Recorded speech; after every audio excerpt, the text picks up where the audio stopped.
Astra.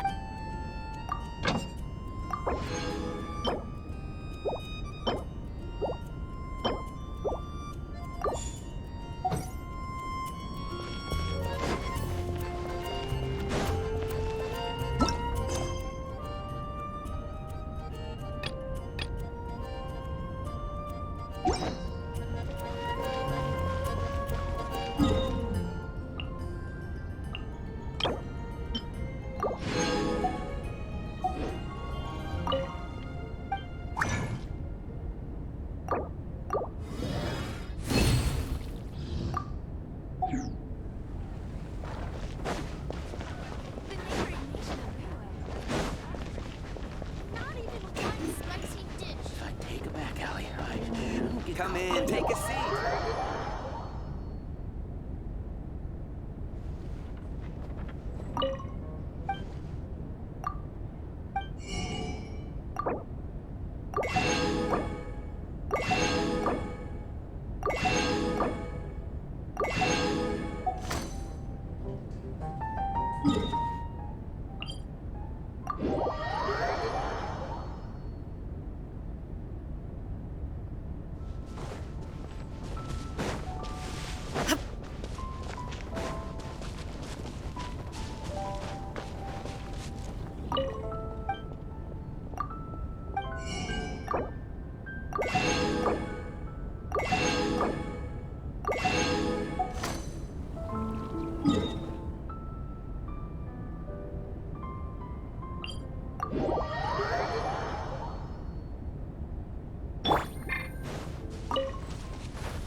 Take it easy.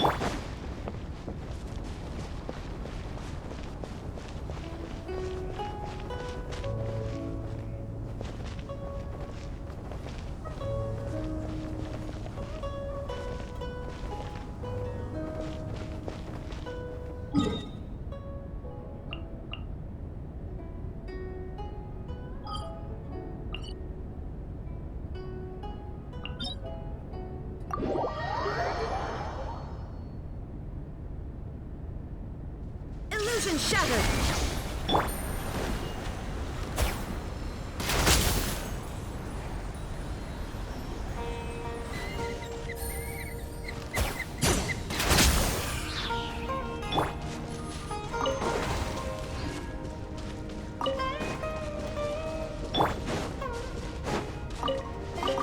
There is no escape!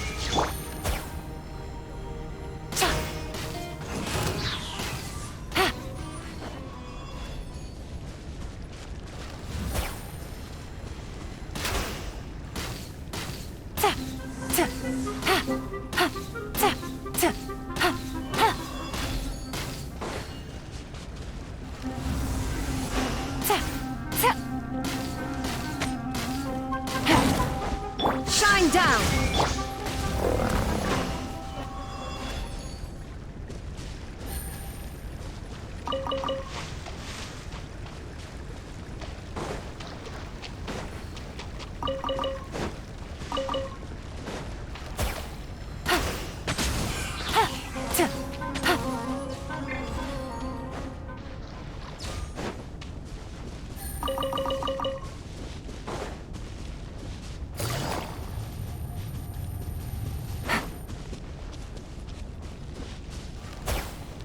There is no escape!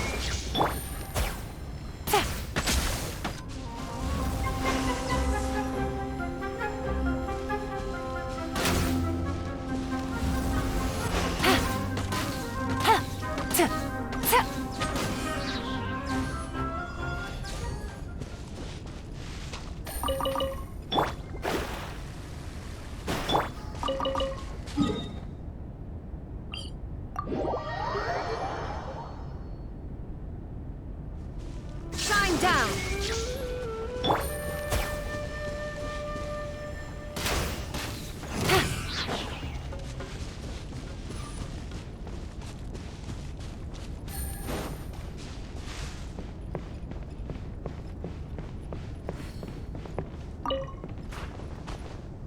Illusion shattered!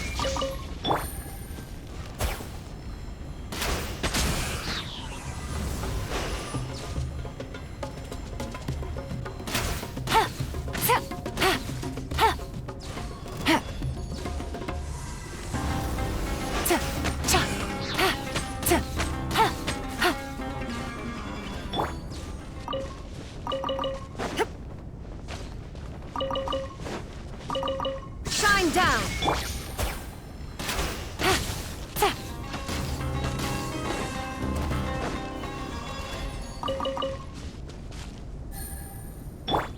Illusion shattered!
The world remains constant over the centuries.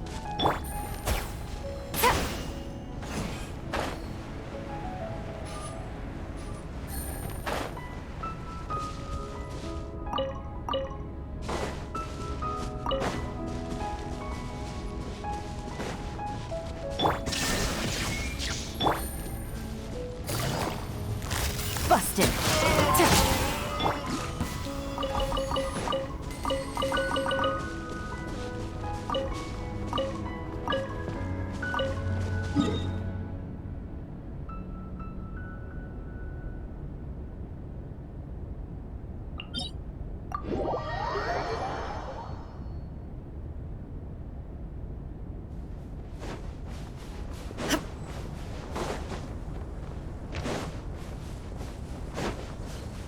Shine down!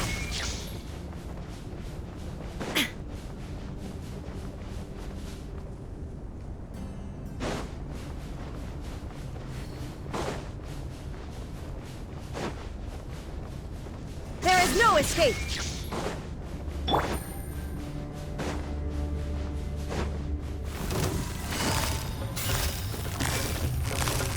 Quietly now.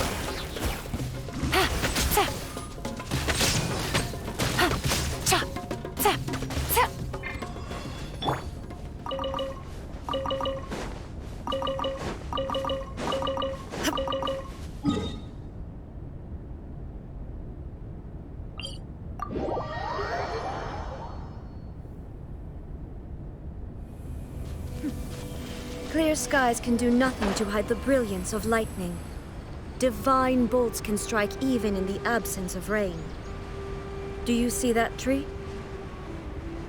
Wait, you understand?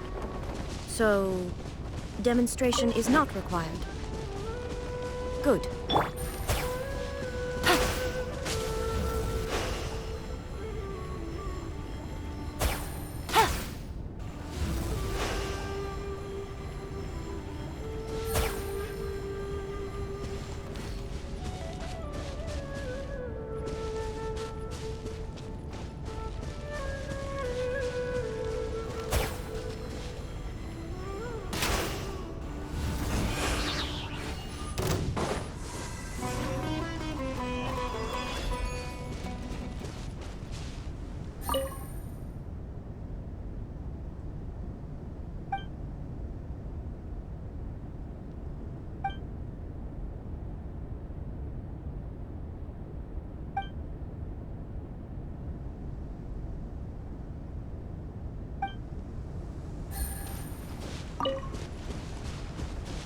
Take it easy.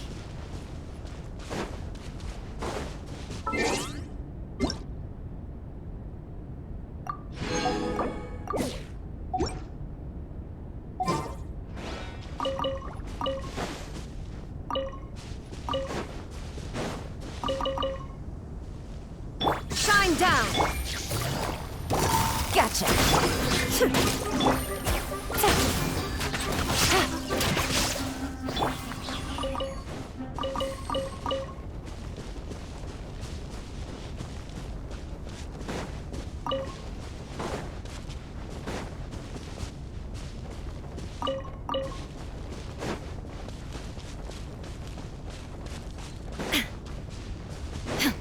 Illusion! Busted.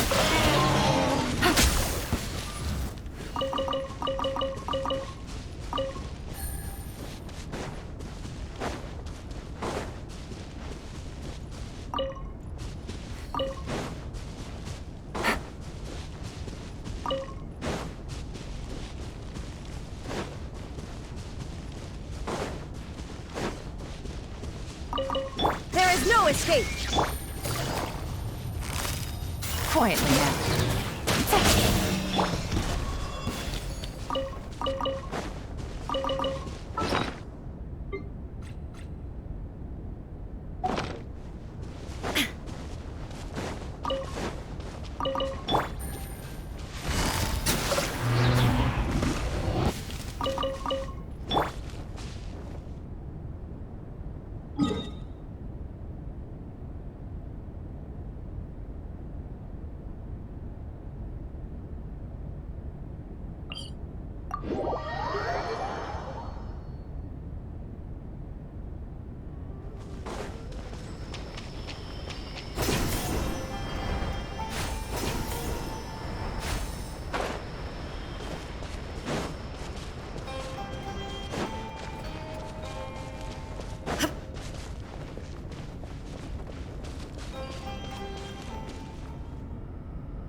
Down!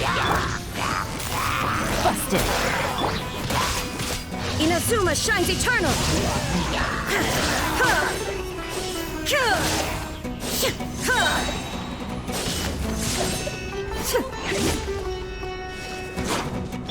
Delved into destiny! Gotcha. There is no escape!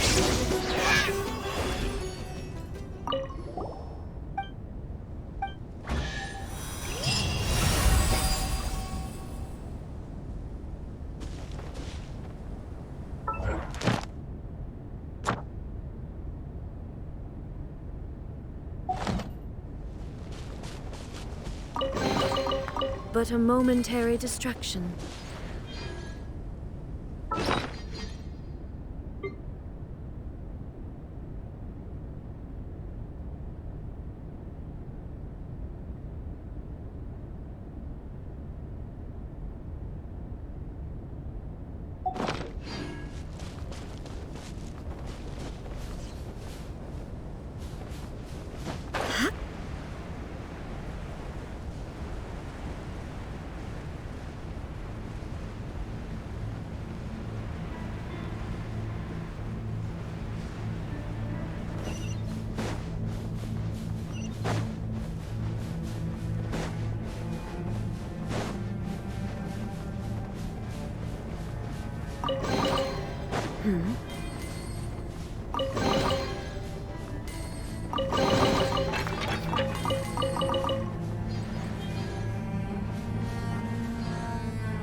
Clear skies can do nothing to hide the brilliance of lightning.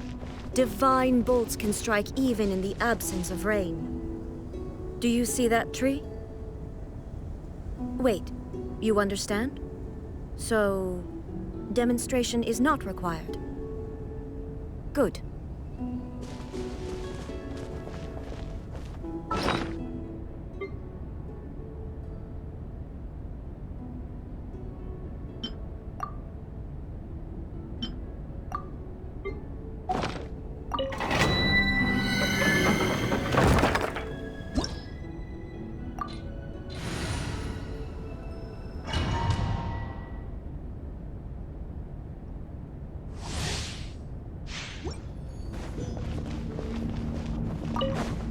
Illusion shattered! Going in! Torn to oblivion!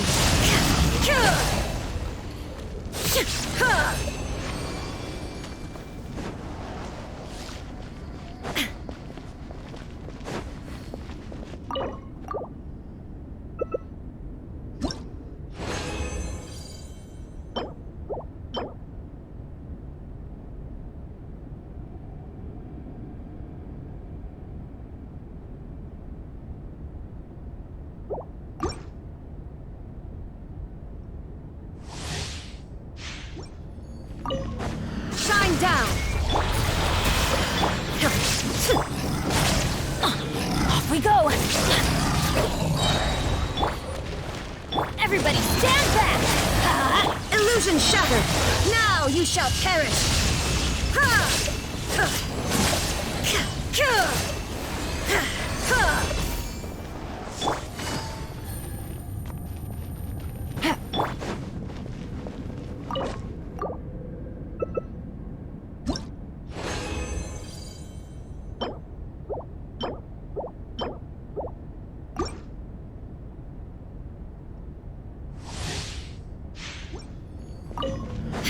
Shine down!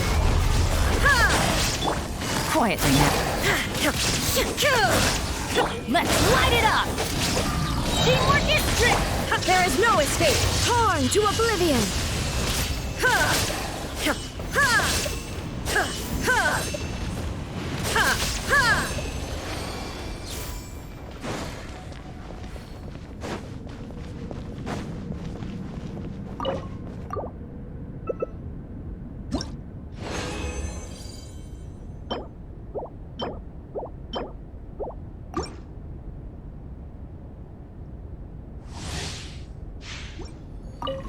Illusion shattered!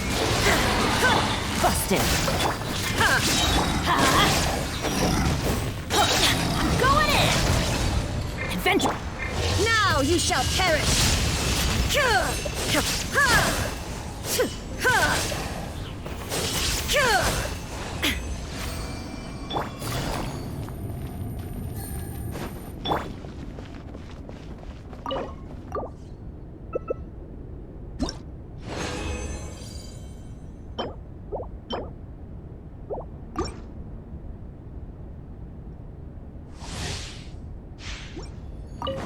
There is no escape! Quietly now. Yeah, let's light it up! Everybody stand back! Inazuma shines eternal! Ha!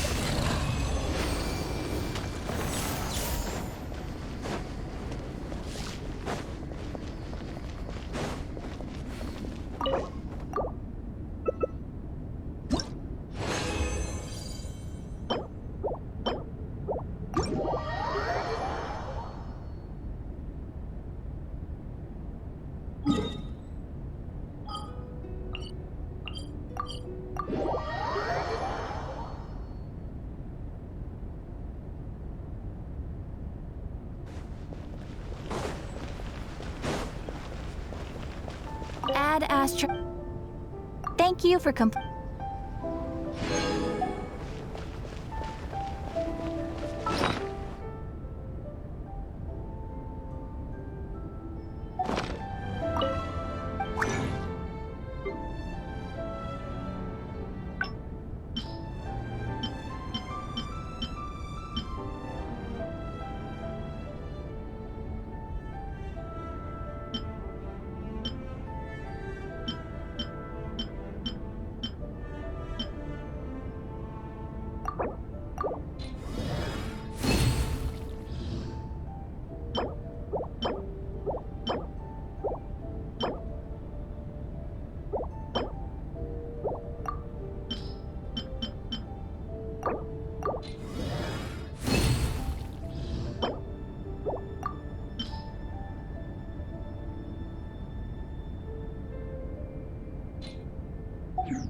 You mean the village keepers? Oh, let me think. When I was eating dinner the other day, I saw one of them by the side of the road, muttering away and eating mushrooms and tree roots. They shouldn't go around eating that kind of stuff. Okay. Did you notice anything else?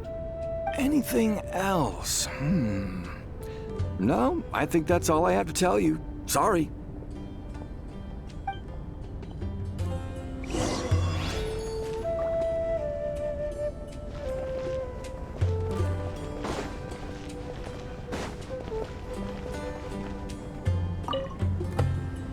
The scholars that have gone missing.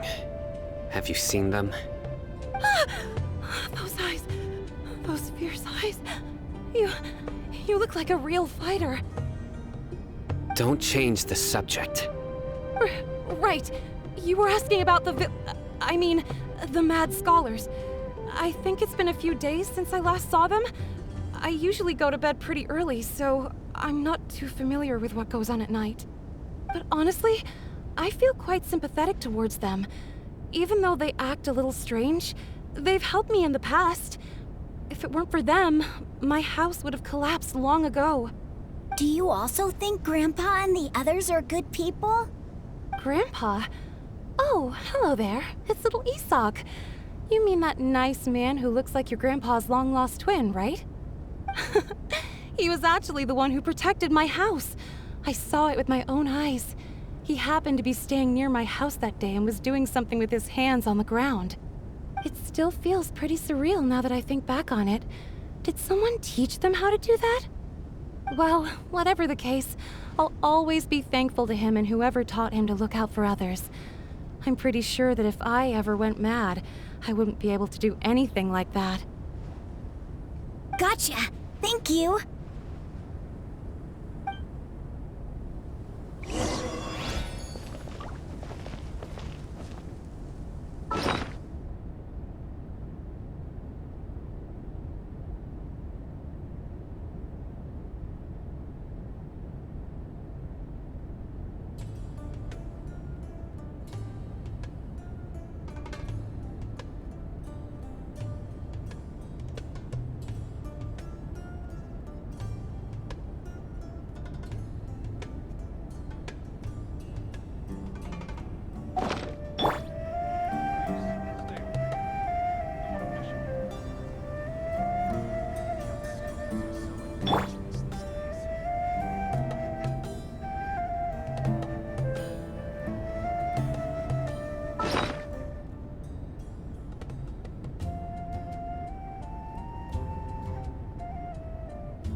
Sir, have you seen my grandpa recently? You know, the one who likes to sit and space out near the village entrance. Oh, well, if it isn't Isak. Oh, your grandpa, huh? It's been a while. The last time I saw him, he was spacing out by the road as usual. I went and asked him if he'd like any of the food I had prepared, despite my wife's protests. Like many people, she's really quite terrified of them. And speaking of my wife, she's still always complaining about how I don't make enough mora. That might explain why she's always mad at me. Oh, thank you. Thank you for taking care of him. It was nothing. You're looking for him, right? Did he go for a walk and get lost? Yeah. That's no good. Well, once you found him, come by my place again and I'll cook a little something for the both of you. I've known you since you were very young, so as far as I'm concerned, you're family. Please feel free to come by anytime. Wow, what a nice guy. Okay, thank you, sir. Huh?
Don't say anything for now. Isak, stay here. Let's head over there. Stay quiet as you move.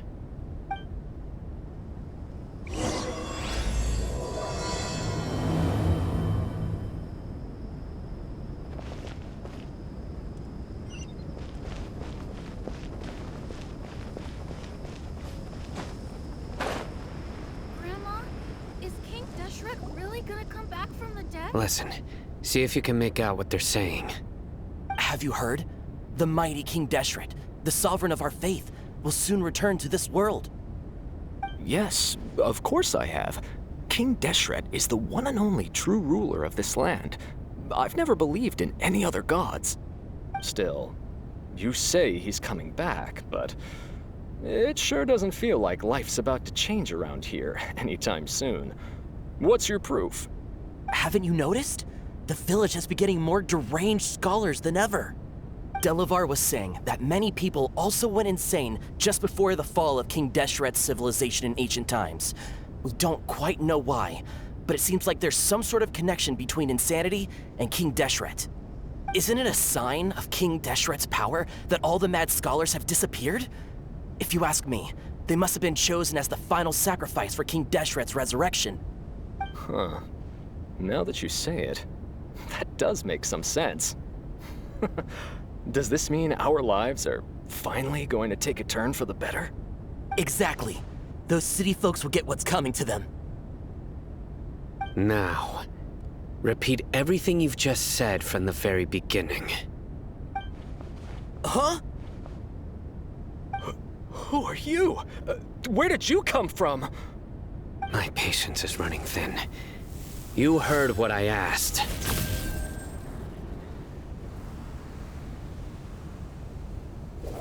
Yeah, bro, this guy's something else. Just look at his eyes. One wrong move, and he's gonna flay us alive. Let's not get on his bad side, okay? I am no match for this guy. Oh, okay, good sir. What is it you would like to know? Tell me about King Deshret's resurrection. Well, I only know a few things from hearsay. I went for a drink the other day and heard others talking about a rumor that the madmen will disappear and that King Deshret will return to this land. I'm not making this up, I swear! Hey, go on. Keep talking. It's true. It's all true, sir. We desert folk have had more than enough of those people at the academia.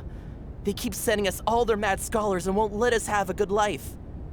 Would you want to live like this if you were in our place? The radicals were even more thrilled than me when they heard the news. We're all praying for King Deshret's speedy return. Delavar also said that once King Deshret returns to our side, it's only a matter of time before we conquer the land on the other side of the wall. They're all willing to serve under King Deshret and fight for a share of the glory. Is that so? Seems like he still wants to know more. Keep talking. Got it. At first, I told myself it was just the drink talking, but then all the mad scholars vanished without a trace, just as the rumors said. Please don't beat me up just for mentioning these rumors. If I'm guilty, then everyone else around here is also guilty. I'm just saying what the others said. The people here really like King Deshret, but dislike the Dendro Archon. Where is this radical person you talked about? I haven't run into him over the past few days, so he probably hasn't been around the village. What about you, man? Have you seen him at all? No, not at all. We wouldn't dare lie to you. He's really not here right now. Sounds like you're not too close with the radicals. No, of course not. All we know are their names. I have many ways to stop you from talking, and many others to stop you from sending warning messages. So you'd best just stay home and hope I don't hear of you trying to contact anybody. Don't do anything until I've gotten to the bottom of this. Try something foolish, and even Candace won't be able to protect you. Yes, got it. We'll do just as you say. That scared Paimon half to death. Sino is pretty terrifying. He didn't try to reassure us at all. It's like he's used to hearing that. Oh, Paimon bets lots of people have told him that before. I heard that. Sorry. It's part of being a Matra. The rumor we heard just now seems like a strong lead. But we need to check a few more places. Very well. Isak! I'm here. Where's your grandpa's house? Well, I can take you there. Just follow me.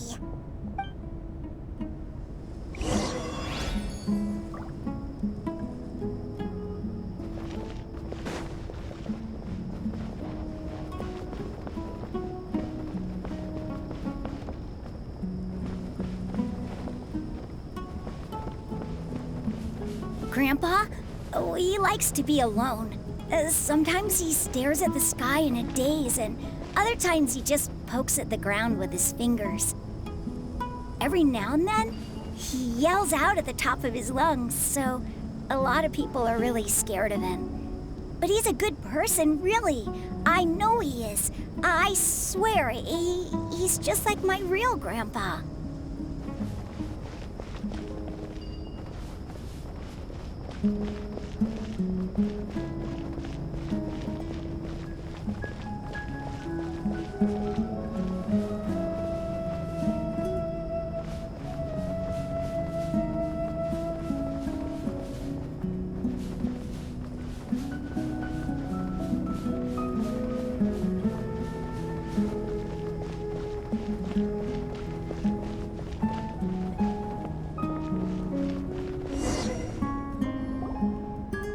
This is where Grandpa usually stays.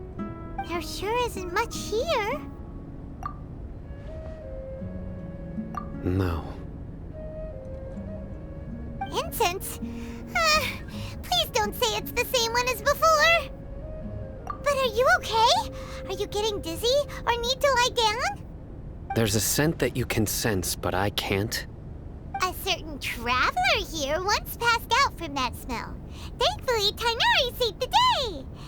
And then he gave us a long lecture to explain all about how it worked. So, you know Tainari? Huh? You know him too? Are you two friends? Yes. Now that I concentrate, I can also make out the scent of incense. Wait, surely Tainari didn't lecture you too? No. No need. Did you first encounter this scent at Tainari's house? In the forest.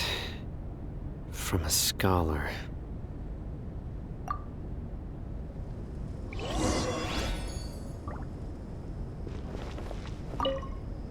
Oh, where did Grandpa go? Please come home, Grandpa.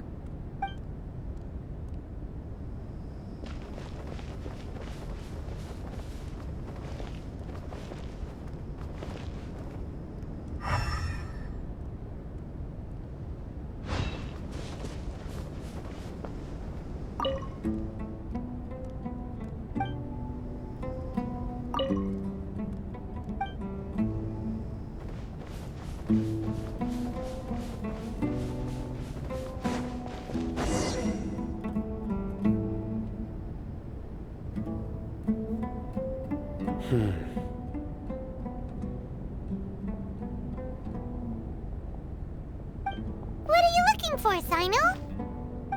Here it is. Take a look right here. Paimon doesn't see anything. Although the traces have been completely buried in the sand, there are footprints here. From the size and shape, they belong to an adult male. This pattern is a common one from this area. Local shoes. This was probably someone from the village. The scent is quite faint, but still extant. The footprints head in that direction.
But who would come looking for Grandpa?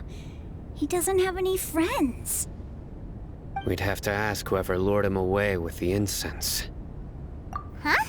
So you can lure someone away with just a scent?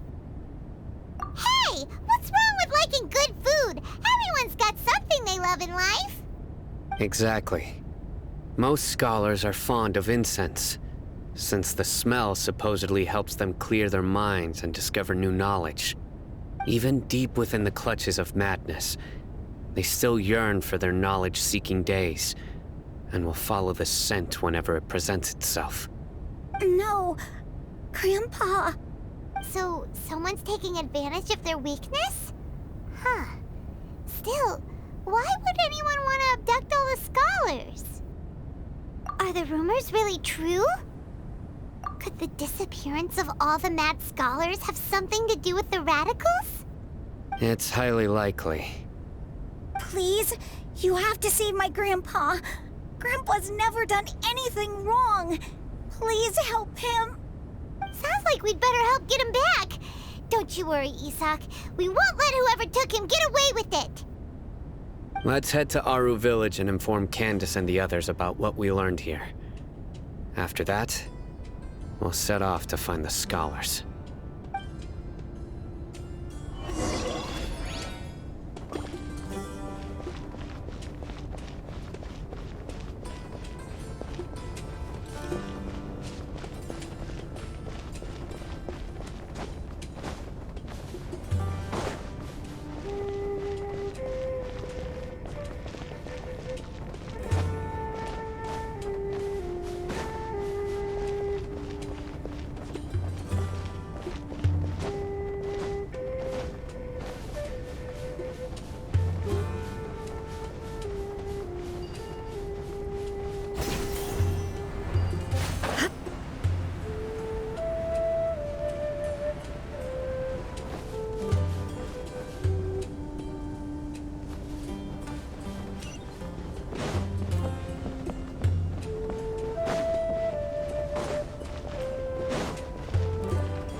Right. The darker fabric definitely looks a lot better. That'd be my choice, too. We're back, Candace! We've got a lot to tell you. Ah, welcome back. Sounds like everyone's friends already. Oh, Dia's here too! You bet. So, everything goes smoothly? Reasonably. Alhaitham didn't go with you? We haven't seen him at all. Huh. I saw him around the village entrance earlier and figured he was investigating with you. I guess he must have gone off on his own. Did you find out anything useful?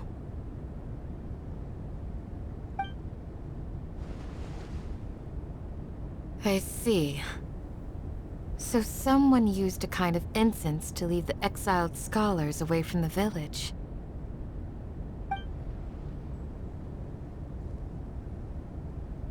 The resurrection of King Deshret?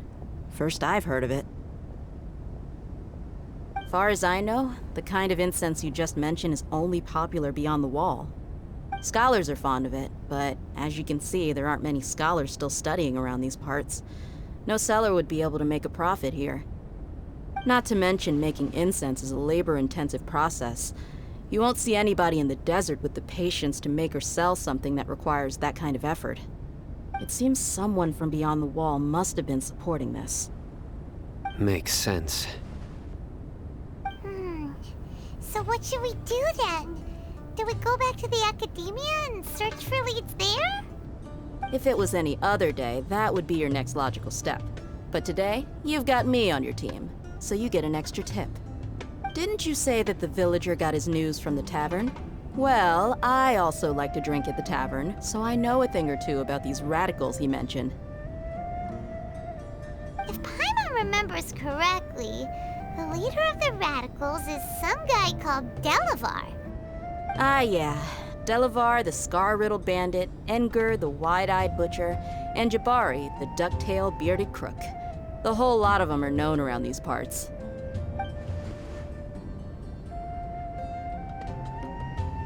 These guys have one thing in common, and that's being broke.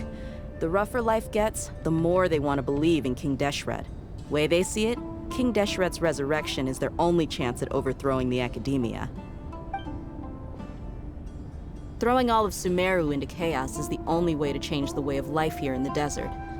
Anyway, that's my guess why they've chosen to become radicals.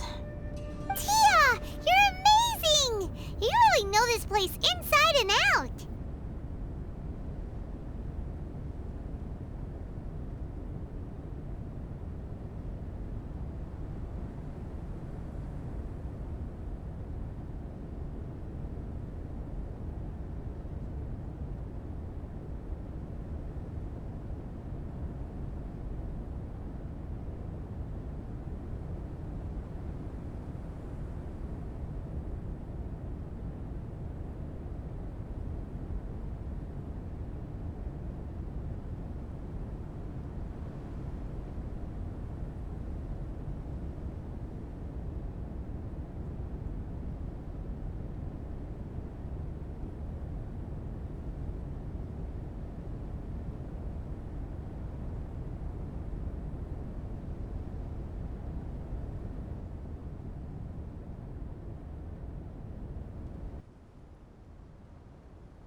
No merc can afford to slack off on gathering intelligence. Every mora I've spent in the tavern has been a valuable investment. Let's head out. Now hold on, you're staying right here, Sino. Why? Aru Village is not a big place. Outsiders stand out here like a sore thumb. I'd bet word about you has already gotten out. The desert is unforgiving, so the way of life here is also a lot tougher than on the outside of the wall. You survive on making connections out here. Compared to you, mercs like me are just third-rate amateurs. I've got no actual fighting skills to speak of. But that also makes it a whole lot easier for me to gain the locals' trust.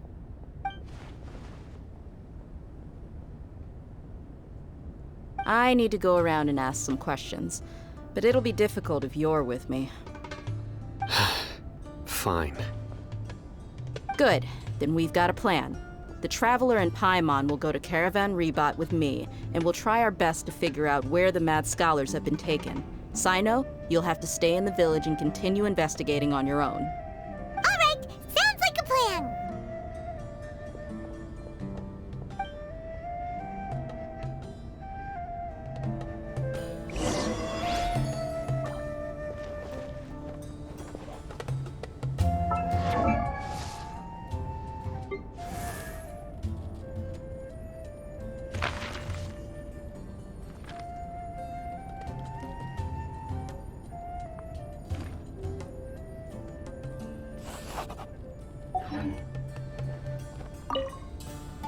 Sino, please don't take offense.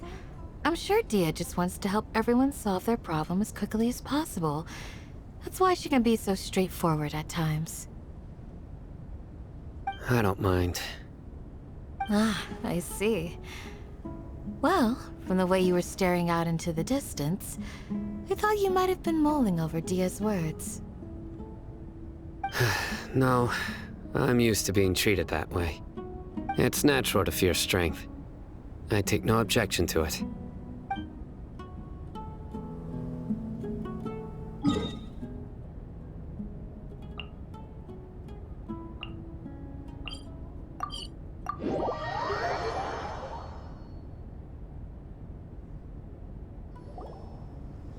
Well, here we are again. Sounds like you're starting to get familiar with the area. Paimon's amazed every time we see the wall of Samiel. How can a wall this tall even exist? It's almost unreal. I know what you mean. I had the same question every time I walked this way when I was a kid. Also, why is this high wall here? And can a wall really block sandstorms? It was only after I grew up that I realized the wall of Samiel isn't just there to keep out the sandstorms. It serves a more important purpose, keeping out people like us. SUMERU is run by wise and mighty sages. To them, us desert dwellers are nothing but tools that can be used and discarded at their whim. We're cheap labor, like livestock, but easier to control. Nothing more. Even if a child from the desert got the chance to obtain an Akasha terminal, almost all their requests for knowledge would be denied. The academia believes we're underserving. Geniuses like Sataria are 1 in a million. The other children never get a single chance to try and rewrite their fate, even though the academia knows very well that we're humans, just as they are. That's terrible. I would tear down this wall with my own hands if I could. Hey, Dia. You're not thinking about doing anything scary, are you? No, not at all. This place just gets me thinking, that's all. Besides, we're here to procure information, aren't we? Yep, we gotta catch those. Shh. Caravan Rebot is crawling with people, so be careful what you say. We don't want anyone to find out what we're here for. Our mission started the moment we arrived here. Let's go check out the tavern. Maybe we'll find someone I know.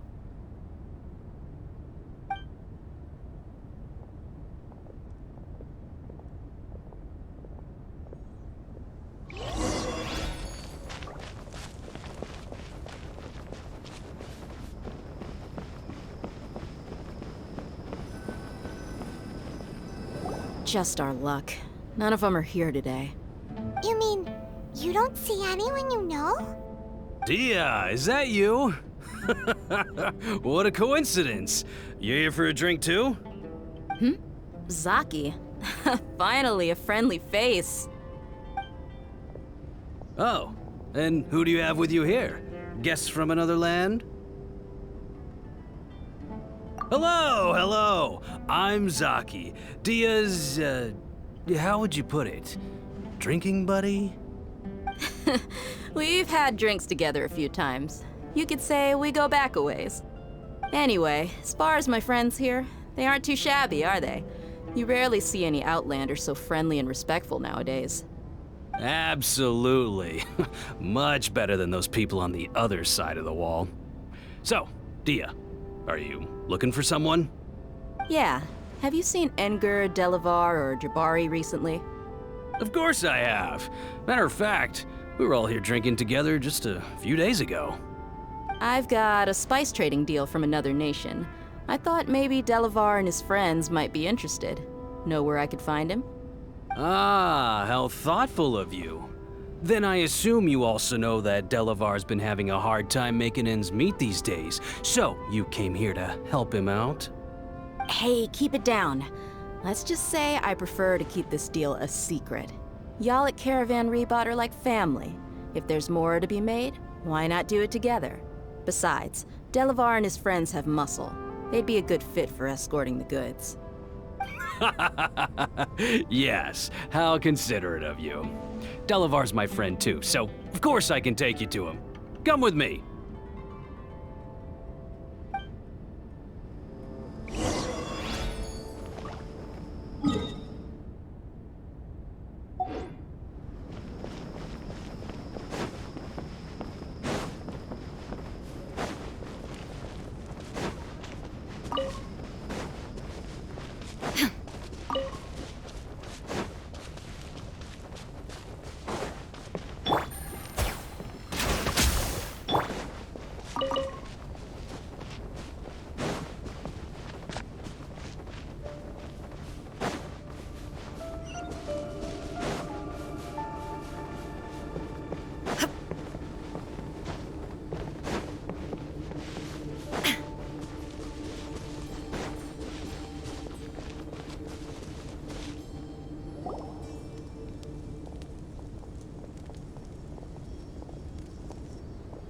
Are we there yet?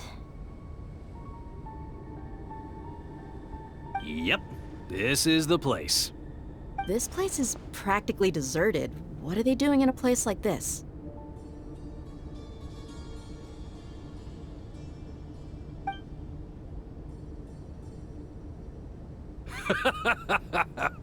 Why don't you take a guess? Go on, a wild stab in the dark. You're like lambs to the slaughter. Oh no! It's an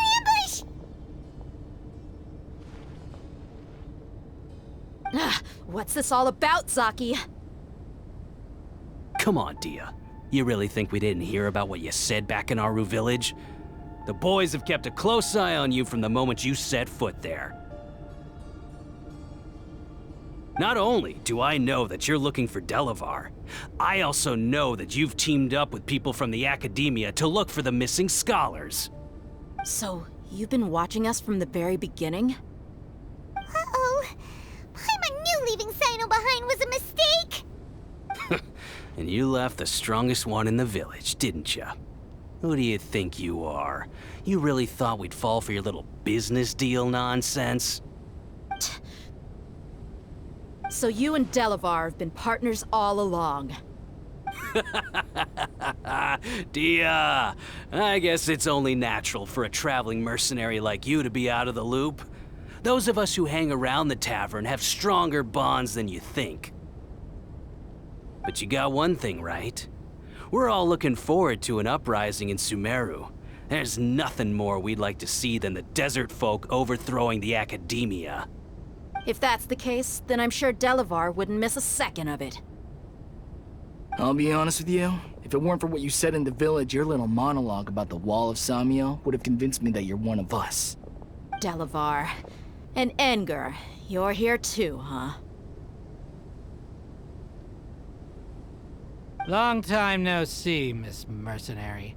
You should have known the traitors are what us followers of King Deshret despise the most. Dia, I thought that you, a fellow desert dweller, would understand why King Deshret is greater than the Dendro Archon. Little did I know, you don't deserve to join us. Yeah, gee, what a missed opportunity. Adopting radical views and kidnapping innocent scholars, all because of some baseless rumors. Anything else I'm missing out on? See? There you have it. Mercenaries are just a bunch of faithless scum with only one thing on their minds. Mora. Pathetic. You're all like a pack of street rats. You're not wrong. Mercenaries are driven by Mora, and my faith lies with whoever's paying me. As long as there's a profit to be made, anyone can become my friend. Enough talking! Get him!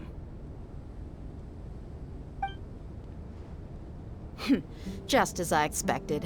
Let's teach him a lesson, traveler.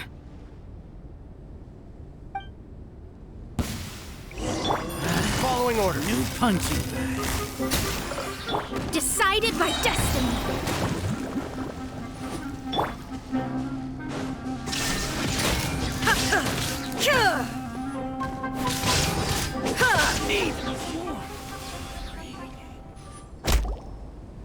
Impossible! How could you? So, what do you think about your meticulous network now, Zaki? How did you say it? It's only natural for a traveling mercenary like me to be out of the loop. I'm guessing your informant told you that I'm just an incompetent merc with no real fighting skills, correct? I mean, that is what I said after all. And of course you would believe everything he reported. The only thing you know about me is that I'm a mercenary, but you've never seen me in action. Even though you heard we went to handle monsters together, you believed that Candace was the only one doing all the real fighting. That so-called Flame Mane is just a fraud. She admitted it herself. She just uses her connections to gain the trust of others. That's what you thought, right? Ugh. You lied in the village because you figured that we'd have people watching you. And you were stupid enough to fall for it. I figured as much the first time we drank together. You all thought you were so smart. Pathetic. Okay, that should be all of them. Whoa! So you've been planning this since we were in Aru Village? No task can be done without preparation. I just happened to notice a couple suspicious-looking people while you were out investigating. Oh, but instead of catching them right away, you let them report back. Those two who were snooping around were just a couple small fries. If we want to get the real catch, we have to be patient and give it some time. Oh, you mean the funny name she mentioned back in Uncle Ampu's house? The wide-eyed butcher, scar-riddled bandit, Paimon can't remember them all. That's just a bunch of drunk talk. Engar and Delavar like to talk themselves up when they're drinking. Engar, the wide-eyed butcher, and Delavar, the scar-riddled bandit, are the nicknames they came up with for themselves. Alcohol has a way of making people share what they really think, so Engar and Delavar are always rambling in the tavern about how King Deshret is a superior deity. What about Zaki? He's just a numbskull who fell right into our trap. Zaki was probably the best hidden of them all. My initial plan was to find Delavar first, and then try to track him down. That's what you wanted to ask when we were at Uncle Anpu's house, right? Jabari is one of the villagers you talked to. You know, the one who wanted to treat Isak and his grandpa to some food. Wait, so he's a radical too? No, he isn't. I just needed to tack on a random villager name to make the eavesdropper think that I was making some wild guesses based on my impressions. Wow, what a genius idea! Well, that's an expert mercenary for you. Ah, you're too kind. It was straight from the usual playbook, if I'm honest. So, that thing you were saying before, is it really true? About what? About how mercenaries only care about Mora, and that anyone's a friend as long as there's a profit. Does that bother you? What makes you so sure? Dia, do you dislike the Dendro Archon like the other desert folk? You two are pretty sharp. No, I don't have anything against the Dendro Archon. I've heard a lot of nice things about the Lesser Lord from Dunyarzad. I can understand her devotion and gratitude. Dunyarzad's just an ordinary person. There's no way a god would be so involved in the lives of everyday people, unless they were truly compassionate. I've begun to realize that the sages are behind everything that's happened recently. The radicals' blind belief in King Deshret, making the Dendro Archon out to be an enemy. It's all the academia's trickery. But I see through it all. And unlike them, I can never be hostile towards anyone who's never done anything wrong. Dia. Anyway, looks like we're done with business here. Traveler, lend me a hand. Let's tie him up and bring him to the village.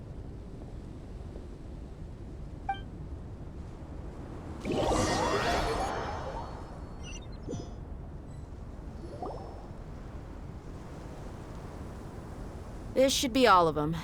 I'll let you take it from here. All right. I'll be in touch. Until then, please stand by. Candace, do you need any help? Candace will be okay on her own. I trust her, so you can too. She's been guarding Aru village for quite some time now. If anyone is qualified to question the offenders, it's her. While I'm questioning them, why don't you pass some time by exploring the area? I'll meet you back here tomorrow morning, Traveler. As for these idiots, let's just hope they live to see another day.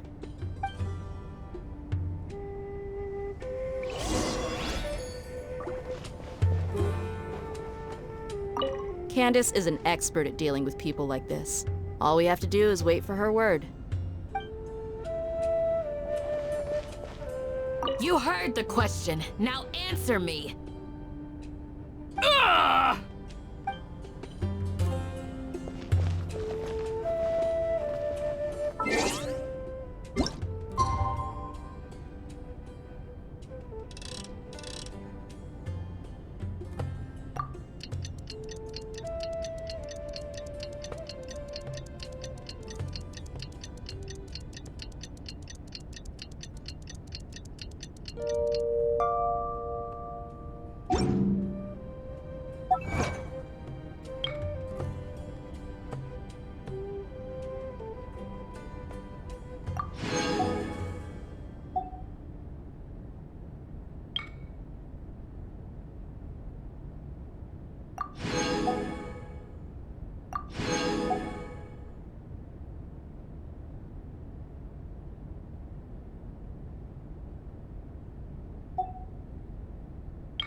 Right on time.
We'll know any moment now.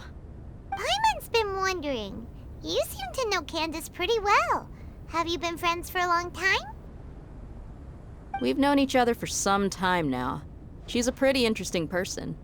Even though she's an extremely strong warrior, she never misuses her powers against others. Oh, Paimon knows what you mean. Like a lot of martial artists say, never take the fight outside the ring. Yep, I guess you can put it that way. It takes strong convictions to be as dedicated as she is, and shoulder that kind of responsibility.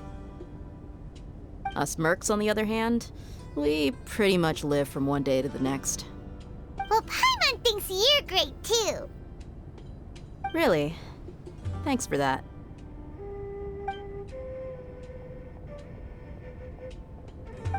Oh, Sino's here, and he's pretty early too. Yes, I was here yesterday to help out a little. To help out? By doing what? Sharing some interrogation techniques. Oh, you mean you taught Candace some more persuasive methods? Right. Come on in, everyone. Come on, let's go inside.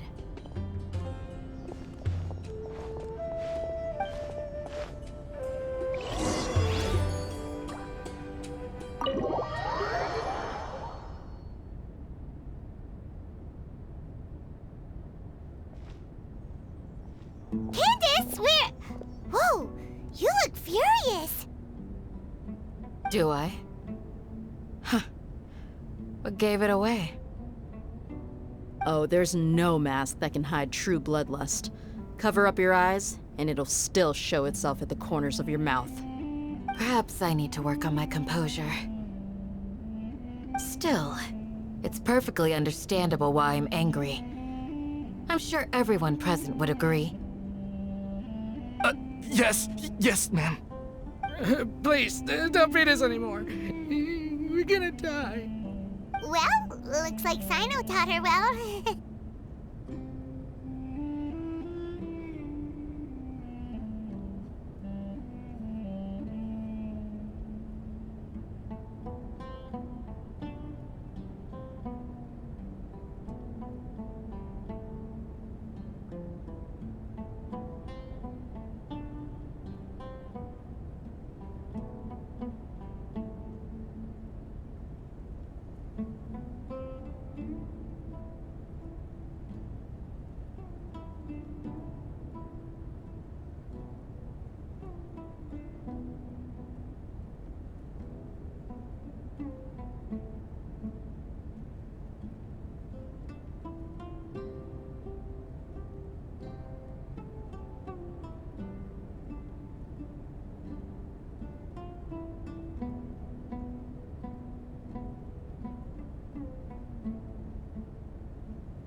You fear death yourselves, yet you do not hesitate to place the lives of others at risk.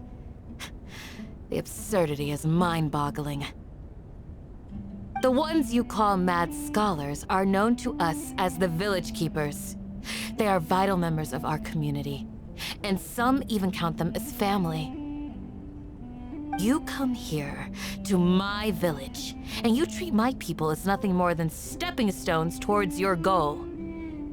Tell me, what would you do to you in my position?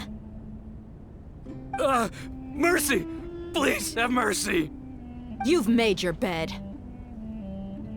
We may all be desert dwellers, but there's one thing that I understand better than you. The resurrection of King Deshret will only result in war. And war serves no one. The people of Aru Village care little about which god is in power. Life may be tough and tiring, but we wish to preserve our way of life. A war would only cause us to lose all that we have. And that is not a responsibility that you can afford to shoulder. We understand. We're sorry! I'll tell you everything I know, please. Just let us go. I'm listening. You might not believe this, but it wasn't us who came up with this idea. Someone was spreading rumors in the tavern. That's how we ended up hearing about King Deshret's resurrection. Some mystery man told us that mad scholars will make the perfect sacrifice to usher in King Deshret's resurrection. They give their lives, and we can get anything we wish for. They're called Village Keepers. Slip up again, and you'll regret it. Yes, sorry. It was all that mystery man's doing. He told us to spread the word about King Deshret's resurrection, and talked us into helping him. In return, he said he'll help facilitate the resurrection process. I'm not sure. That's one. Huh? One what? Strike. You get a total of 3. Then, you die by my hand. Wait, I'm telling the truth. We don't know anything. It was all him. 2. He got us to lure them out of their houses in the night with some kind of incense. We take them to a junction outside the village.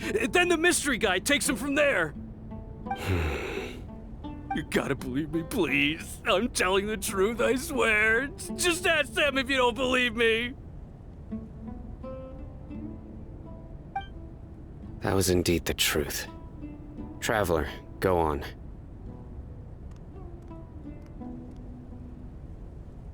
You have to believe me. If I knew that, I would have told you his name right away. I'm not risking another beating to keep his secrets. No way. That guy, he wears a cloak, and he's always careful to cover his face. He calls himself King Deshret's envoy. I believe I may know what's going on. Uncle Anpu? What do you mean?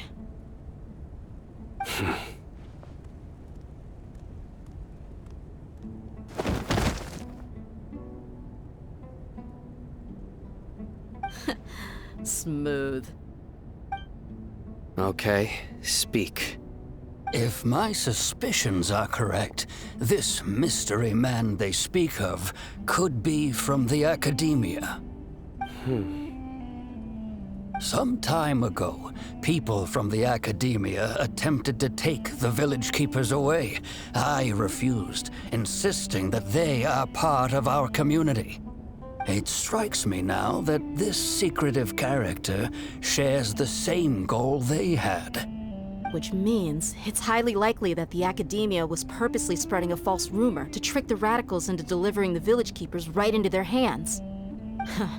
They were the ones who brought them here to begin with. Now they're trying to take them back? We aren't gonna let that happen. Not the Academia again.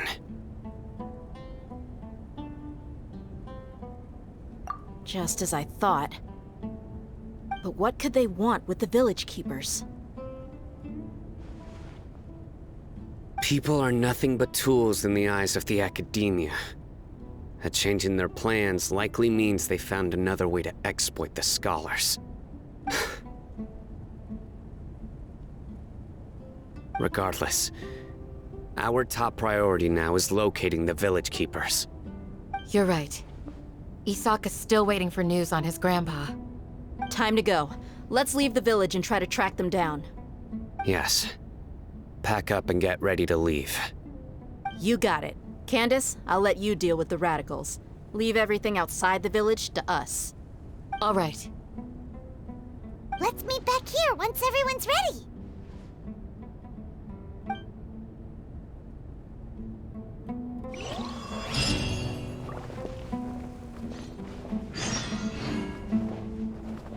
What scheme is the Academia brewing now?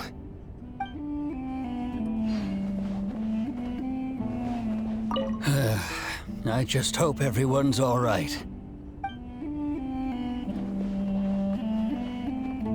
You look worried. Thinking about the village keepers? Yes. I'd look for them myself if I could.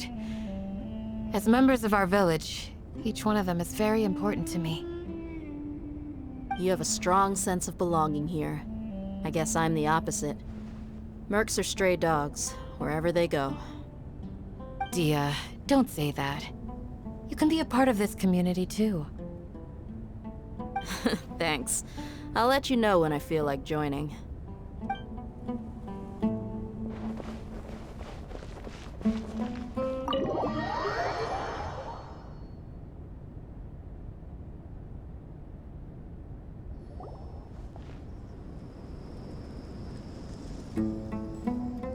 Let's get some food in us and then we'll... Whoa! Where did you come from? Well, as you can see, I am merely sitting here and reviewing what we have deduced thus far. You were gone for ages! And now you're suddenly sitting here musing to yourself? Where have you been anyway?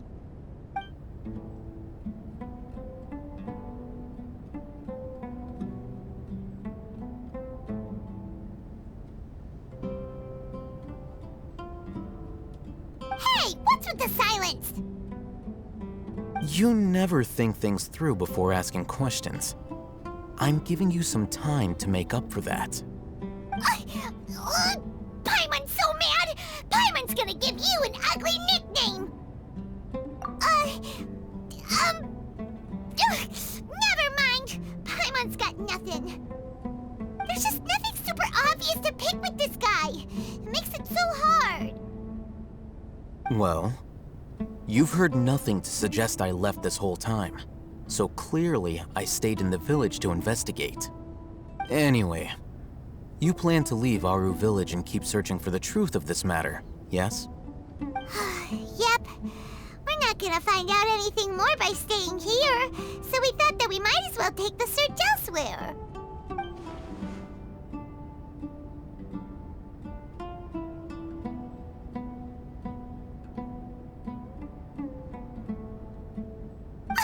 Enough with the silent treatment! No. I'm just surprised that you decided to team up with him. Alhaitham, you haven't helped us out at all ever since we arrived at Aru village. Bold of you to question our choices. Yeah, you're all talk! While you were investigating, I had my own work to do, which I've now finished. Really? Paimon doesn't believe you. To be honest, we aren't really a team, so I have no obligation to inform you of my whereabouts. Not to mention that going separate ways allowed me to find some important information that you all had missed. Huh? Right here in the village? Correct. What did you learn? I'm going to take you to someone. But before that, you need to understand where she's coming from. What does that mean? How do you think the residents of Aru village feel about what we're doing?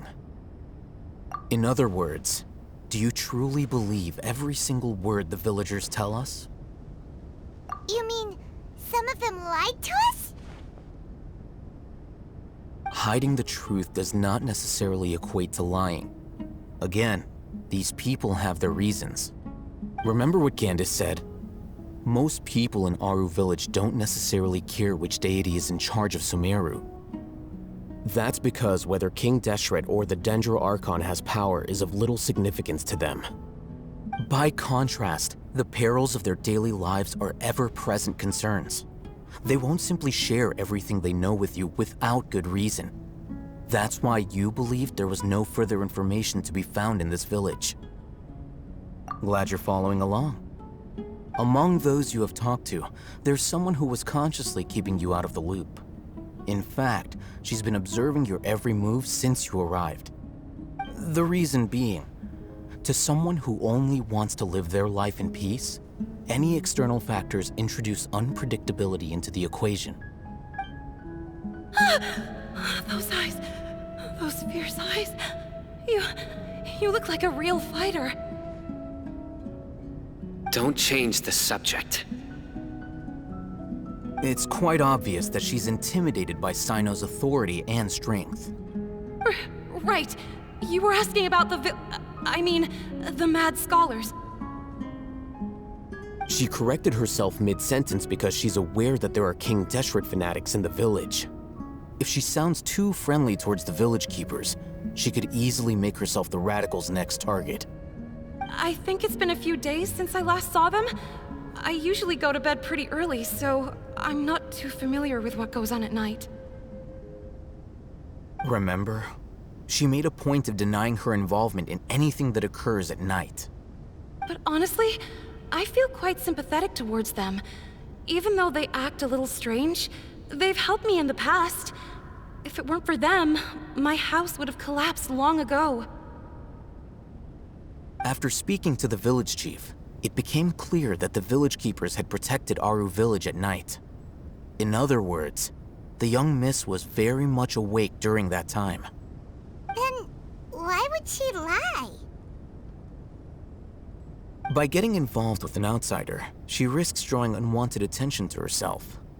As for why she might be so wary about all this, maybe you should ask her. I'll pass on this one. You said that she is afraid of me. If so, it's best if I stay out of this. We're on it!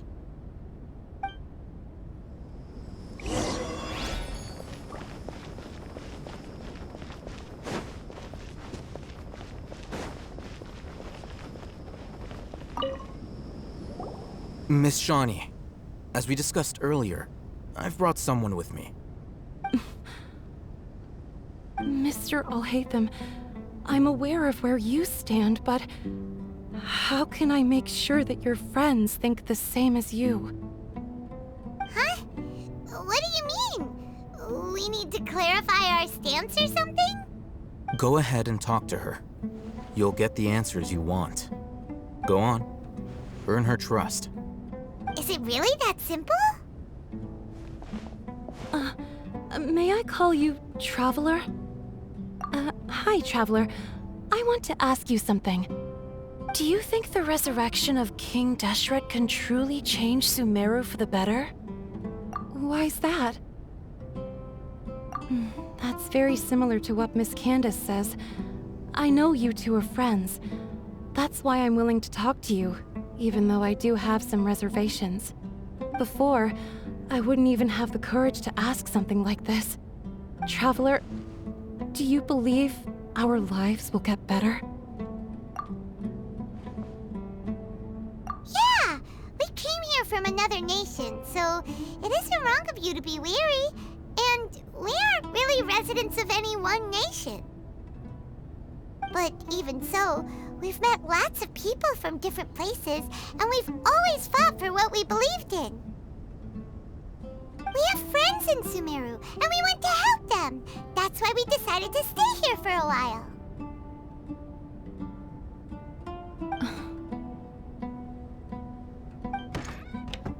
I want to trust you. My apologies for posing my questions like that. To be honest, I didn't expect you to come back for more information. Alhaitham told us you have your reasons. It's okay. We understand. The fact is that only one side of my family is desert folk. I don't really fit in anywhere in Sumeru. Some believe in the Dendro Archon, while others believe in King Deshret. I don't belong to either side, and neither side would want me. Speaking of which, the radicals mentioned that they despise traitors. Do they just think that anyone who's different from them is a traitor? Yeah.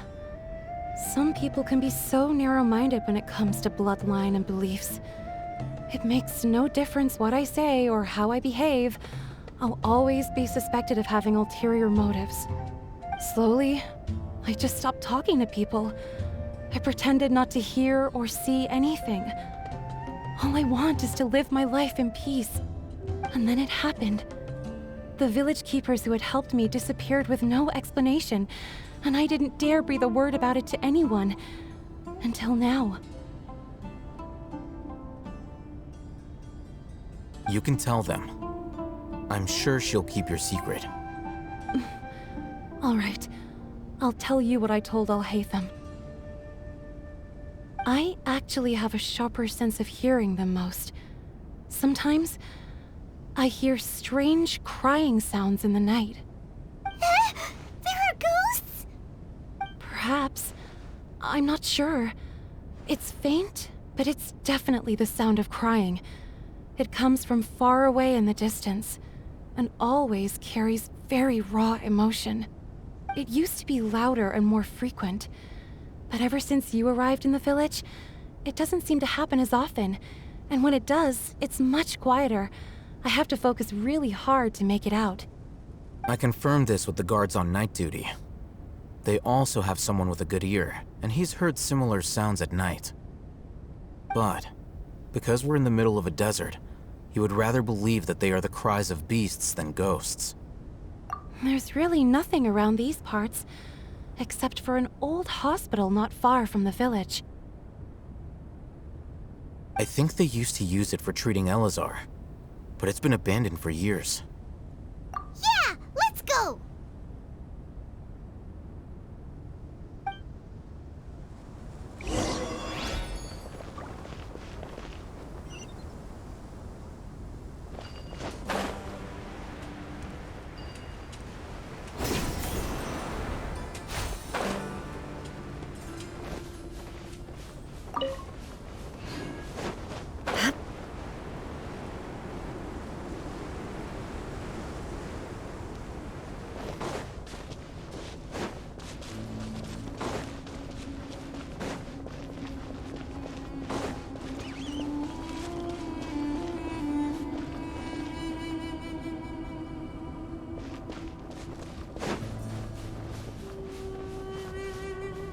Shine down!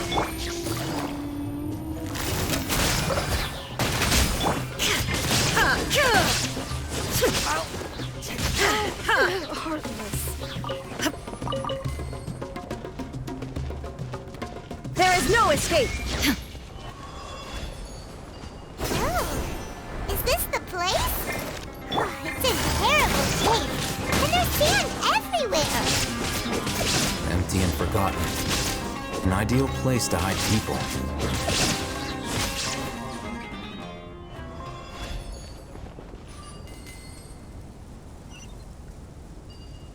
Shine down!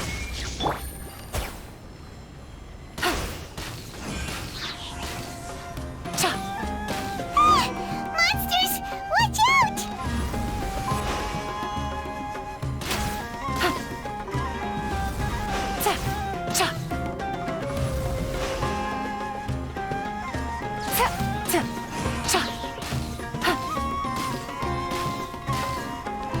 There is no escape!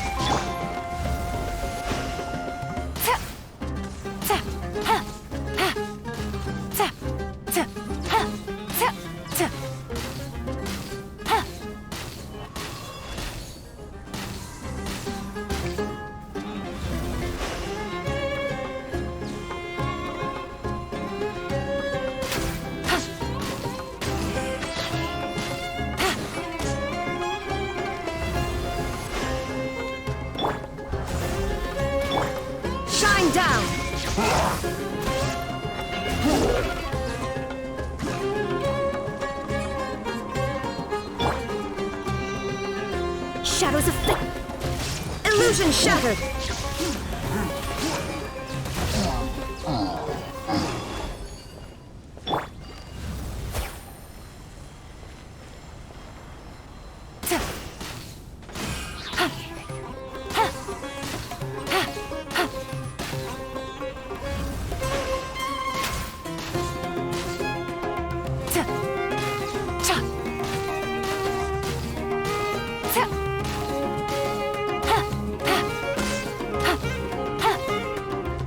Let me scry. Shine down.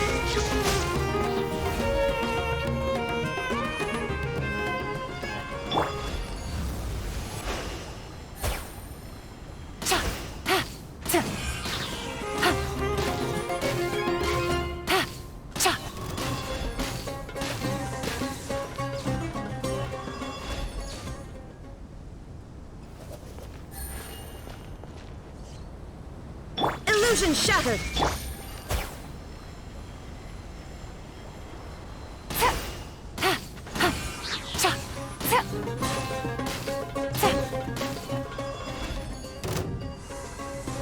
There is no escape.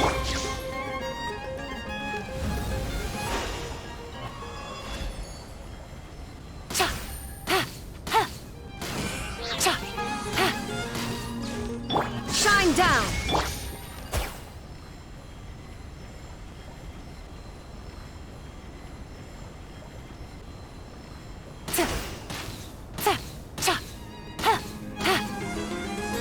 Illusion shattered.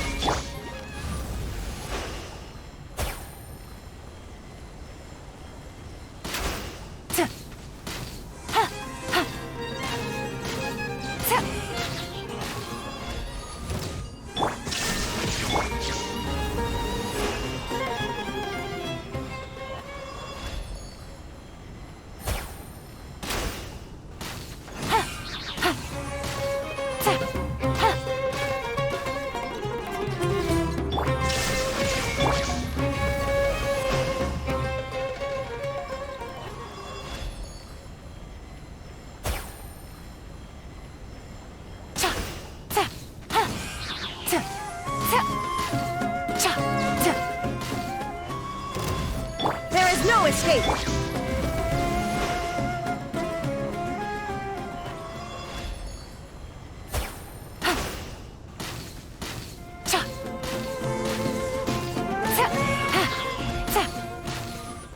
Shine down.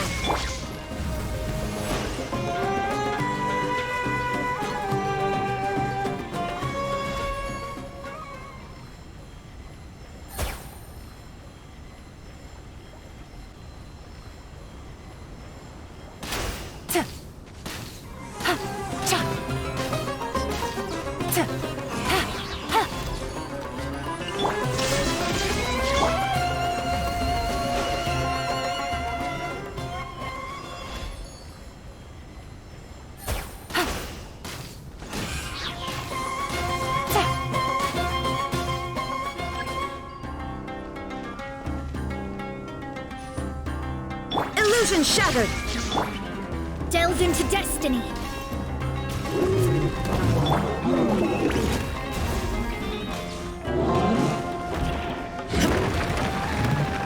Shine down.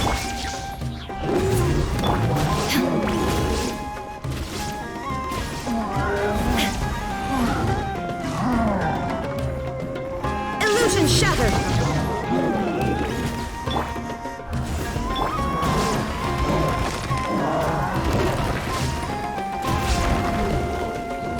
Shine down. Shadows of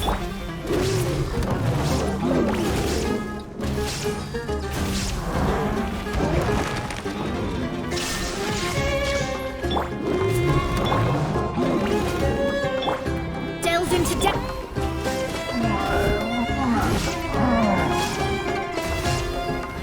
There is no escape.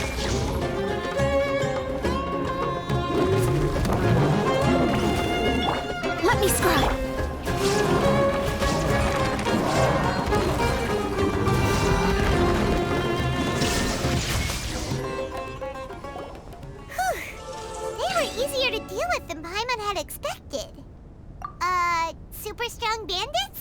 Or monsters taller than buildings dropping out of the sky? Or, you know, something like that. He looks super serious. We gotta stay on our A game too. This is the one.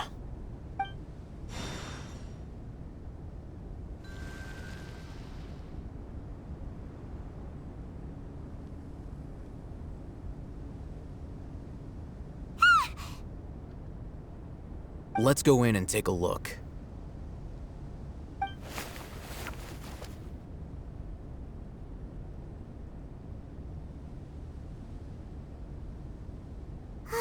Hey, Hatham, we haven't found Squat. Are you sure we aren't wasting our time here? Patience.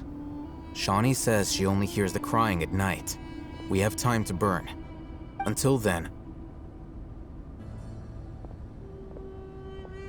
I'm taking a break. And just like that, he sits down. Wait, he even brought a book to read? What are you reading? Let Paimon see! Okay, sure.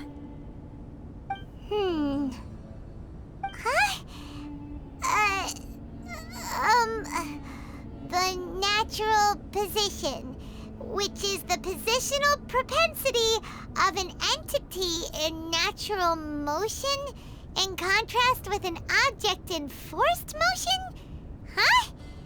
When free from external influences, every entity displays the tendency to follow its natural trajectory? So, you got that? Oh, Paimon gives up. You keep reading your book. See ya! How is he so relaxed? Look at him, reading an impossible book in a creepy place like this. Hey! Paimon's your Tibet travel guide. Paimon knows plenty of useful stuff already. And anyway, it's not Paimon's fault that the books people read in Sumeru are so complicated.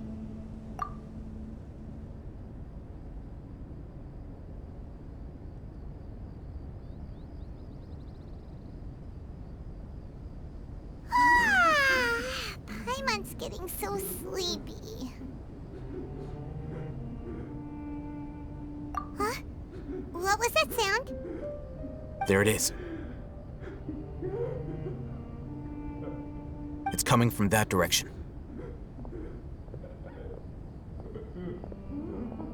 Is the sound coming from here? Huh. Paimon's not seeing anything.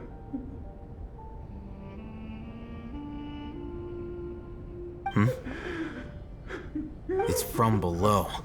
But there's no way we can get down there. Something is off about the interior here.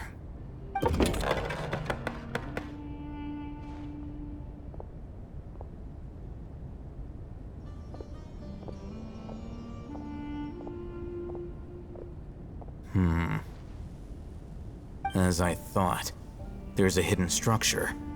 Wow. It's like they tucked another hospital into this one. Oh, it looks like there are other mechanisms around here.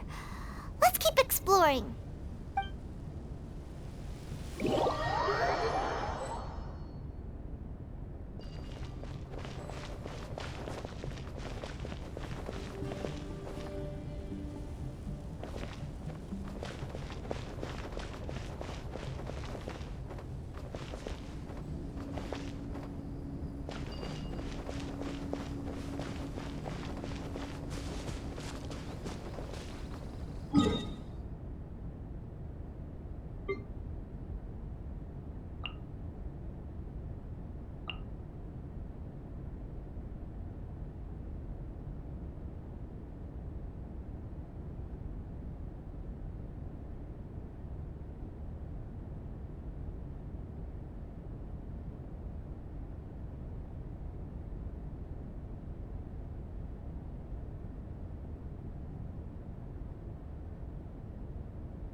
All expenses paid travel? Count me in.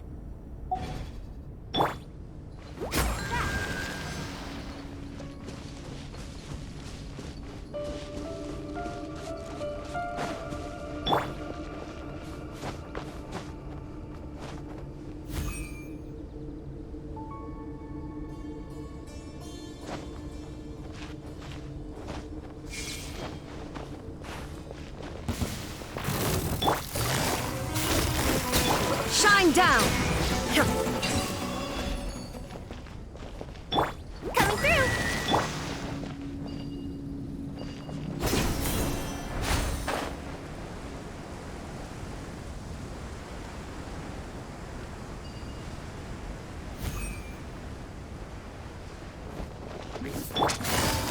Quietly now. Torn to oblivion!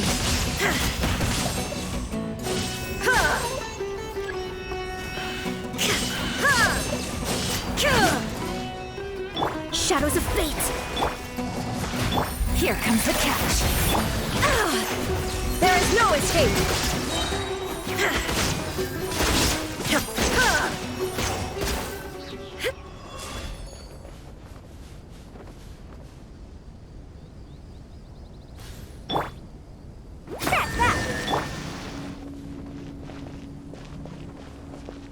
Shine down!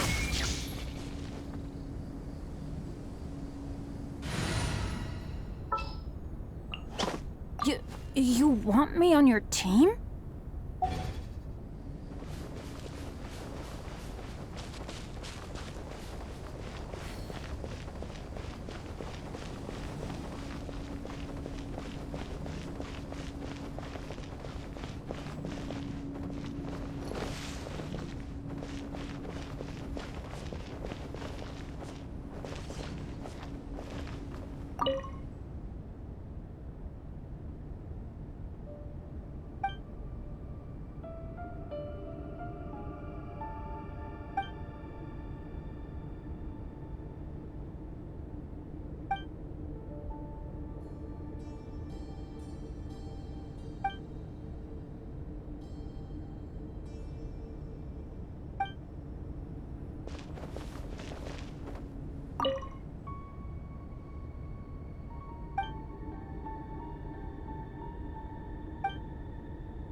Look! There's someone over there! Good idea. Let's approach him slowly without alarming him.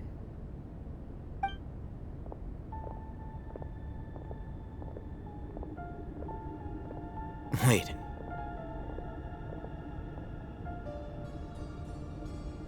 You're...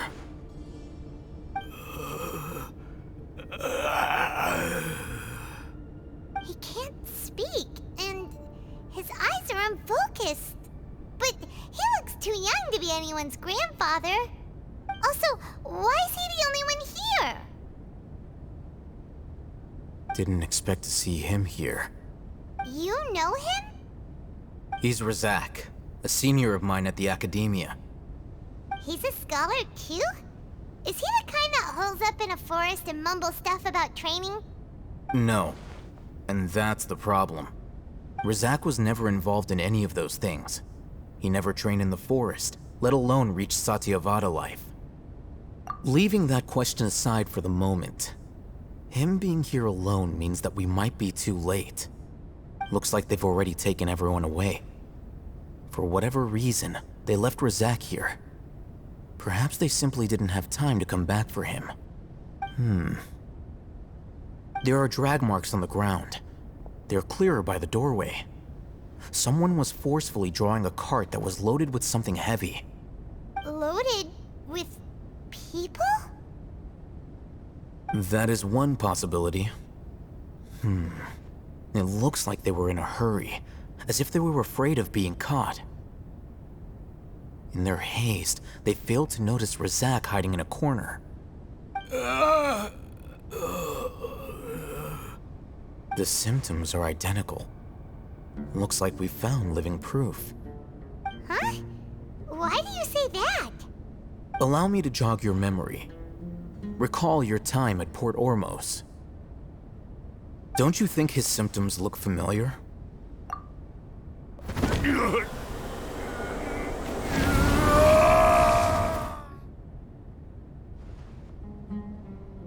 Oh, now that you mention it, they're acting the same way. Correct.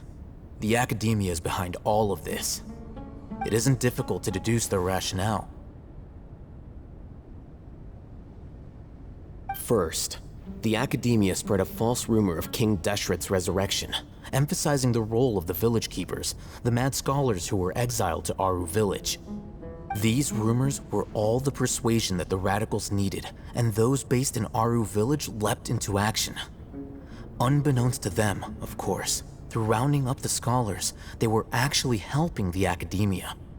As well as being able to exploit the radicals for their own ends, this scheme has one further advantage to the academia. All the risks and responsibilities are offloaded onto King Deshret's followers. Life for the desert dwellers has been brutal ever since King Deshret's death all those years ago. Beneath the surface, feelings of desperation are widespread. Many would give everything they have for the prospect of something better. Anyone looking to exploit that for their own ends simply needs to make a few empty promises. Even if complications arise, people will see that those involved are all followers of King Deshret and look for no further explanation than differences of belief. A deep-seated mistrust of the desert and everyone in it by the rest of Sumeru will make sure of that. The notion of an academia plot wouldn't even cross their minds. It may seem like a simple strategy, but it is able to work wonders under Sumeru's current circumstances. Oh, that makes a lot of sense. It's in line with the village chief's theory, too. But there's still one very important question. Wasn't it the academia that brought the scholars to Aru village in the first place? Why does it want them back now? Throughout this process, one thing has changed: the scholars' identity. First, they were scholars. Then, they became lunatics. After that, they were exiles. And finally, they become missing persons. An exile is still patently a living, breathing human being. But when someone becomes a missing person, that is brought into question.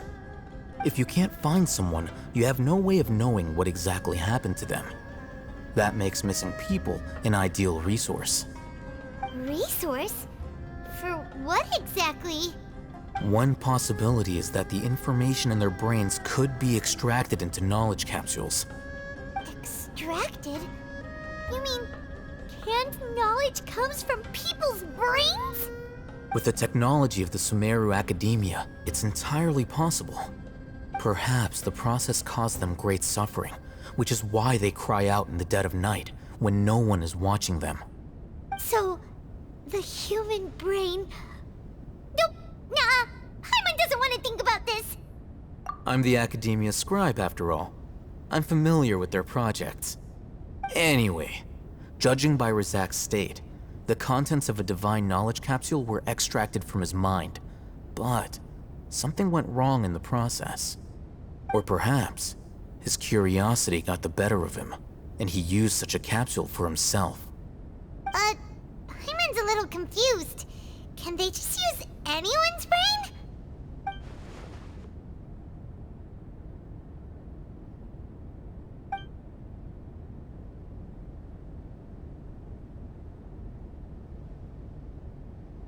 The look on your face tells me you've realized the answer. That's right. To some scholars, gaining knowledge about the gods is their entire life's pursuit. Extracting canned knowledge is just one of the extreme measures they turn to. However, I can't help but wonder, what do they seek to gain from divine knowledge? The Academia is going out of their way to look for forbidden knowledge, but what is their ultimate goal? I've spent quite some time trying to analyze the contents of the Divine Knowledge Capsule, but to no avail. It seems like my way of thinking is too different from theirs. You mean you're not even slightly interested in getting your hands on this forbidden stuff? All scholars seek to expand the horizons of knowledge, but I'm not particularly interested in gods, so I don't share their degree of zealotry. Extracting information from people as if they were lifeless objects? If this is the direction of academic progress, then the academia may as well shut its doors. Sounds like you're really against all this. Of course. The academia's actions run contrary to their rules. Whether it be academics or knowledge, everything has its boundaries. If those lines are crossed, the rules and order that govern everything in the world will be destroyed. This matter needs to be corrected, just like fixing a typo in a book.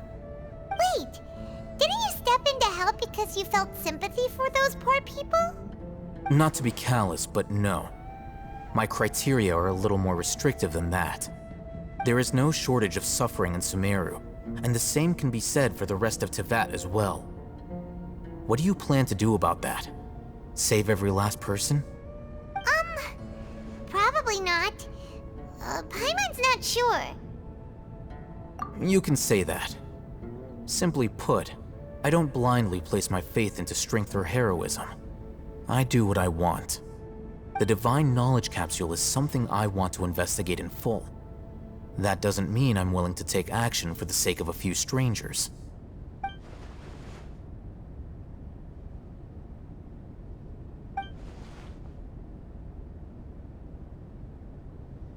Paimon's been wanting to say this for a while. There are a lot of bad guys in the academia, but you're not one of them. You're their weirdo. You're probably right. Though I must say, I quite enjoy this feeling of being the odd one out. Uniqueness is also an asset, is it not? Wow, that's a great way to think about it. Paimon's really impressed. If only Miss Shani had a similar mindset, her life would definitely be a lot easier. I'm just a more likable person than her in general. There's nothing more to it than that.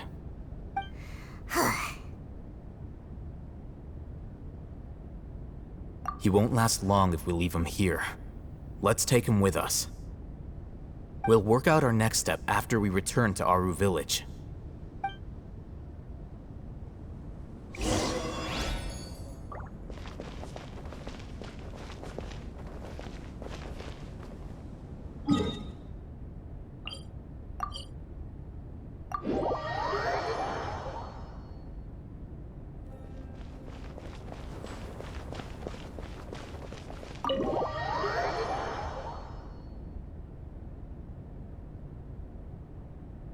We're back! You must be tired. You should rest and take some water. What's the situation? Who's this? Unfortunately, somebody who's too young to take on the role of Isak's grandfather. Nevertheless, he's one of the people we're trying to find.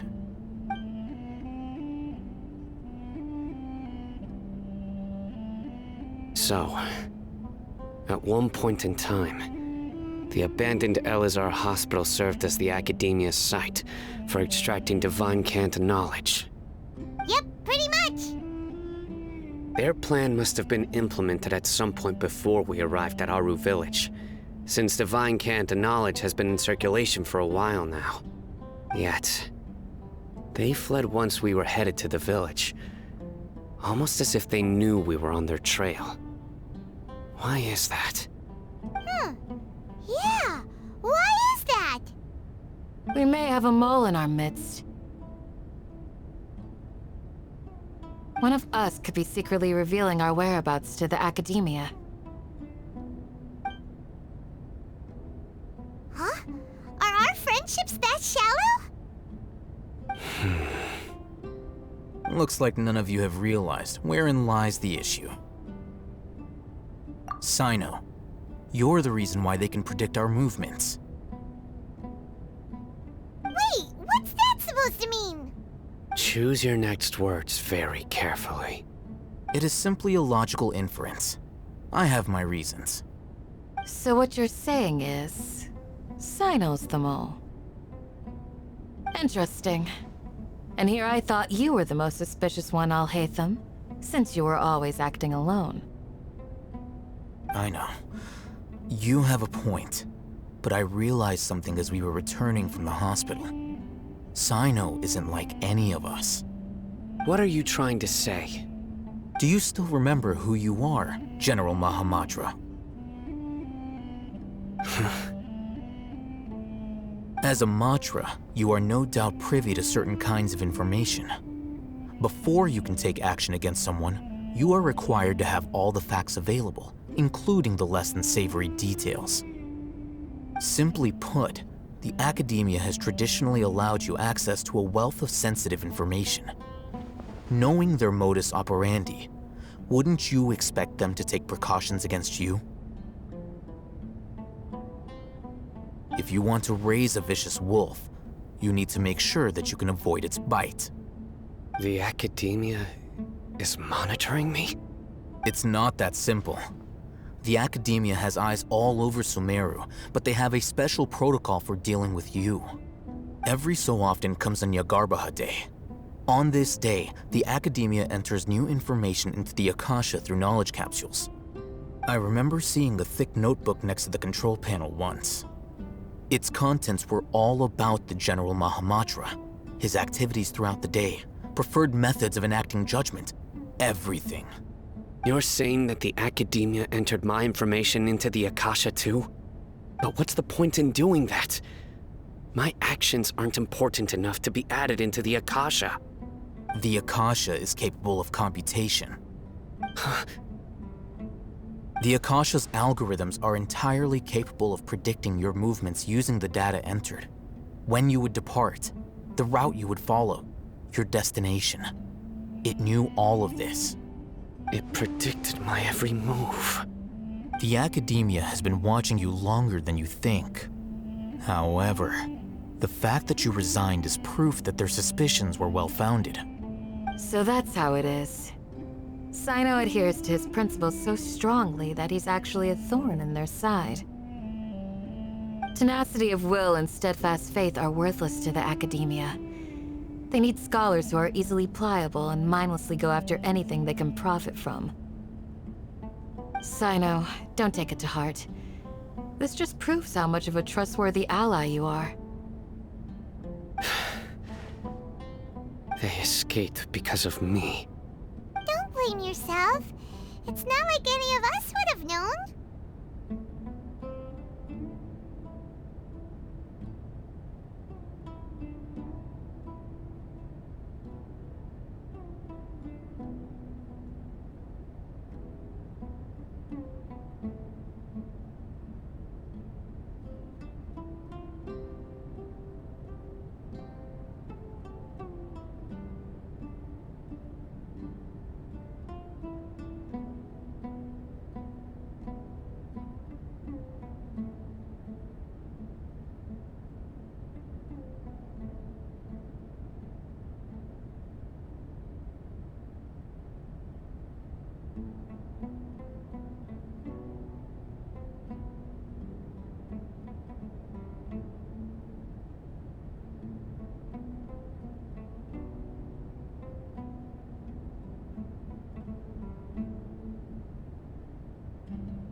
have an idea.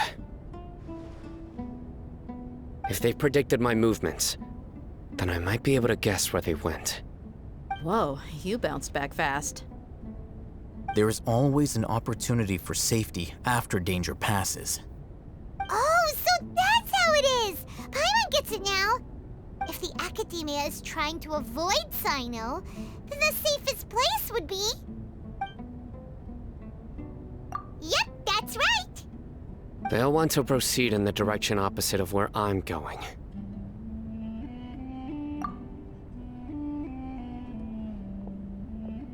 I must go. There's also something I want to investigate. Let's go, guys! After him! Please, wait! I want to go too! You want to go too? If so, you have to promise you'll stay safe. I want to find Grandpa. I promise I'll be careful and not cause any trouble. Everyone, I leave him in your hands. Yay! Let's go! Remember to pack some food with you! Paimon feels like we're missing someone, though.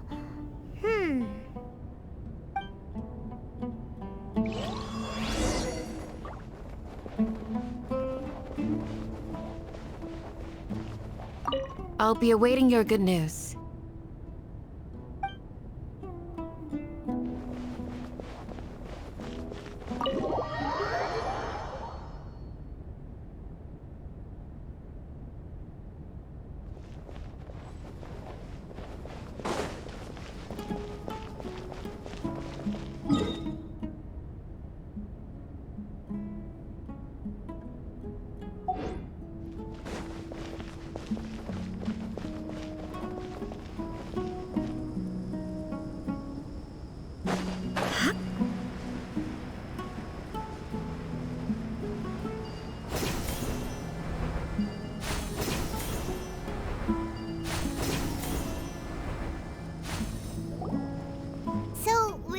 From here? Yes. After leaving the village, we should head straight toward the desert.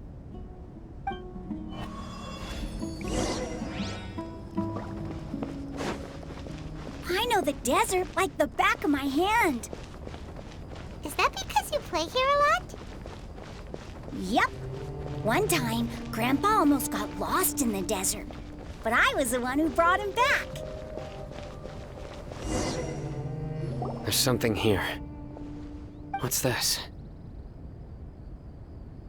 It's buried in the sand.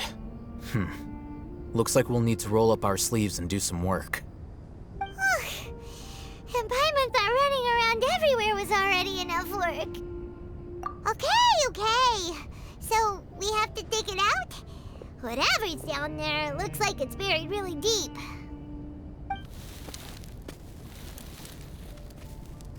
These are likely fragments of an Academia-developed device, something akin to a headset. Looks like there were more than one village keeper. They must have been escorted this way because there are device fragments scattered around here. Let's split up and search the area. Chances are that we'll find other things nearby.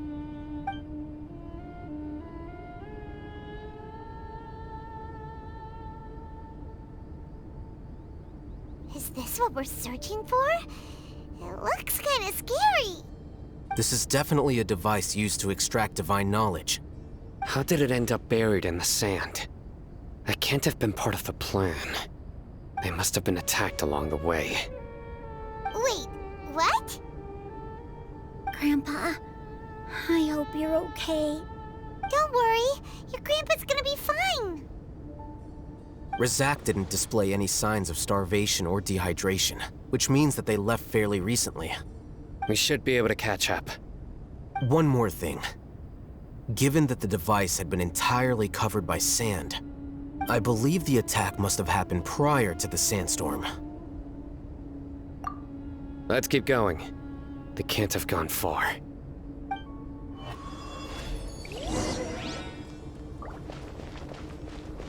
Ugh, but running on sand is so tiring. But you're flying, aren't you, Paimon? Is flying over sand tiring too? Ugh,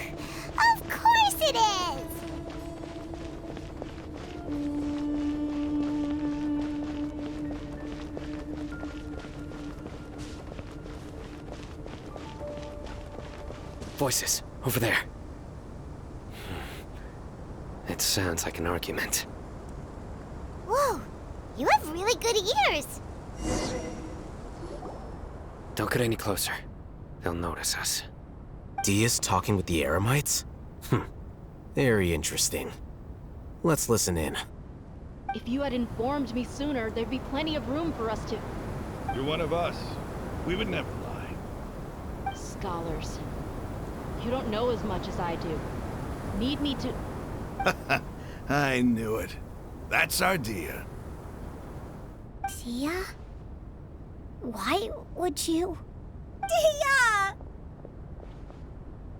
Hey, what are you doing? Huh? Didn't you say you'd help me find Grandpa? Why are you on their side? Well, look who's here. Ain't that something? This complicates things. You've betrayed Aru village? So, this is the great General Mahamatra. Dear, you'd be better off as my assistant than hanging around with this motley crew. Seen for yourself, I have the means and methods, and my ideals are far more admirable than theirs. I'm not the type that's easily swayed, Raman. You of all people should know that. Wait, what's going on, Dia? Whose side are you on here? Shut it, Paimon.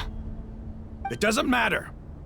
Whichever side you pick, nothing can deter us from the grand mission of resurrecting King Deshret. Once our Lord of Old returns to this land, we will have a new beginning. Face the facts, Raman. It's not gonna happen. You should understand that more than anyone. Have all your years as a merc taught you nothing about placing hopes in a ruler? I'm a desert dweller and a proud follower of King Deshret. Whether I live by the edge of the sword or in peaceful comfort, my soul will always carry this conviction. It's not too late yet. The village keep... Mad scholars aren't gonna bring King Deshret back to life. You don't understand, my dear lady. Pursuing our faith is our purpose in life. Even if the chance of success is 1 in a million, we must be willing to give everything we have. Even if it'll expose you to the academia? Even if they end up disbanding the Eremites? Your Eremites, which you've worked so hard for all these years? Yes. We've waited a long time for this day to come. The sun and the moon no longer shine here. All you see now is cracks in this desiccated land. But fate has finally dealt me a hand to play against the academia. With these scholars in our custody, we'll stomp the academia's forces and fight our way beyond the wall of Samiel. Ridiculous. Think about it. The academia controls the entirety of Sumeru. Your powers are negligible in comparison. If you still don't believe me, then try asking these 2 men. They're also against the academia, but neither of them are as arrogant as you are. They look more like pawns of the academia to me. Why would I listen to anything the people of Greater Lord Rukkhadevada have to say? Filthy traitors. Your god abandoned all honor and betrayed King Deshret. We desert dwellers will never trust the likes of you. It's impossible to communicate with someone so hostile. Perhaps we should. Do you really believe that by kidnapping the scholars, you'll be able to negotiate with the academia? These people have no value as bargaining chips, but I could be persuaded to take their place as your next hostage. These scholars were exiled from the academia. I, on the other hand, am their current scribe, and will be a much greater asset to you. Wait, you can't be serious. So, you want to trade places with the hostages, do you? Precisely. Any wise person would gladly accept my offer. What are you thinking? What if they decide to kill you instead? Well, that would be bad luck for me. However, I'd get the chance to observe the scholars, perhaps even find out the truth. Think you can talk me over with that confident look of yours? I'm not trying to persuade you. I'm using this as a means of joining forces against the Academia. You are the scribe. What do you have against the Academia? Not all desert dwellers believe in King Deshret, and the same applies to the Academia. Why must all knowledge seekers approve of the Academia's way of doing things? You Academia scum! Every last one of you is nothing but a hypocrite, just like everyone else on the other side of that wall. I've made myself clear enough. I won't listen to another word from the Dendro Archon's people. Not so fast. I'll hate them. Do you stand by everything you just said? I never make empty promises. You know you're making a dangerous decision, right? I do. Good. Raman, hear me out. These people are my friends. Maybe you can't take the followers of the Dendro Archon at their word, but what about me? Do you trust me? We've known each other for years. Of course I do. In that case, I'm willing to vouch for their honesty with my right arm. Come on, Raman, don't be a coward. If you're serious about taking on the Academia, you need to steel yourself. You can't be afraid. An arm from the Flame Mane. You've piqued my interest. But what if you refuse to oblige? What should I do then? No one's a fool here, Dia. We're mercs. And mercs don't tend to live long unless they have their wits about them. You're not wrong, but this is different. I promised my friends that we'd bring back the Village Keepers together. Let's do it right here then. Give me your right arm as proof of your resolve. Don't listen to him! He's not even trying to negotiate! He just wants to make things more difficult! That's fine. Are you crazy? We came here to save lives. One arm for that many people is still a pretty good deal, if you ask me. Raman, I'm holding up my end of the deal here. You'd better not let me down. Sure. Go ahead and cut off her right arm.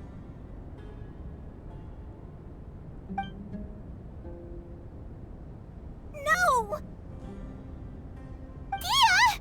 What are you gonna do? Think of something! You don't have to go this far. That's not for you to decide. Do it! Dia!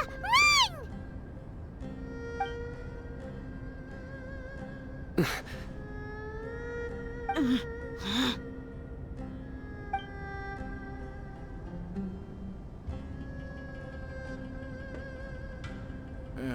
Stop!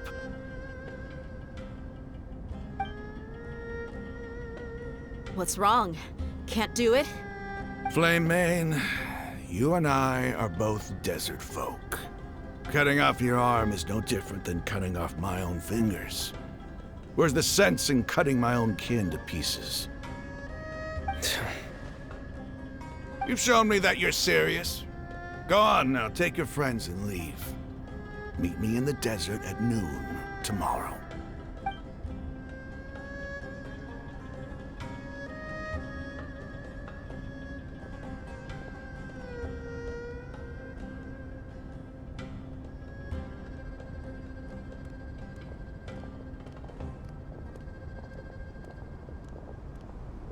Phew. I was really counting on him not going through with it. Dia! That was crazy! Have you all lost your minds? What if he'd actually cut your arm off? Then I just have to hold my claymore with my left arm. Okay, I'm sorry. But sometimes when you're out on a limb, you gotta double down to seal the deal, you know? Don't ever make a promise like that again. I can deal with the likes of them. If it came down to it, you would not lose to them either. I don't doubt it, Sino. But this is about more than me and them. There's a lot more where they came from. Even if we got rid of one bunch of radicals, there are others out there. Wiping them out would do more harm than good. As you wish. I'm sorry, Dia. I should have stayed put and listened. I should have trusted you. It's okay. I promised you I'd help find your grandpa, so I'll do whatever it takes. Whatever it takes? You just might be scholar material. Huh? Are you serious? The Eremites once said that I was a lunatic. Perhaps a little madness is essential to be successful in research. Why does it feel like he's using his praise for me as an excuse to brag about himself? Okay, let's get moving. We should head back to the village and rest up. Today was just a trial run. Noon tomorrow is gonna be the hard part.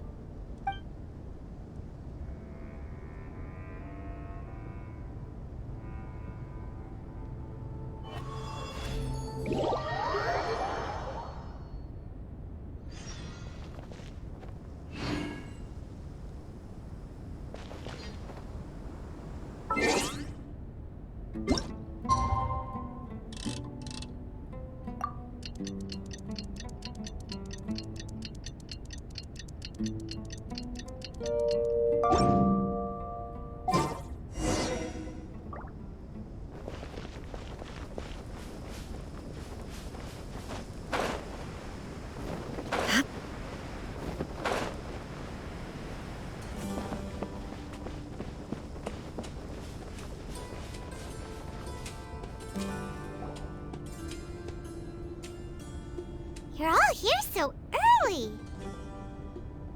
Looks like we have everyone here. Isak, are you sure you want to come with us? I'll watch from a safe distance. Dia, I want to be there to bring Grandpa home. Okay, let's go then.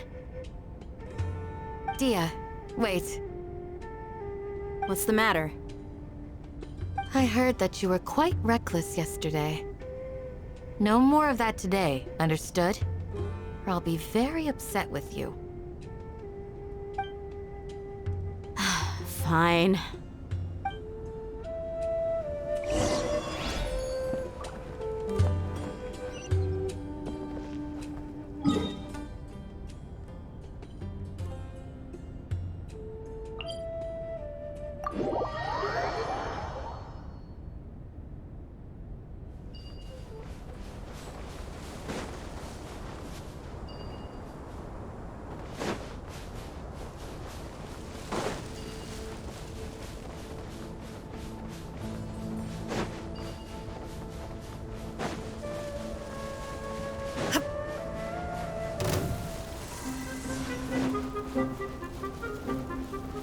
Illusion shattered!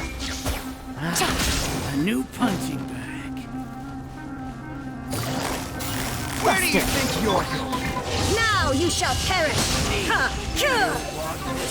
Ha!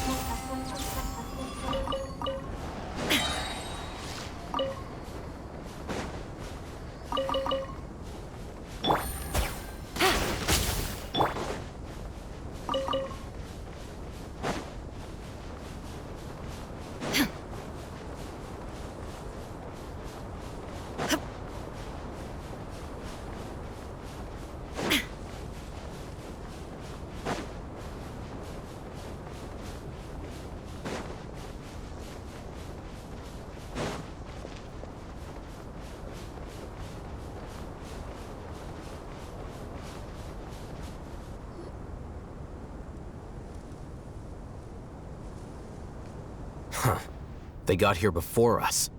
Uh-oh. Is it because Paimon overslept by 5 minutes and held everyone up? Is everything ready? Absolutely. Although, you brought fewer people than I imagined. Bring him over.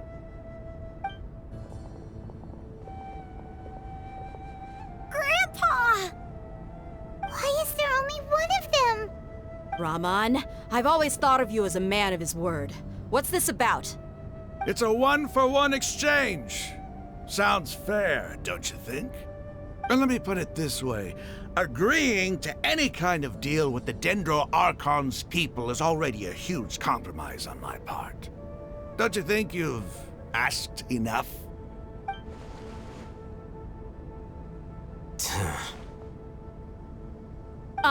You stay right there!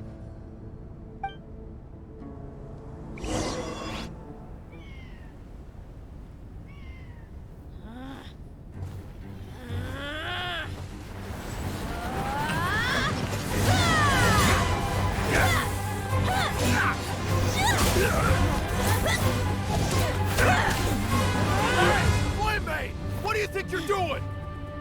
Grandpa! Don't you see this blade here? You coward! Why are your hands shaking? Wait a second! It's a earthquake!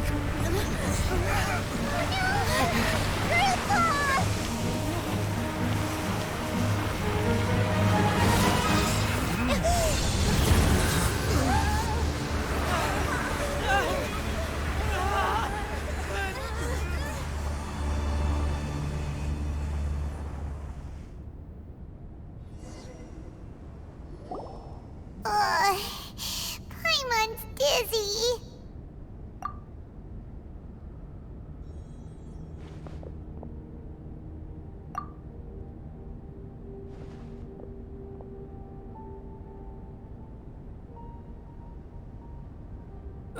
This day's going just great. What a nuisance. The sand dune collapsed. I saw an energy field. The village keeper protected us. It glowed green with dendro. Just like you said, it may well have been the remains of Lesser Lord Kusanali's power inside the scholar's body.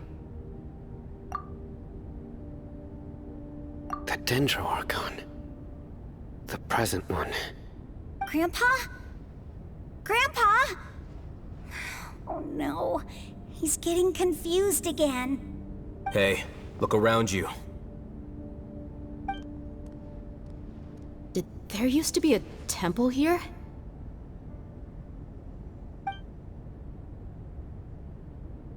It seems that when the sand dune collapsed, it exposed these underground structures. The symbols on the gate belong to King Deshret's civilization. This structure must be ancient.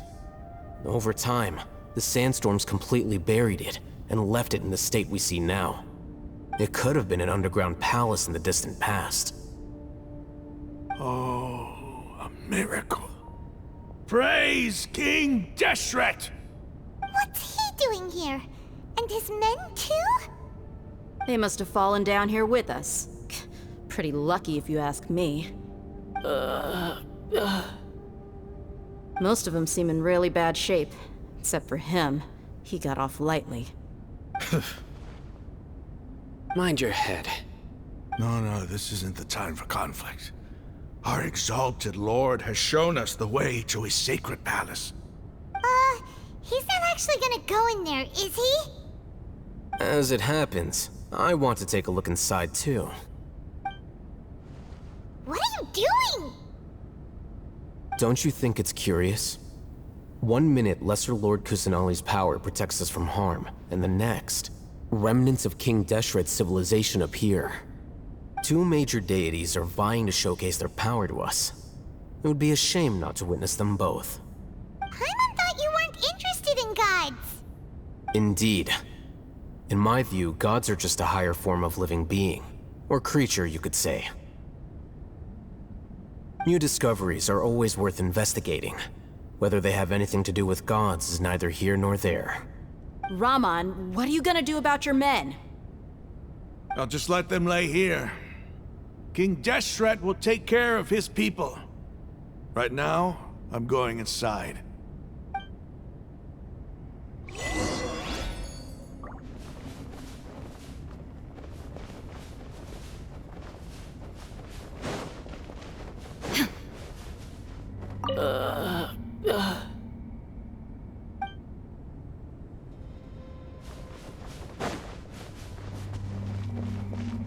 Grandpa? Grandpa? Oh no, he's getting confused again.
It's full of life here. This defies comprehension. It looked completely desolate from the outside. Yet, it flows with energy inside. Yeah, and there's so many plants. It's so pretty. Sir Rahman. Huh?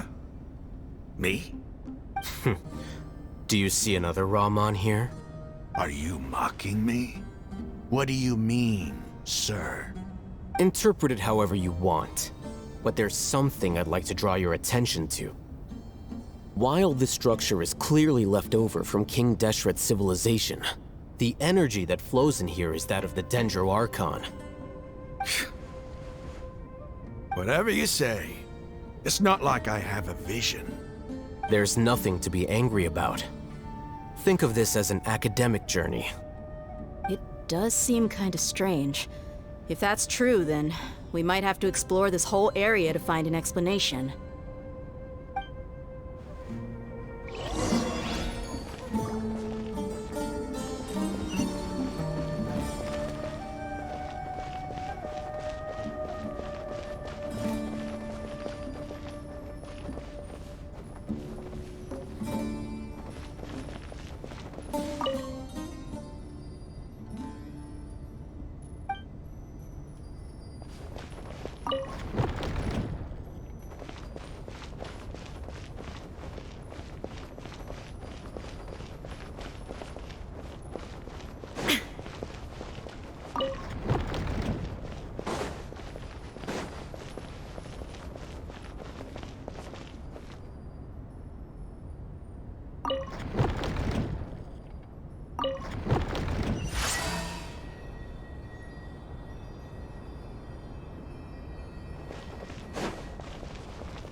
Gotcha. Shine down!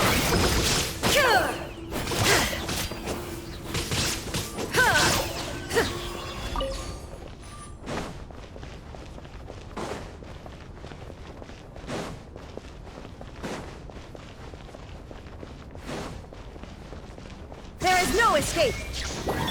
I'm going in! Inazuma shines eternal!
Shine down!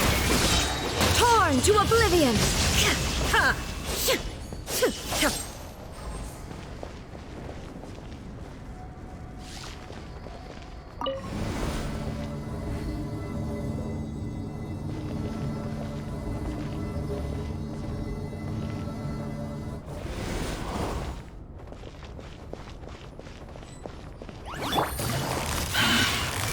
Quietly.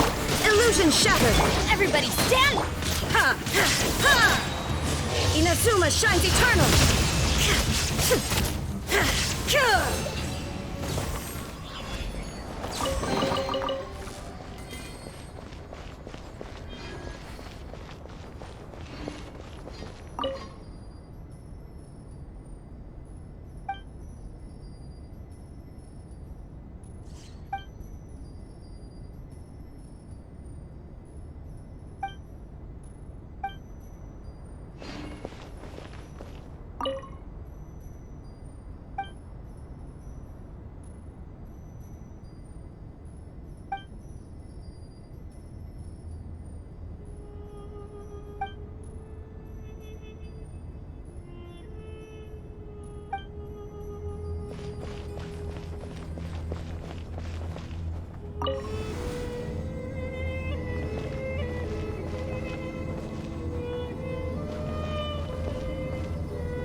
Busted. Things are about to get tight.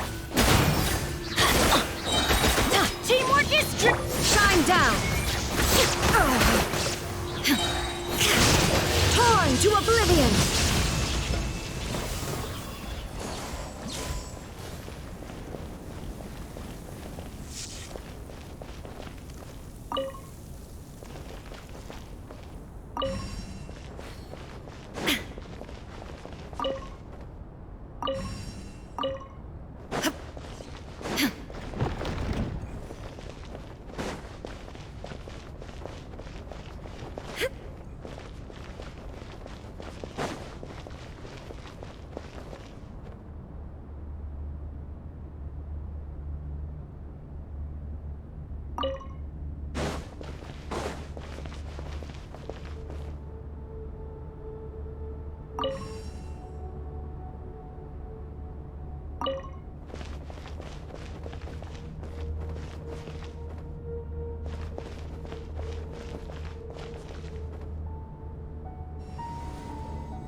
That's a sight to see. King Deshret's splendor surrounds us. There's so much vegetation here. It's different than what I expected. Sure are a lot of plants for a desert. That's what I call divine providence of King Deshret.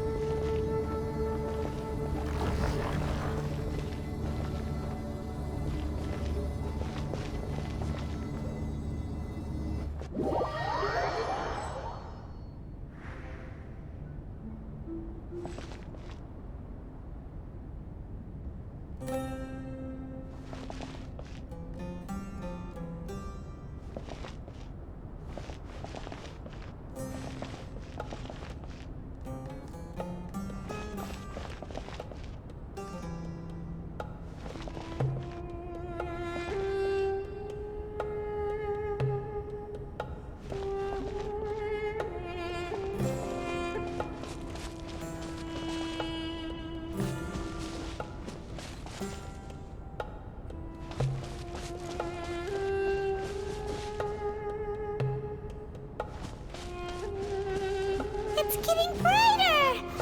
Oh, it looks so beautiful!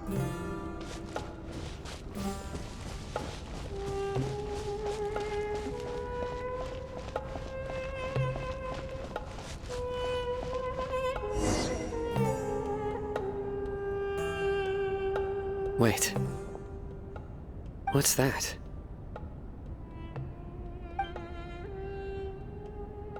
A load of flowers. And it looks like there's something among them. These are King Deshret runes. They left something behind. Yes. It's an elegy written in an ancient script. What does it say? Here lies our faithful priest Kasala. His wisdom is a miracle among the people, deserving of high praise and admiration. You can read ancient King Deshret script? Of course. Every student needs to master at least 20 languages before they graduate. He's not serious, right? There's still something off about this place.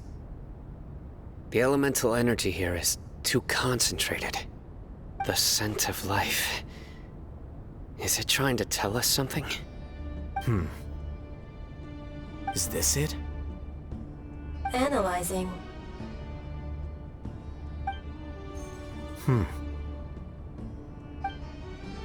There seems to be a hidden message among these skeletal remains. Excellent.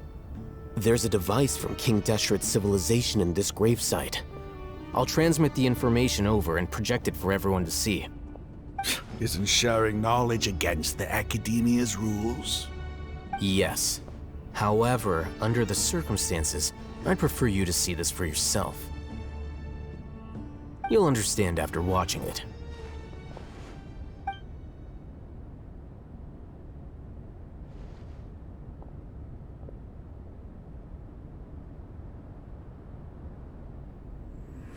Civilization is born of knowledge, but so too can knowledge be its demise.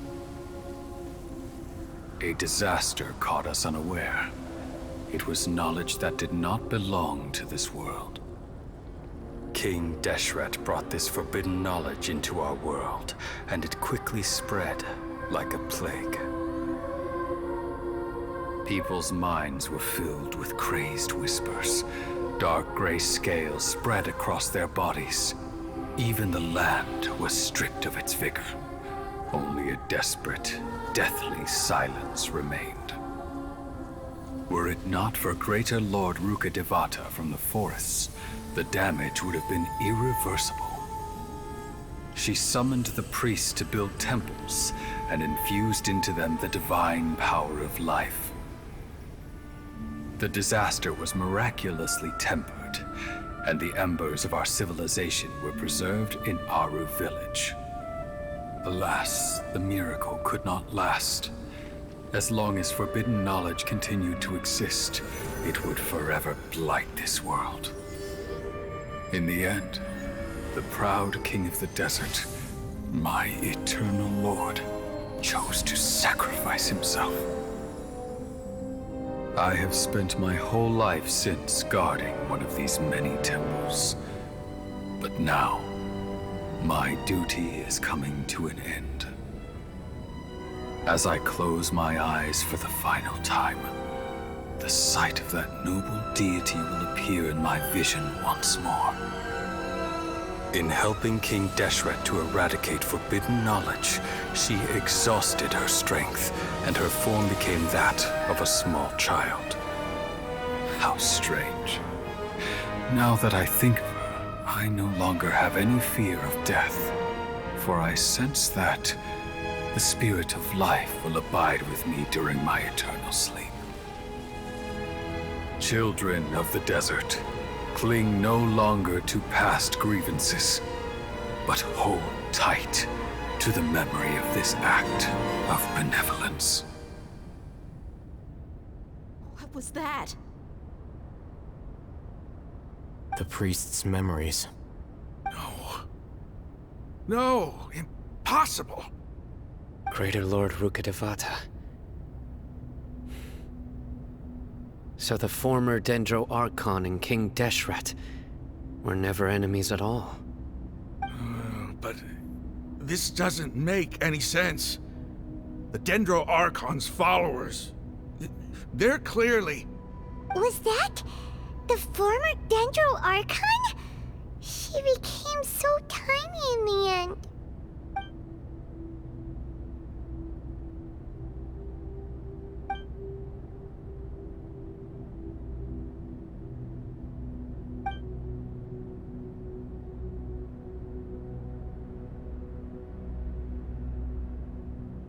You might be distrustful of the Akasha, but there's no reason for you to doubt King Deshret's technology. You've just witnessed his priest's last words. I've never heard about any of this before. The surviving followers of King Deshret all gathered in Aru village. Our god did not make mistakes. We refused to believe any of the rumors. King Deshret's death, the all but total annihilation of our civilization, it was all Greater Lord Rukkhadevata's doing. We saw her as nothing more than a traitor, who stabbed us in the back in our moment of crisis. Just like us humans, fighting, feuding, double-crossing each other to survive in the desert. You were blinded by your prejudice.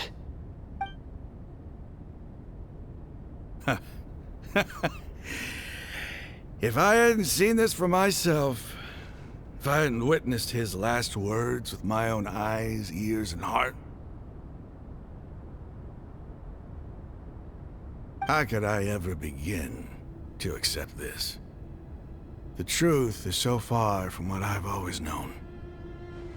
Am I really supposed to believe that after all these years, all this time seeking revenge, suddenly now my enemy is my savior? Rahman, that's enough. Give it a rest. You're starting to make a fool of yourself. Dia, tell me, my Aramites and I, what are we even fighting for?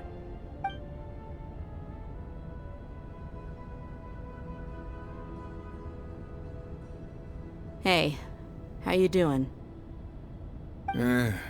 I'll live. Thanks. I should probably go. Can't just stay here forever. What's your next move gonna be? Oh, I know what you're going to ask. I feel deeply ashamed of everything I've done. You'll get everything you're asking for. But please, give me some time. After everything that's happened here today, somehow I need to explain it to the others. It's not gonna be easy. Well, I guess that's for me to deal with. Dia, this is where our camp's located. Make a note of it. When would be a good time for us to go? Tomorrow, I'll convince everyone that we're all on the same side. And I'll return every last one of your your village keepers. We'll share our other resources with you too.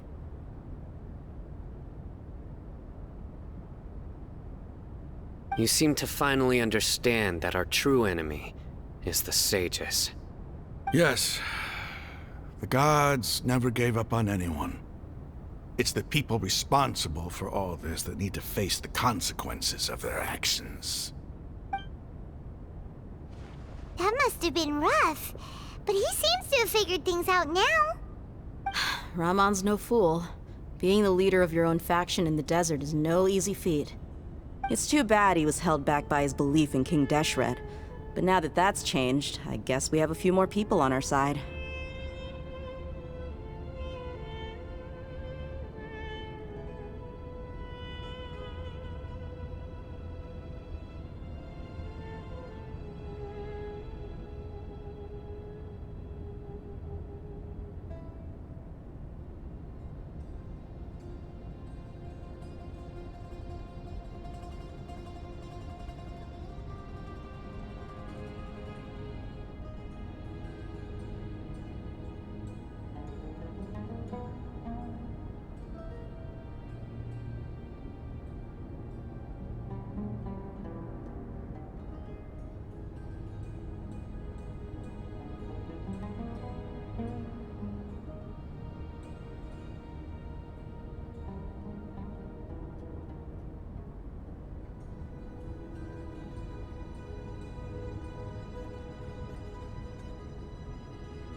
The outcome, at least, is favorable.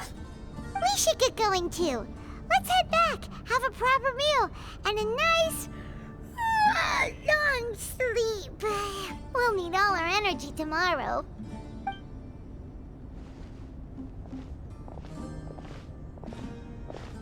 Sino, we're leaving! Stop yelling.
Raman, we're here. Everything's been arranged. Someone will bring the village keepers back to Aru village shortly. I guess all I can say now is thanks for agreeing to help. Don't mention it. I think we can both agree you went to hell and back for it. But we share a common cause now. From here on out, we're allies. Where are the perpetrators? I'll bring you to them. Follow me.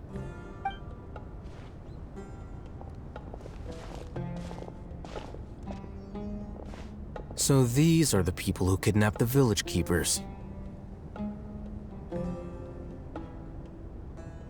Oh no, it's the scribe! There's no need to yell.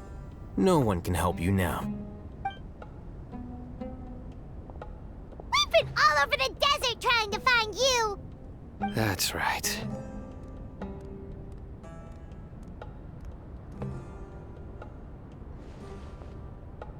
General Mahamatra? No, no! Make it quick, please! Swift and painless! Whoa. The moment they set eyes on Sino, they turned pale like they've seen a ghost! You should have known that I would be coming for you. Wait, we were just following orders. You know what I'm talking about, right? There's no way we could have done all this by ourselves. No, not Sino. He's gonna tear us limb from limb. I could do worse. Please have mercy. Start talking. Otherwise, I'll have to resort to other methods. So, your superiors have kept you quite busy recently. Why? What are they trying to accomplish? They wanted to extract canned knowledge. Don't play dumb. You know what I'm really asking. They extract divine canned knowledge. Then what? I really don't know how to explain it. Well, you better start talking or you'll be sorry! You don't want to make things any more difficult for yourself, do ya? Be my guest.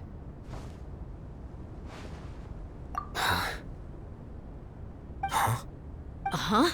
That sure didn't sound like a fancy metaphor or anything. You're serious, aren't you? How did you know? There's no use hiding it now. Yes, you're right.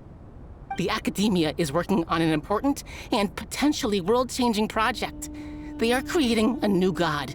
A god that will belong to them and to the people of Sumeru. It may seem as if Sumeru's academics are thriving, but ever since the death of Greater Lord Rukkhadevata, scholarly breakthroughs have been few and far between. The withering of Irminsul has been getting worse recently. The sages have tried everything they could think of, but nothing's worked. I'm always hearing them say things like, if only Greater Lord Rukkhadevata was still with us. Continue.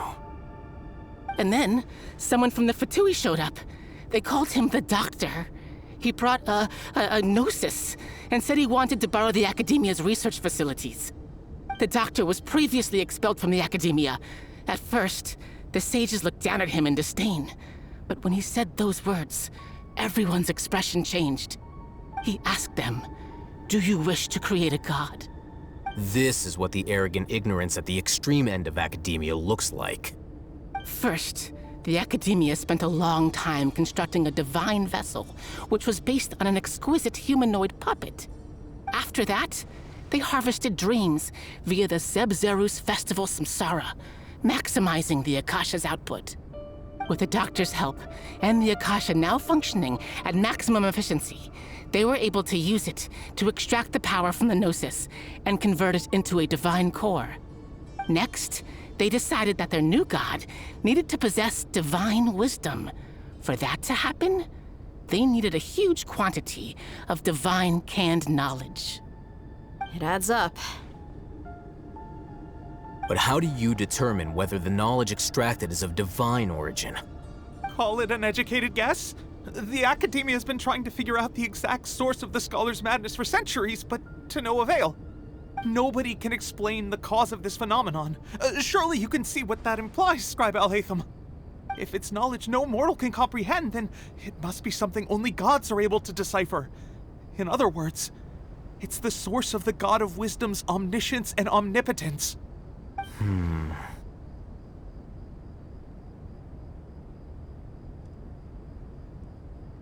You must have noticed by now. The Academia doesn't care about who their god is. It's the ability to exercise control over knowledge and wisdom that matters.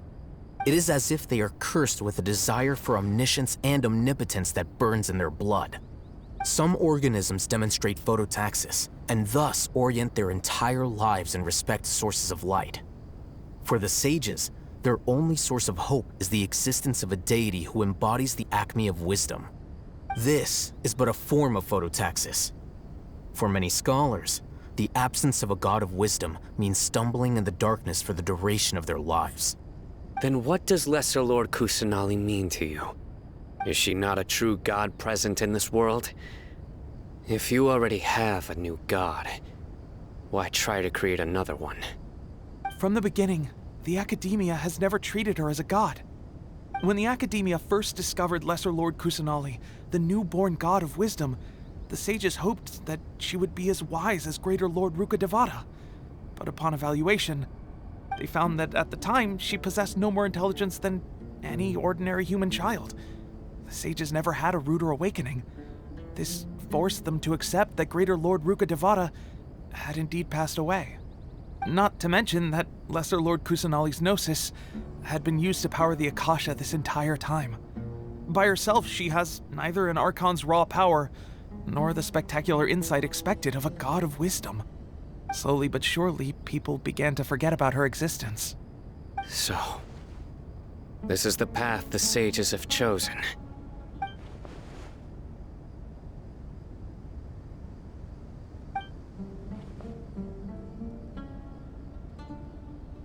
All right, let's try to keep our cool. If everyone's in a bad mood, then let's change up our scenery. Rahman, give me a few men to help us escort the village keepers back to the village. And these two scholars, they're coming too.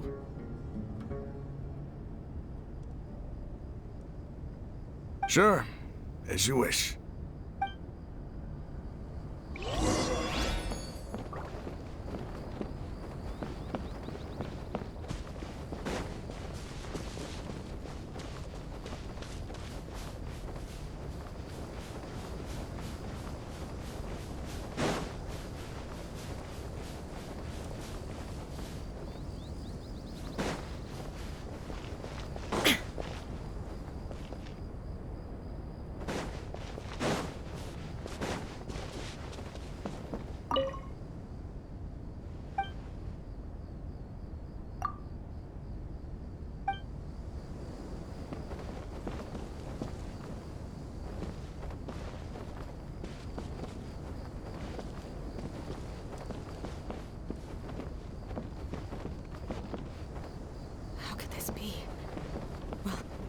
can't deny the truth.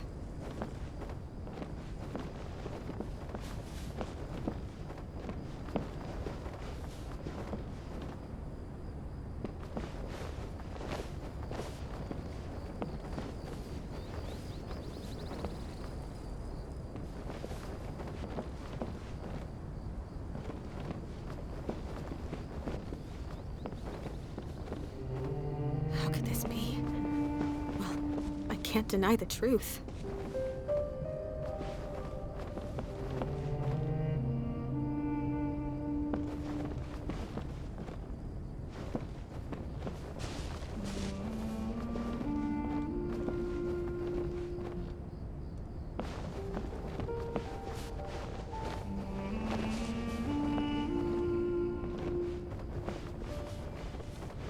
How could this be? Well, I can't deny the truth.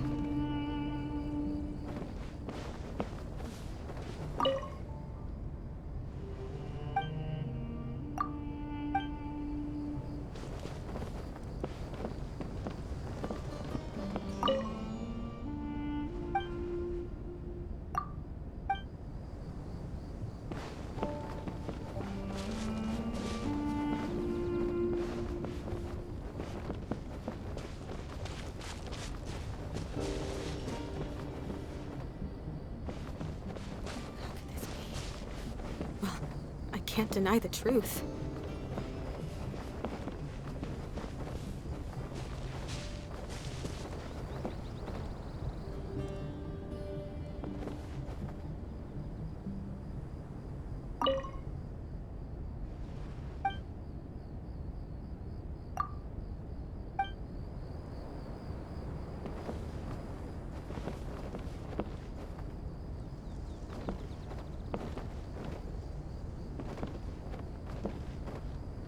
How could this be?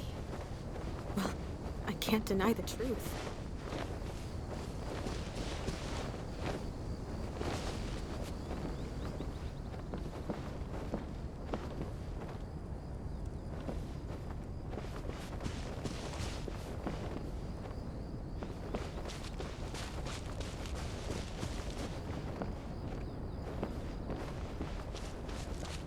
How could this be? Well, I can't deny the truth.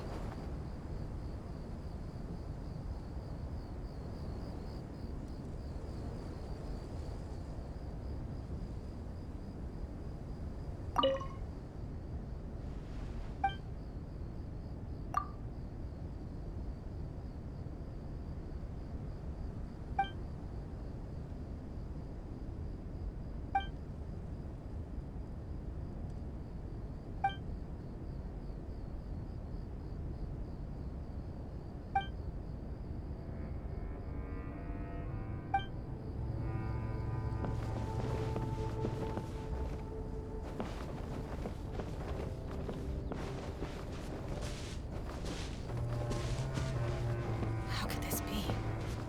Well, I can't deny the truth.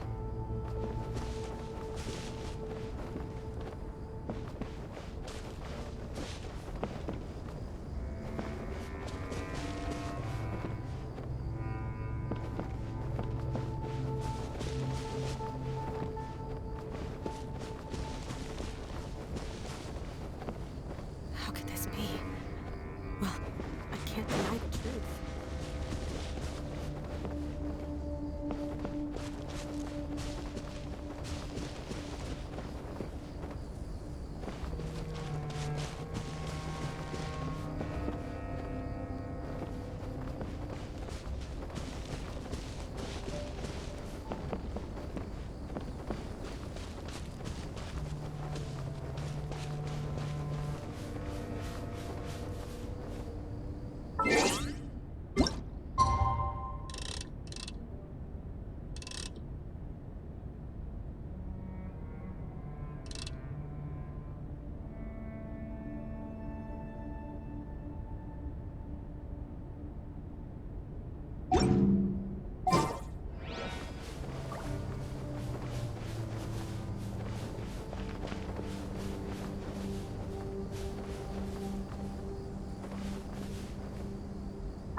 the world holds dear is but a backdrop of constant motion. I stand before it, alone and unchanging.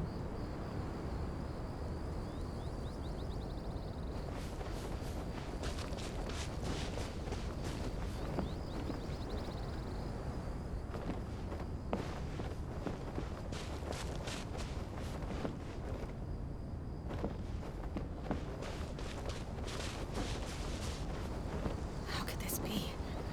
Well, I can't deny the truth.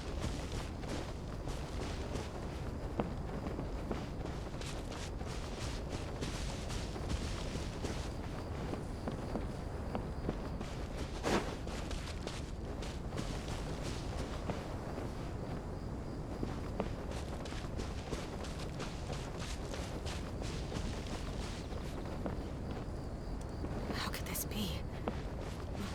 I can't deny the truth.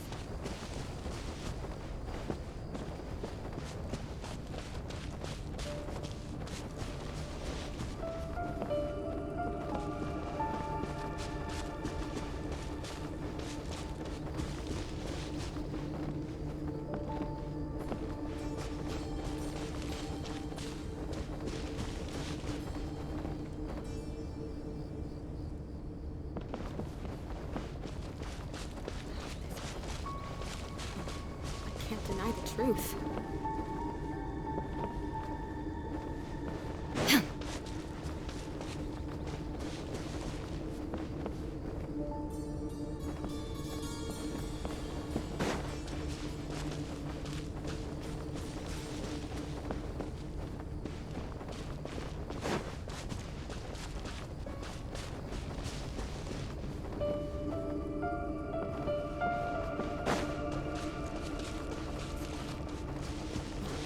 I can't deny the truth.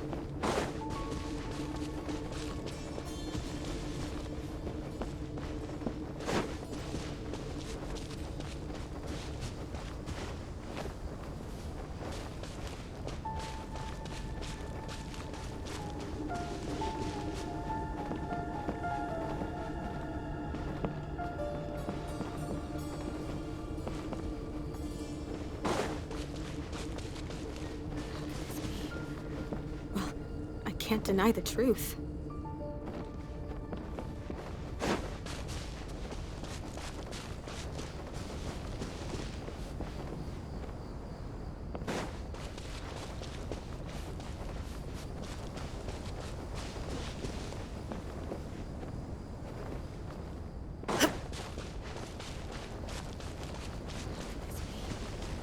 Well, I can't deny the truth.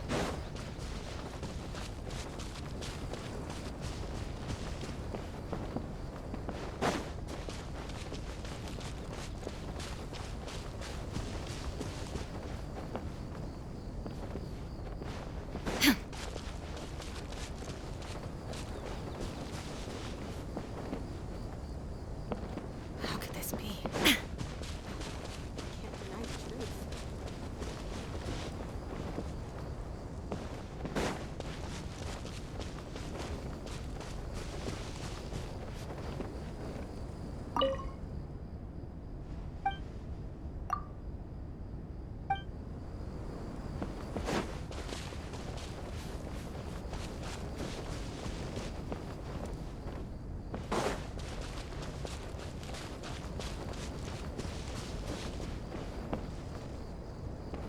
How could this be? I can't deny the truth.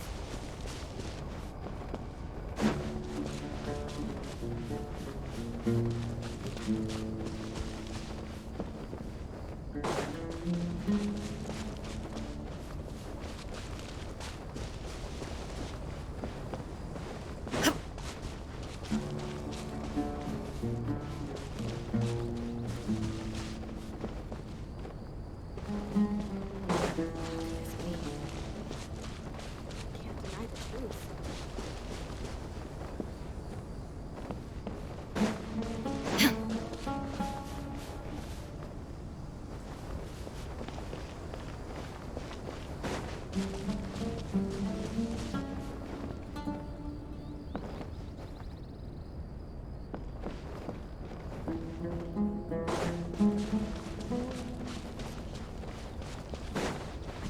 deny the truth.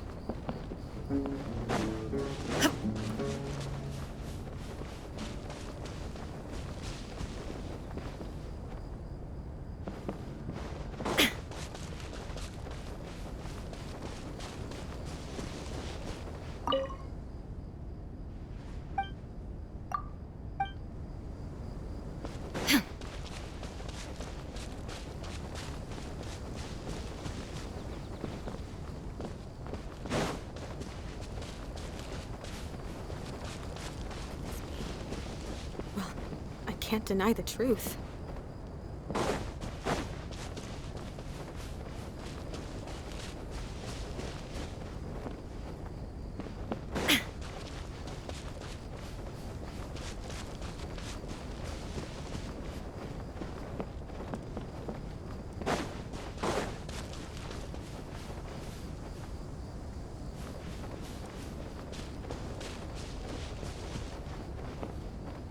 How could this be?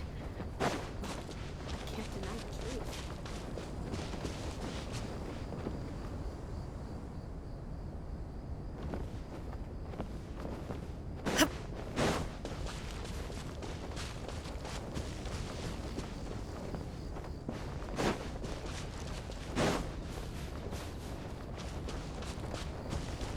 How could this be?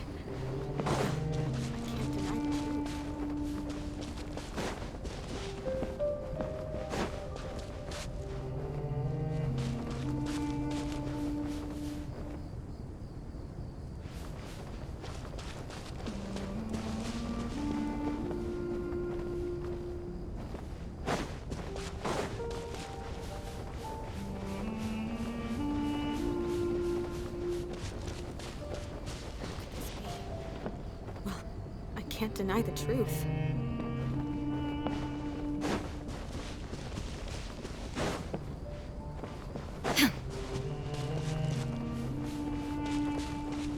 Can't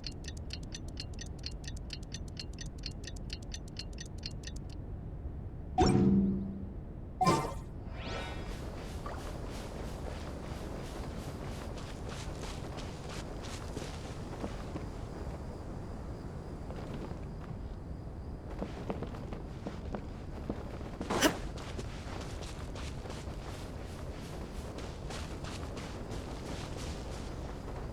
How could this be? I can't deny the truth.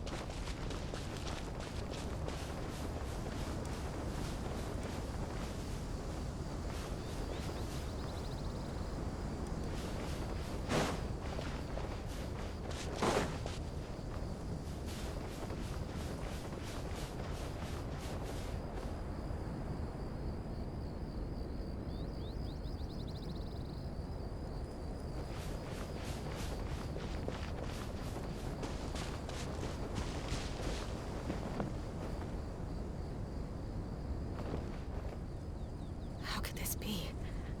Well, I can't deny the truth.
can't deny the truth.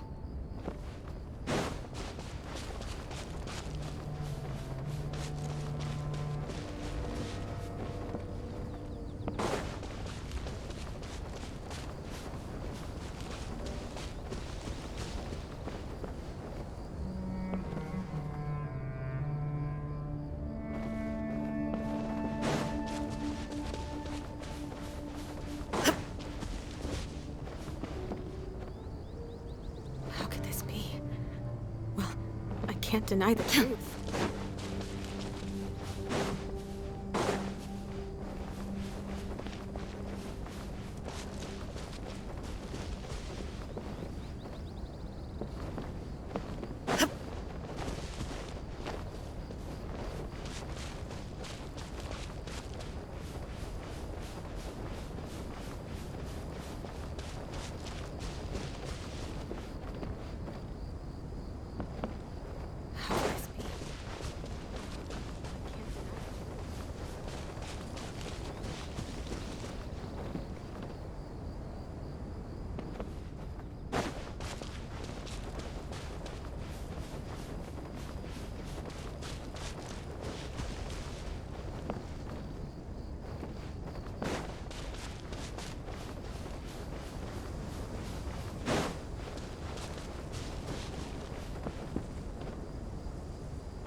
How could this be?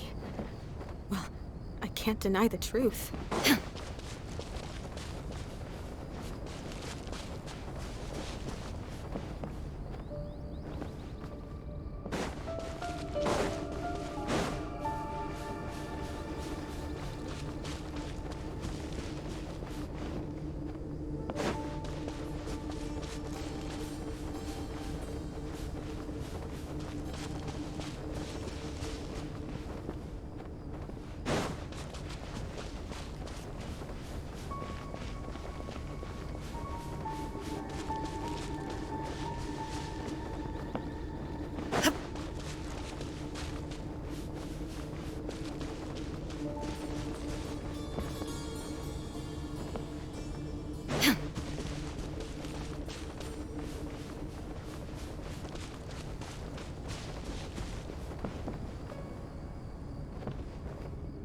How could this be? Well, I can't deny the truth.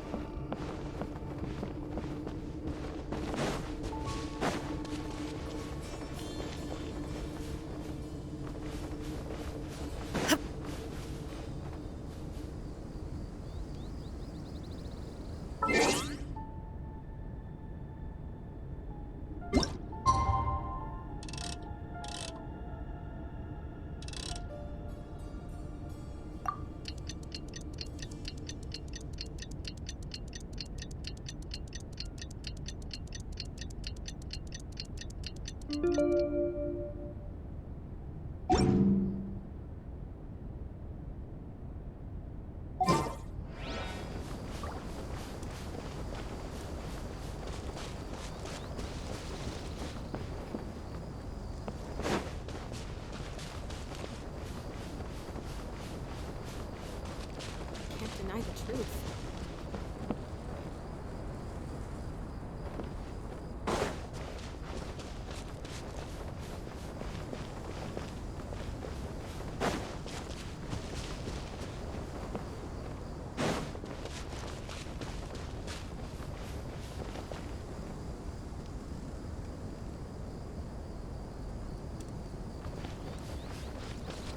I can't deny the truth.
Inactivity serves no purpose whatsoever.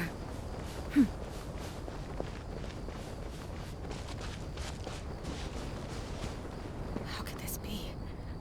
Well, I can't deny the truth.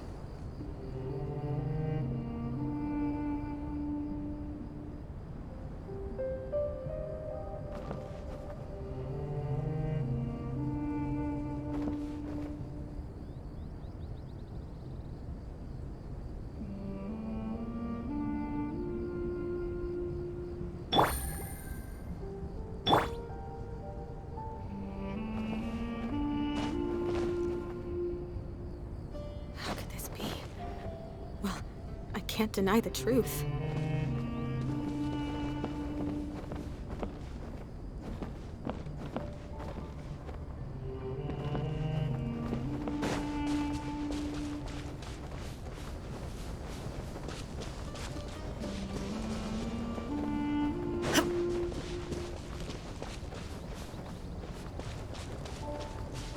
How could this be? Well, I can't deny the truth.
How could this be? Well, I can't deny the truth.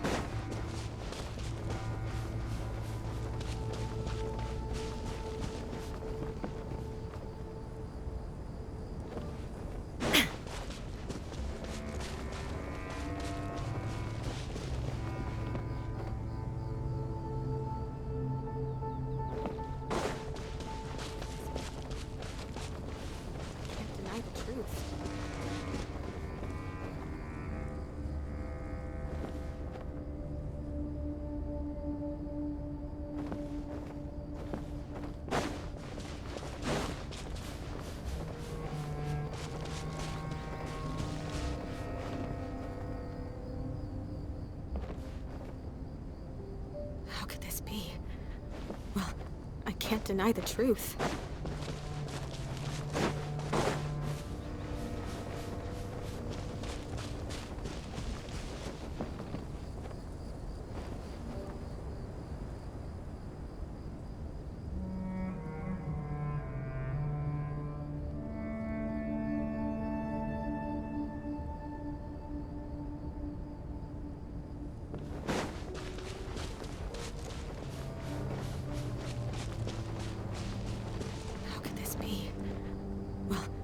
Can't deny the truth.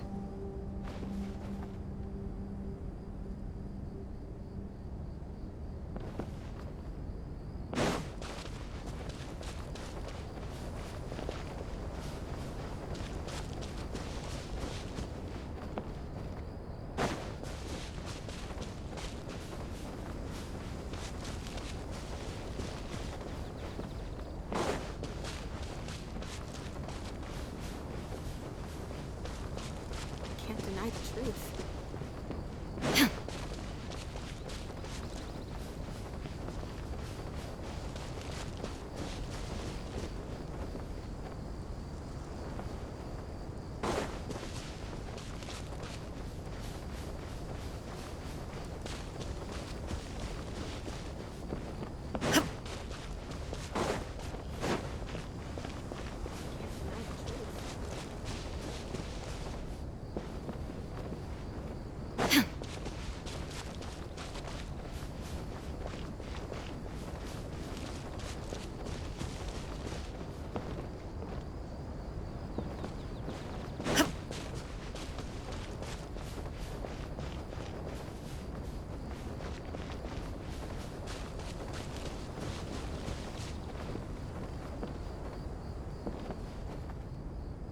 How could this be?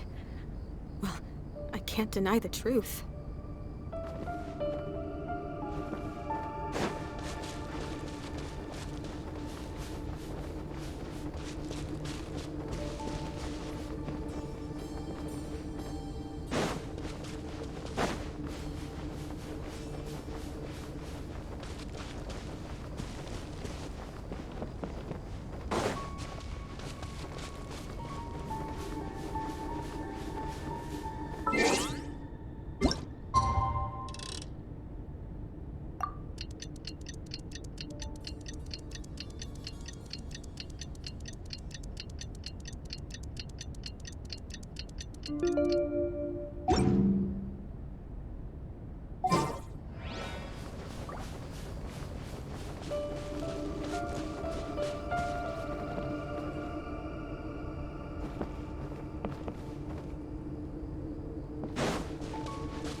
Can't deny the truth.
can't deny the truth.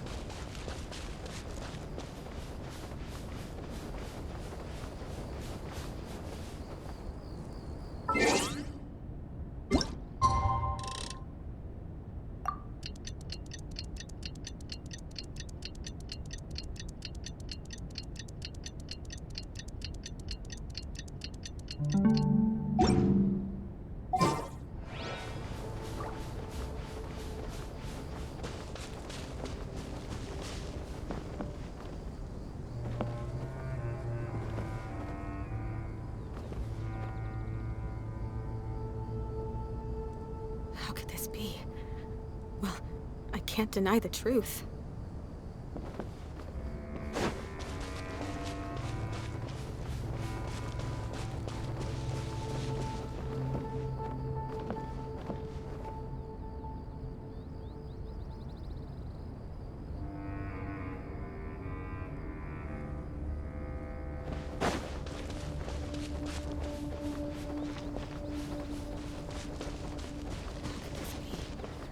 Well, I can't deny the truth.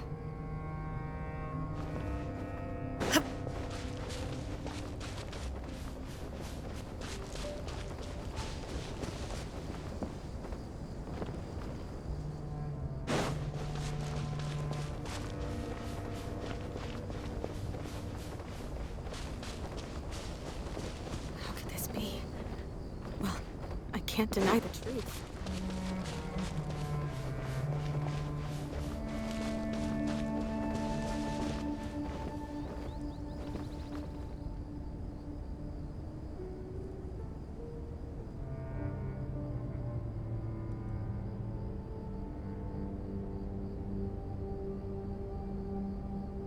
How could this be?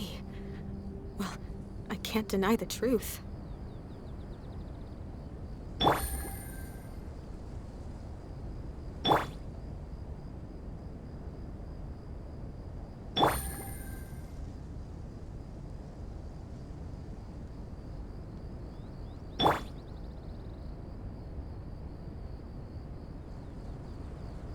How could this be? Well, I can't deny the truth.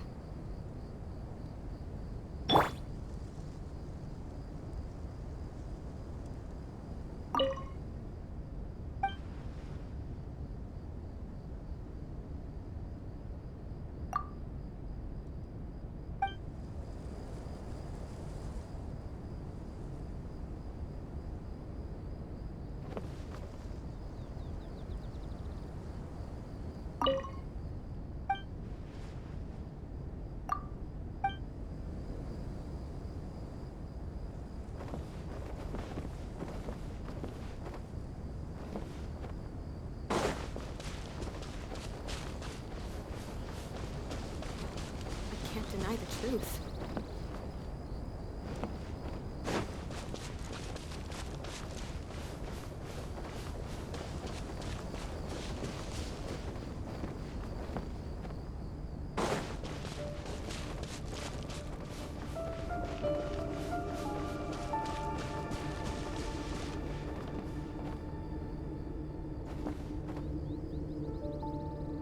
How could this be? Well, I can't deny the truth.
How could this be?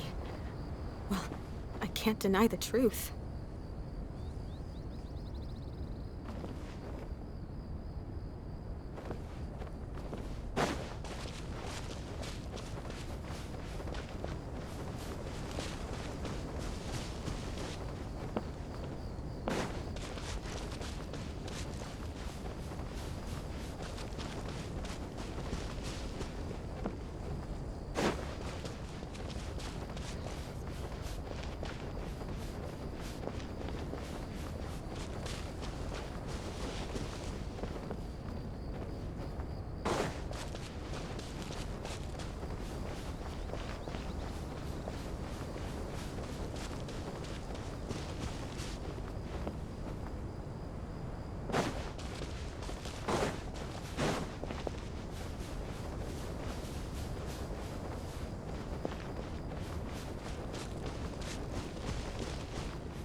can't deny the truth.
Can't deny the truth.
can't deny the truth.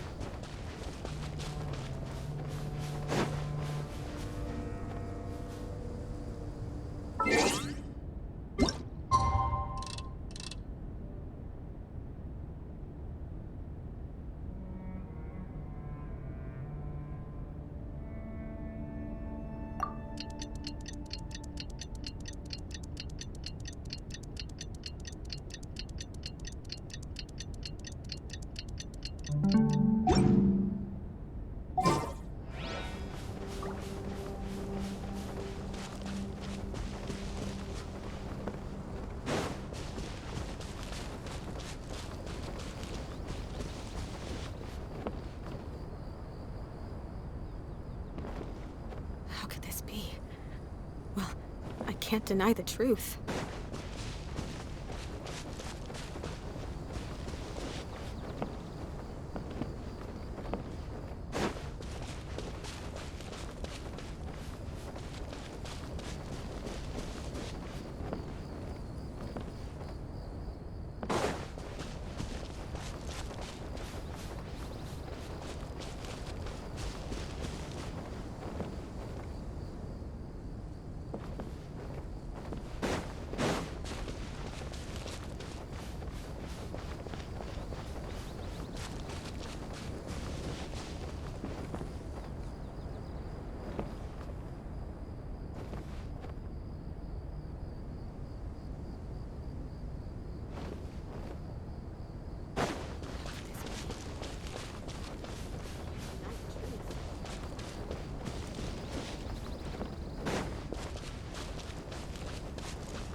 How could this be?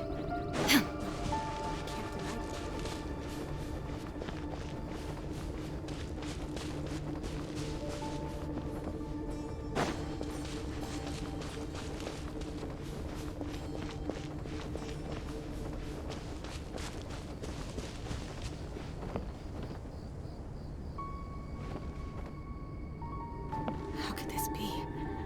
Well, I can't deny the truth.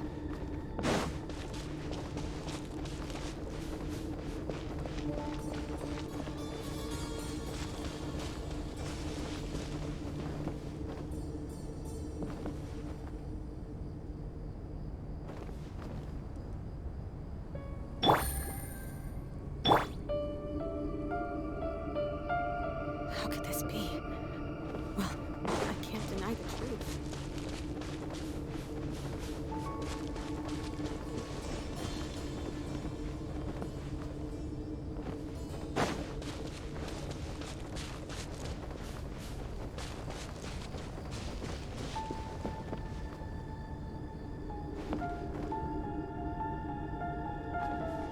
How could this be?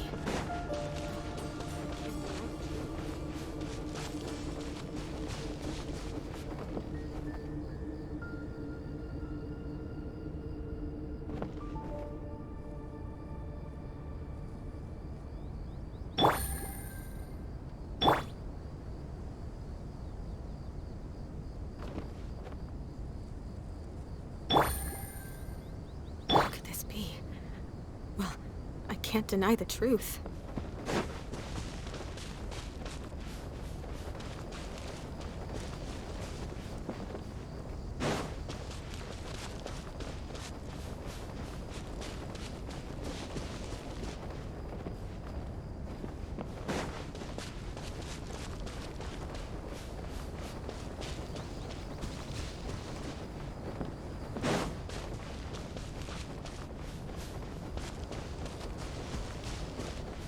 How could this be? Well, I can't deny the truth.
can't deny the truth.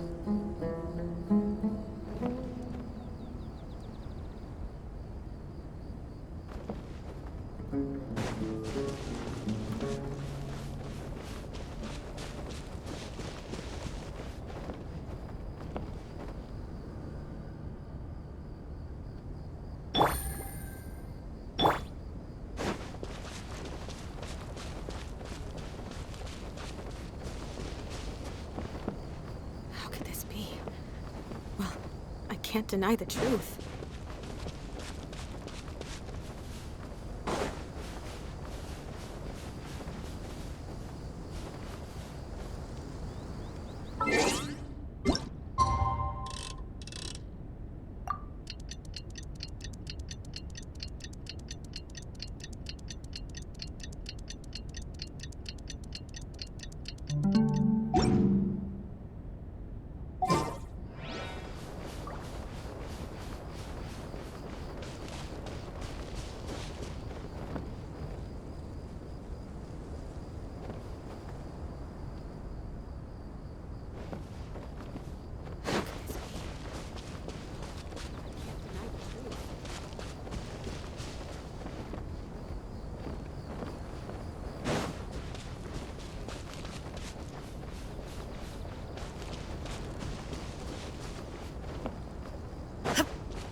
Can't deny the truth.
Can't deny the truth.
could this be?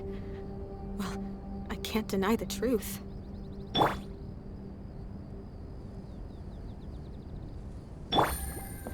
Take it easy.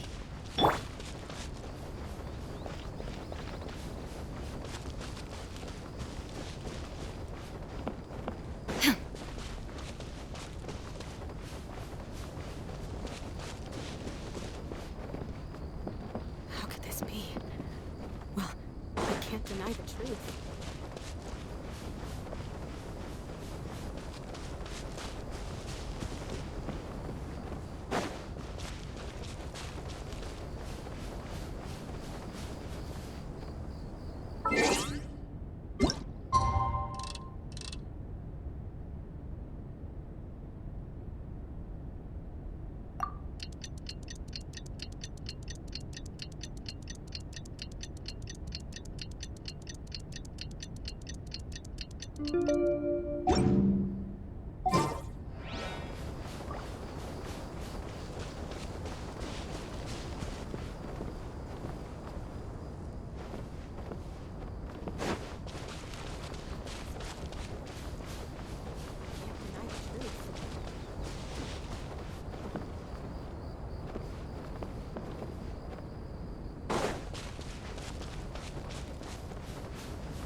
I can't deny the truth.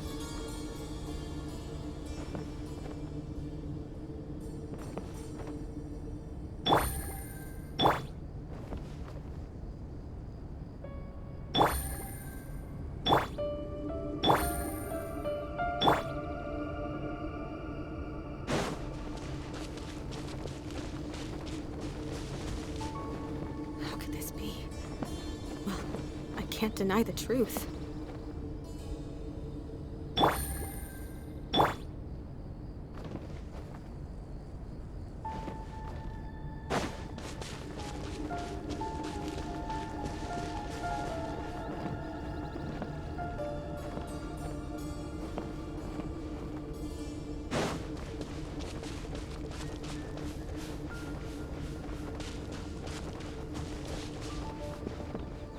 How could this be?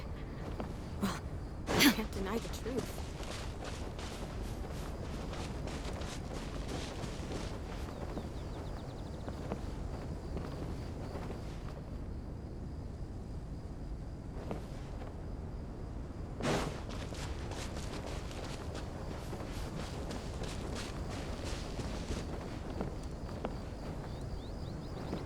How could this be?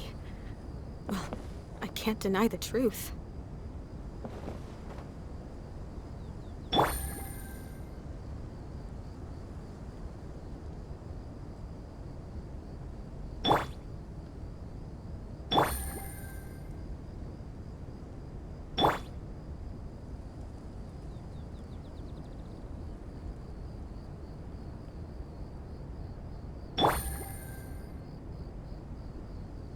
How could this be? Well, I can't deny the truth.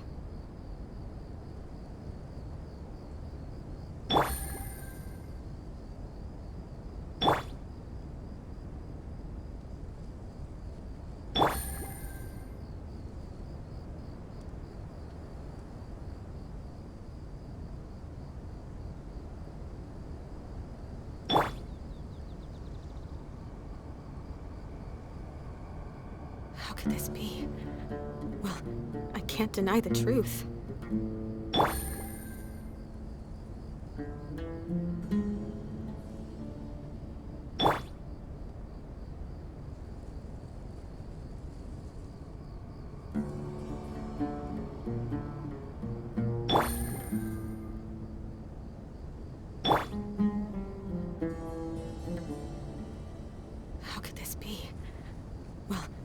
can't deny the truth.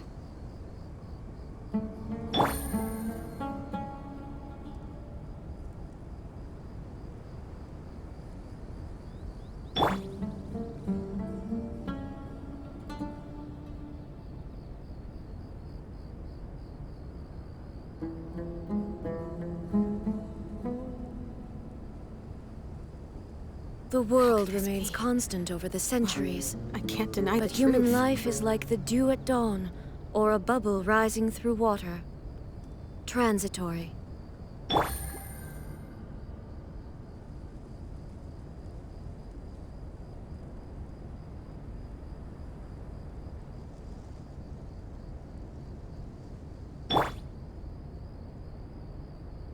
How could this be? Well, I can't deny the truth.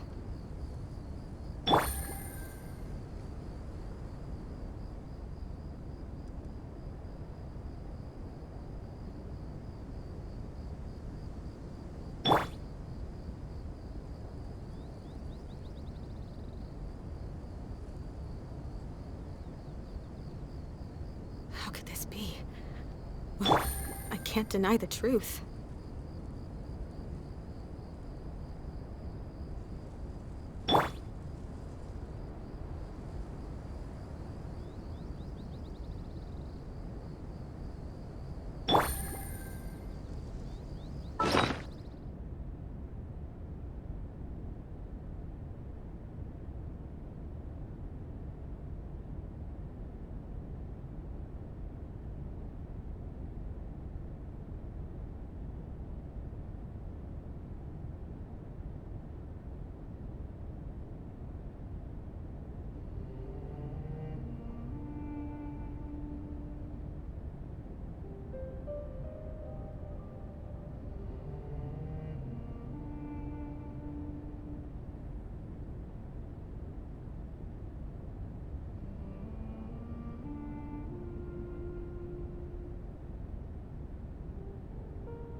can't deny the truth.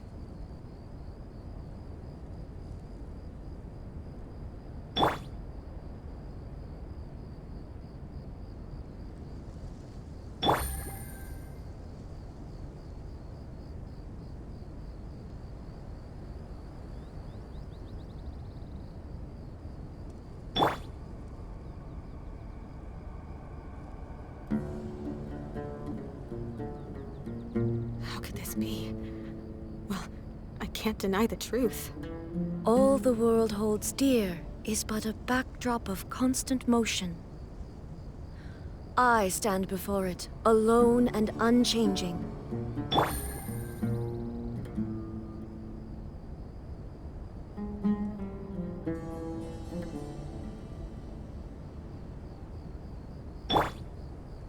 How could this be? Well, I can't deny the truth.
You need to watch out for any signs of earthquakes and sandstorms.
The village keepers you found have all been returned to their homes, and each one has a dedicated caregiver to look after them. The 2 new scholars are being kept under close supervision, too. Really great work, everyone. The atmosphere is so heavy.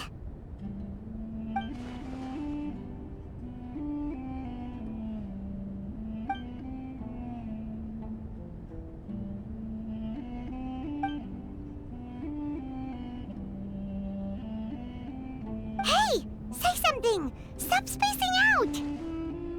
Come on, is there nothing left to talk about? In that case, let's all get some water and try to think about something else. Or I can go fetch some snacks. Oh! Paimon's so coming with you! Do you have any plans, Traveler? Gods above, you're not talking about work, are you?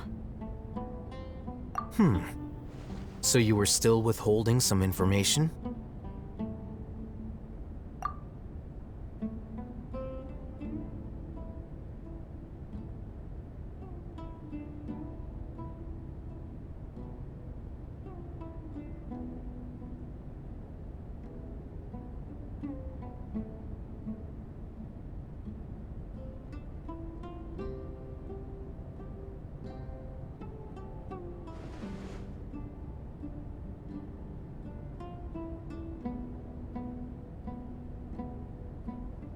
Even though we lived through all of this firsthand, it still feels super surreal to hear you talk about it again. What a whirlwind of a story. I felt like I was holding my breath the whole time. It seems like there'll be more issues to face in the days ahead than I'd anticipated. Still, now's a good time to make our next move. Now that Ramon's joined us, we'll be an even stronger team. It's time to make a plan. Indeed. These events are a flagrant transgression of the rules in every sense. We cannot allow it to continue. So, everyone, are we on the same page? Crush the sages and rescue our god. That is our ultimate goal.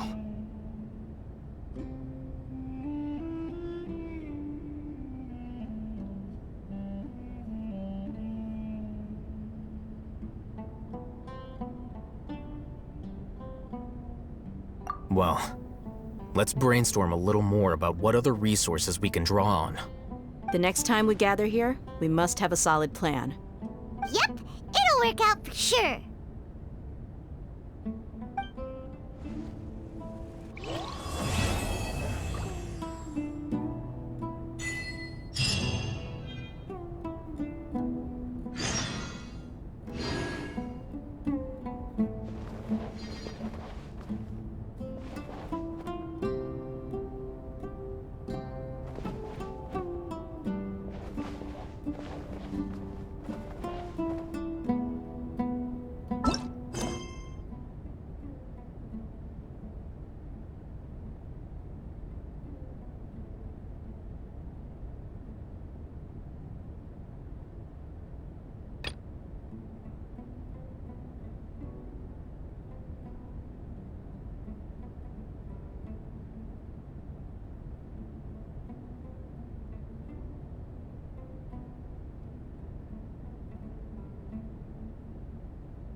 Hello there. Is there anything you need?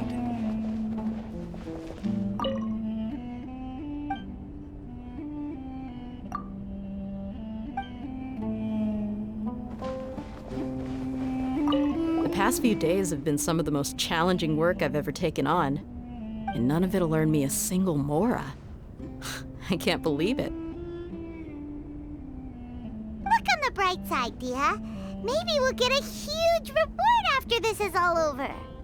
You've got a point. Hey, what would you do if you woke up tomorrow with more money than you could ever spend? Paimon would buy boatloads of tasty snacks. That's it? And maybe some tasty drinks as well? How adorable. Well, Here's to all our indulgent fantasies. If there's a chance they can come true, I'll give it my best shot. And here's hoping that everything we do from now on will change this world for the better.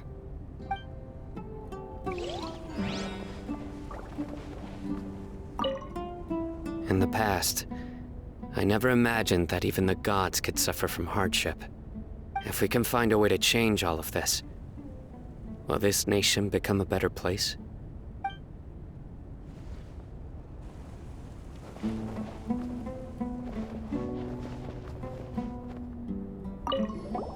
Don't rush.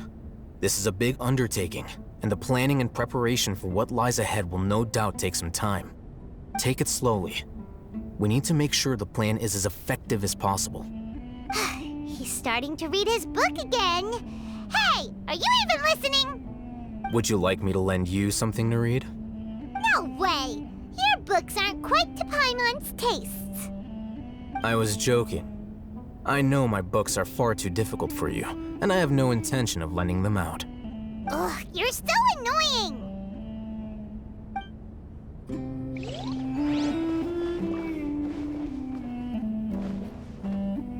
You must let me know if there's anything I can do to help. Though I cannot leave Auber Village, I can't help but feel stirred when I see the looks in your eyes. I've never felt as roused as this when fighting alone in the past. I suppose this must be the power of camaraderie.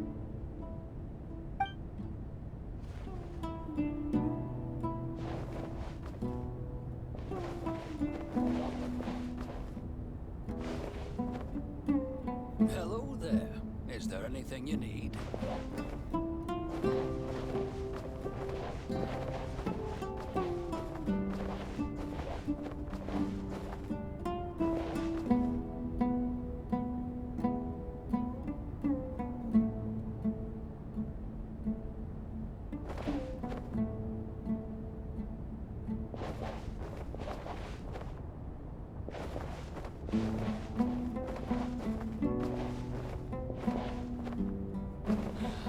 Your memory is far superior to mine. By the way, do you still remember?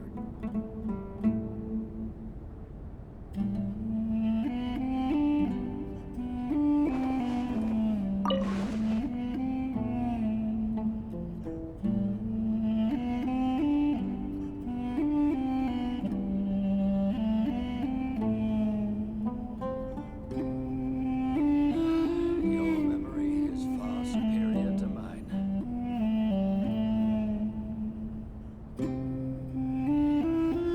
By the way, do you still remember?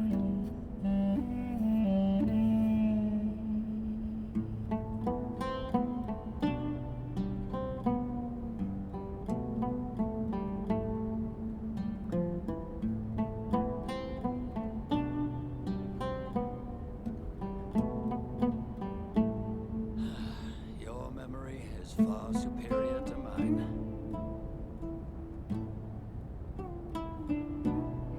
By the way, do you still remember?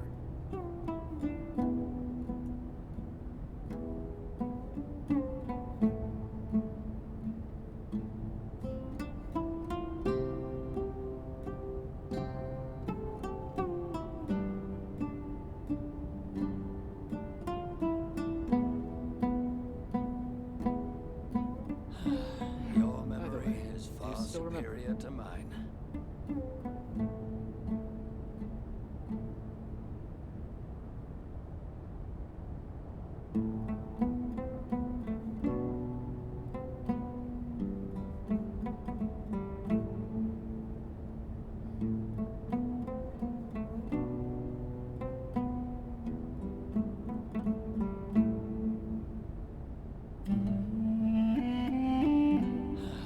Your memory is far superior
far superior to mine.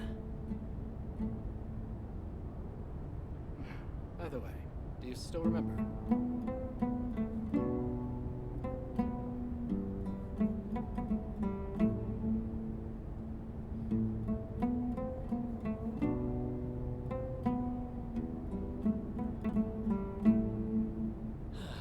Your memory is far superior to mine.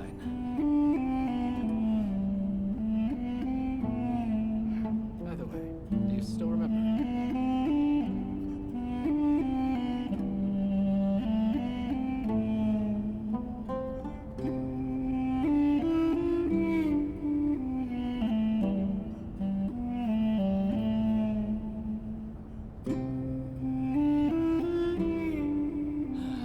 Your memory is far superior to mine.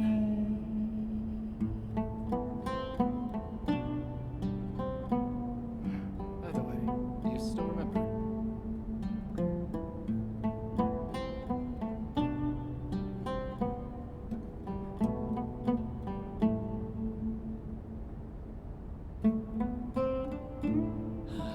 Your memory is far superior to mine.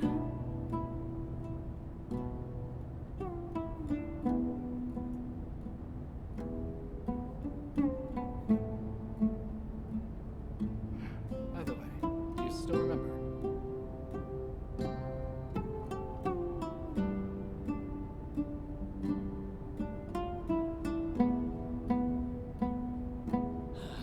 Your memory is far superior to mine.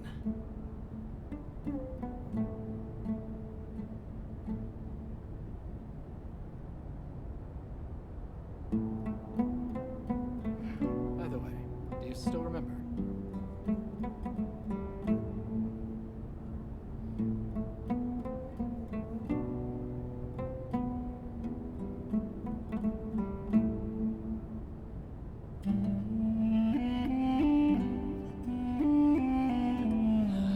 Your memory is far superior to mine. By the way, do you still remember?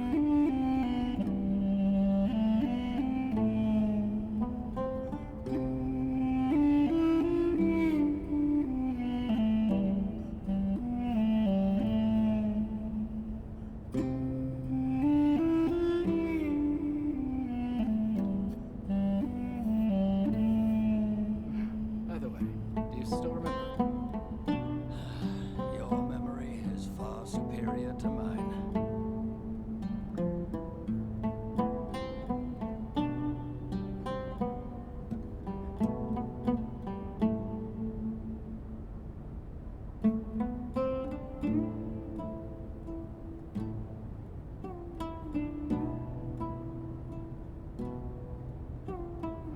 By the way, do you still remember? Your memory is far superior to mine.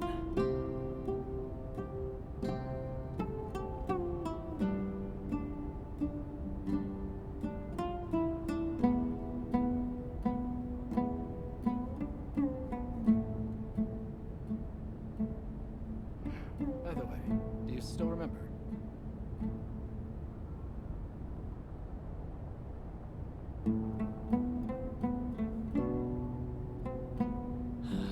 Your memory is far superior to mine.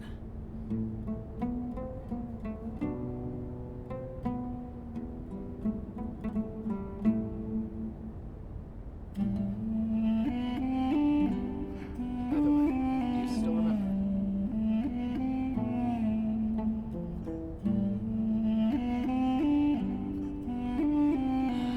Your memory is far superior to mine.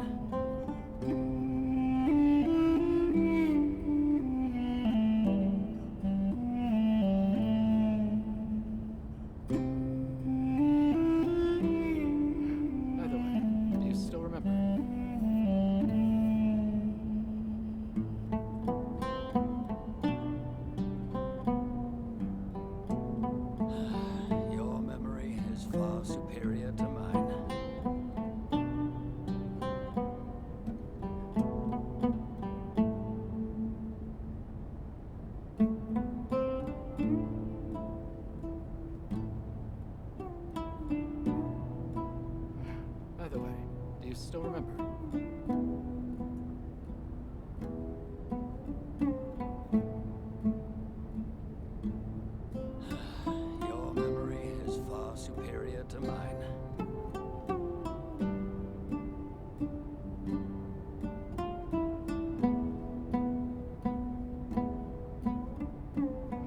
By the way, do you still remember?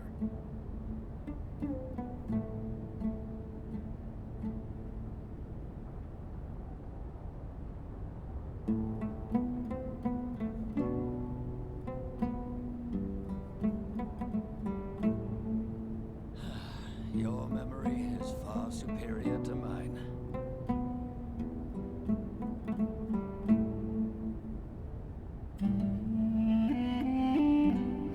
By the way, do you still remember?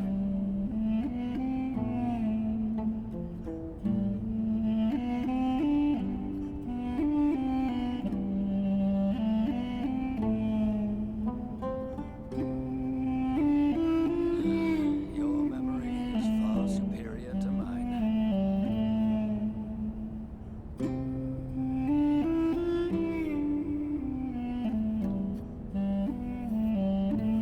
By the way, do you still remember?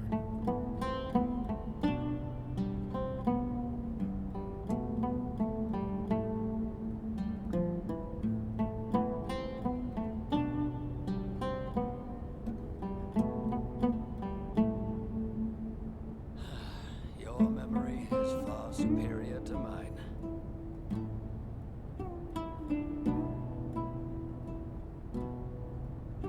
By the way, do you still remember?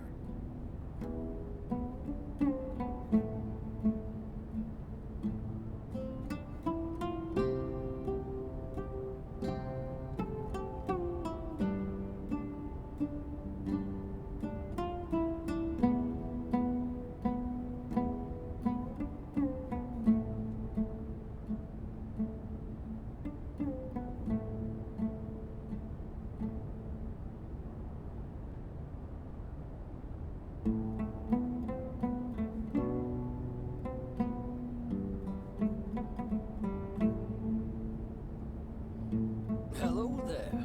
Is there anything you need?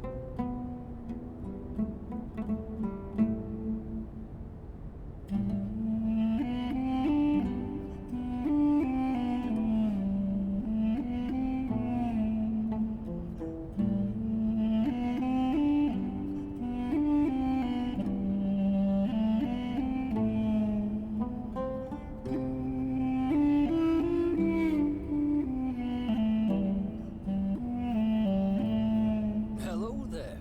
Is there anything you need?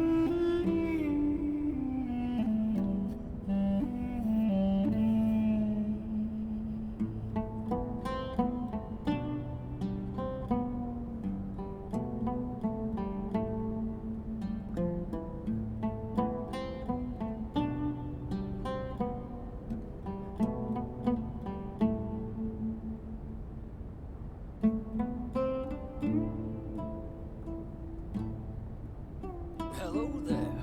Is there anything you need?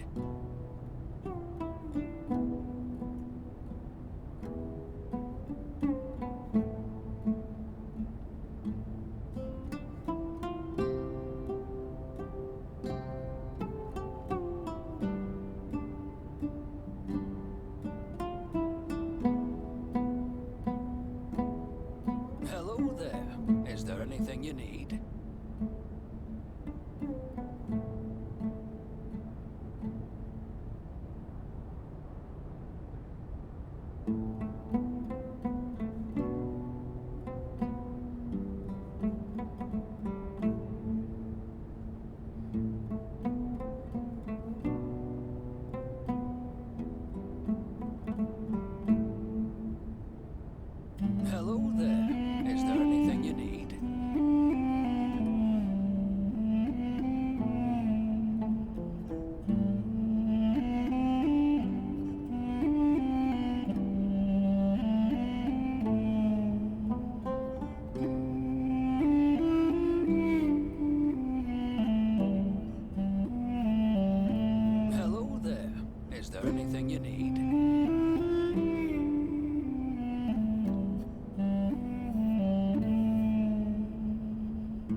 there anything you need?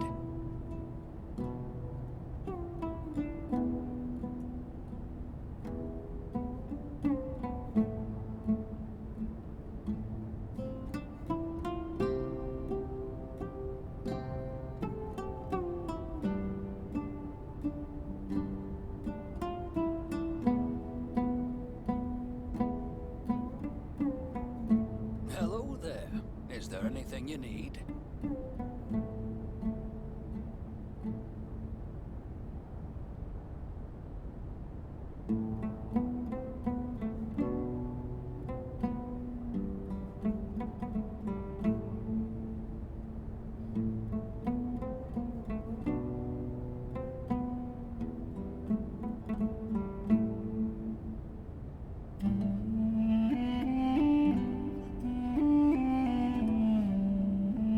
Hello there. Is there anything you need?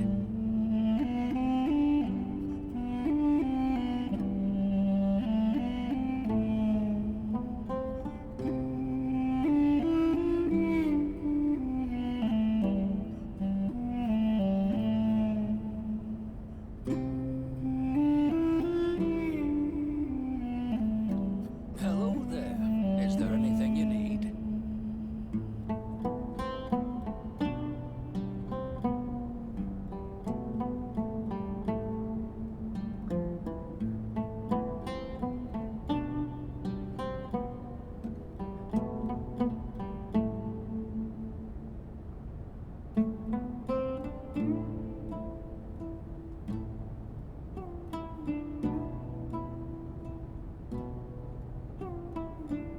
Hello there. Is there anything you need?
Last one.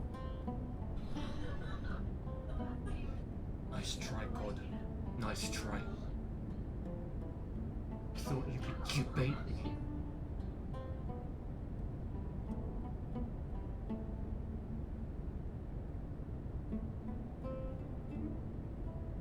You thought you could bait me, huh?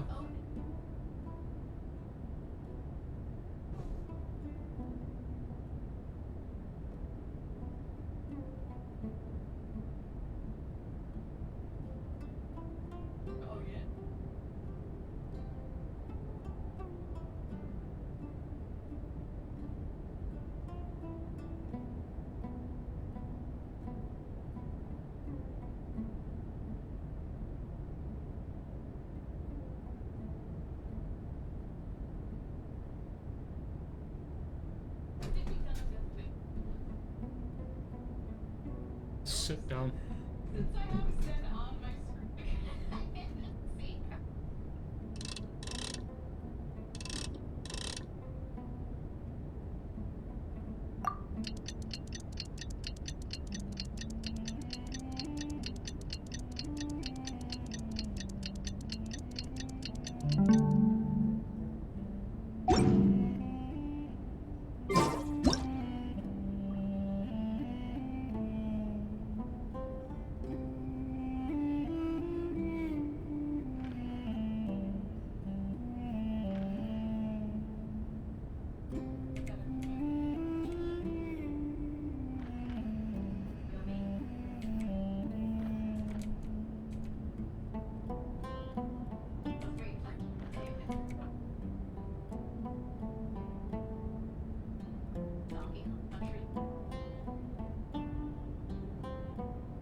so glad Grandpa's okay. The plants will soon wither.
Nope.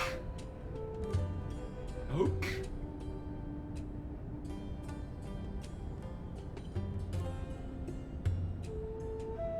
Look at the mess you're in. Huh? All because you made that one wrong decision to Bangkok instead of eat lunch. Continue on with the Archon storyline. No. You made the one key critical error to go over there to talk to that stupid NPC and had a 1 in a billion chance occurrence of your character's foot getting trapped on that fucking wooden plank such that the foot ends up being... What was that? What was that?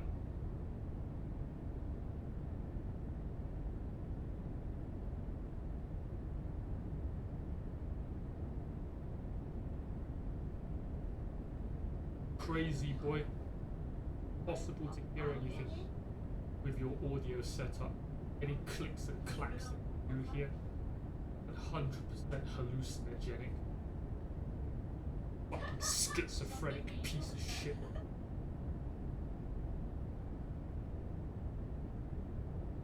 You talking to that NPC when I told you not to cost you the entire fucking afternoon.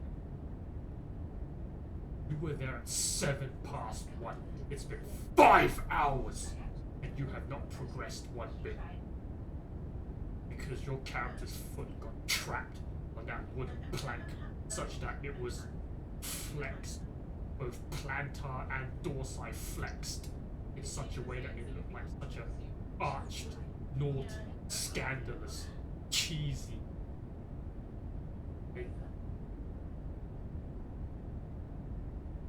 foot.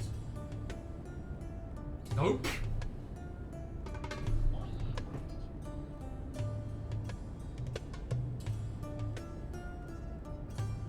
Look at the mess you're in. Huh? Look at the mess you're in.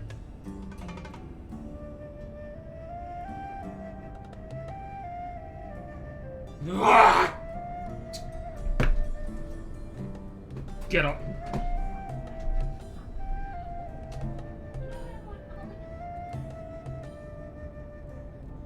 Lost your damn mind.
Nope. Nope.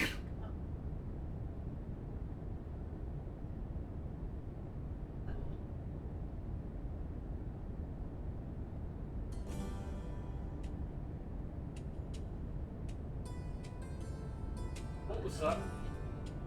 What was that? Stupid fucks. Still don't understand the definition of shut the fuck up.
Ah!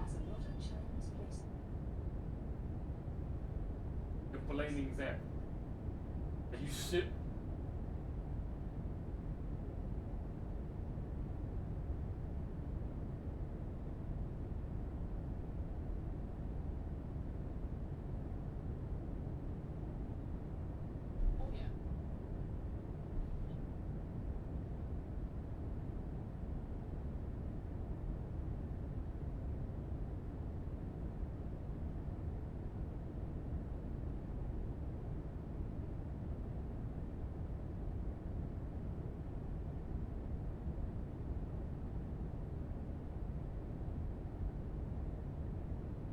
I ain't gonna warn you again! Nope. Nope. Nope.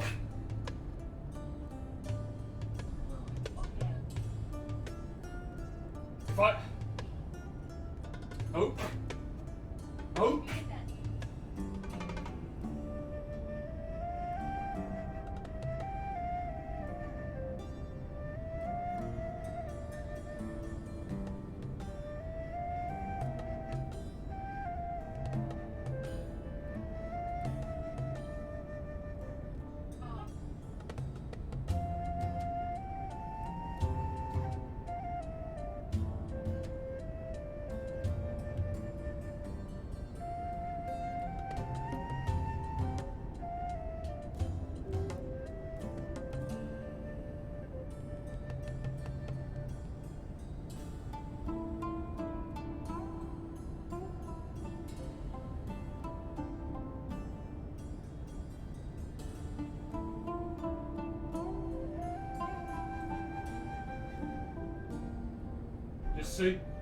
You see, you think I'm hallucinating, huh? You think I misheard that?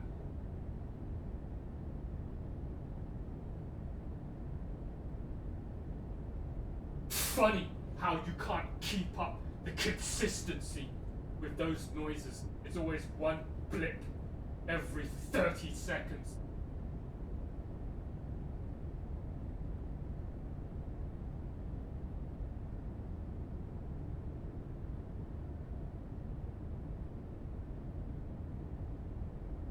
I'm not accepting that. That's a fail.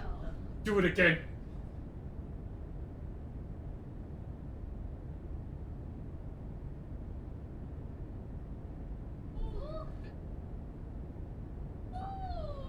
At this rate, you're not gonna make it.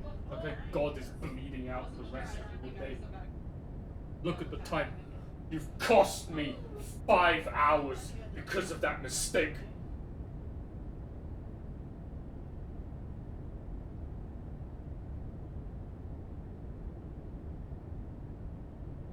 Nope. Nope. I'm not accepting that. Do it again. Shut up! Stupid fuck!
Look at the mess you're in.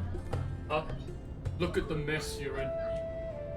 I told you not to go talk to that NPC, yet you went over there and talked to her, and then you fucked yourself over for the rest of the stream.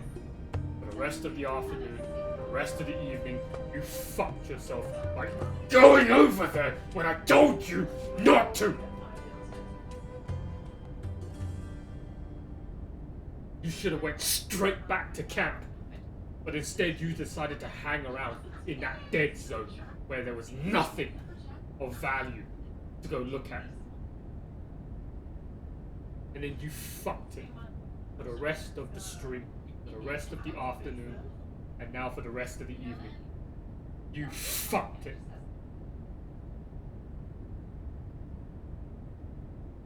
Because you just had to get your character's foot glitched into that wooden plank such that it was heavily flexed, both dorsi and plantar flexion, extremely arched, okay, making it look like such a naughty, scandalous, kinky, okay, dirty foot, like a Victoria Roberts foot.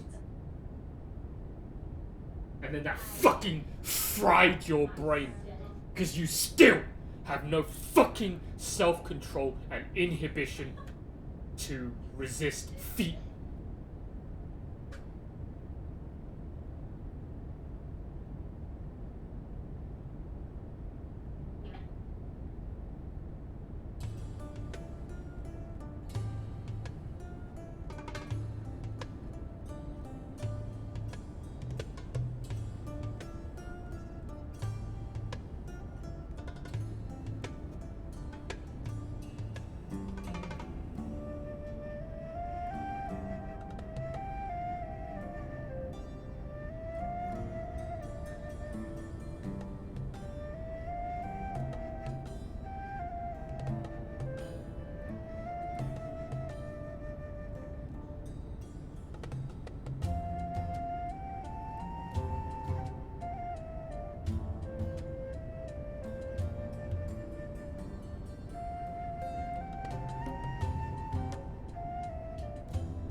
Plump, puffy, baby soft, meaty, succulent.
activity serves no purpose whatsoever.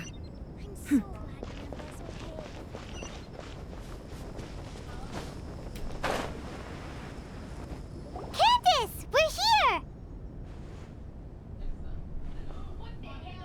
Has everyone arrived? Everyone is already waiting inside. Well, what are we waiting for? Let's join them! Please, wait a moment. Before attending the meeting, I hope you can promise me one thing. What do you need? Promise me that you won't commit to anything too reckless. What do you think? Okay.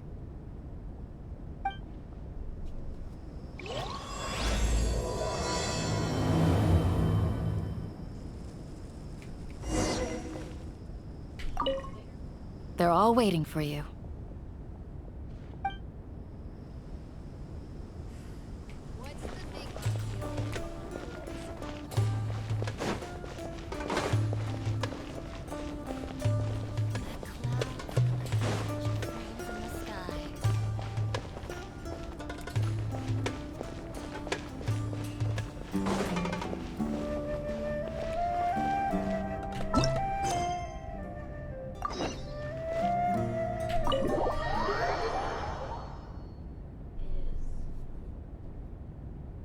Everyone's here so early!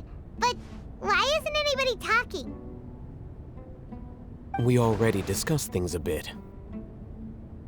Hey, where have you been? I've missed you two. Are you ready? Very well.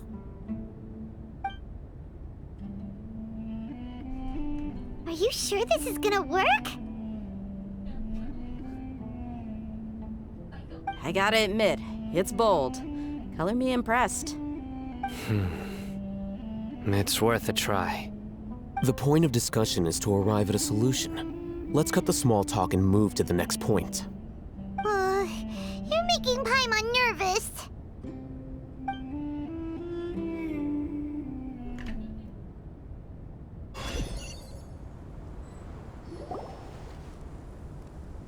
You're finally done. I have some other stuff to take care of. Catch you all later. Come on, don't give me that face. I know what you're going to say. I'll be careful. That's what I wanted to hear. Take care.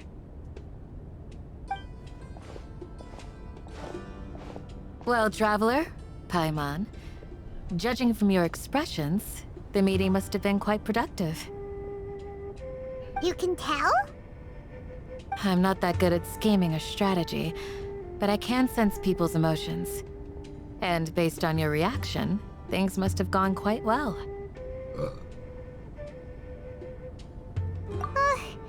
Paimon's a little worried. Hopefully nothing will go wrong. To be honest, I feel the same. But you're already some of the most capable people I know. So you have my trust.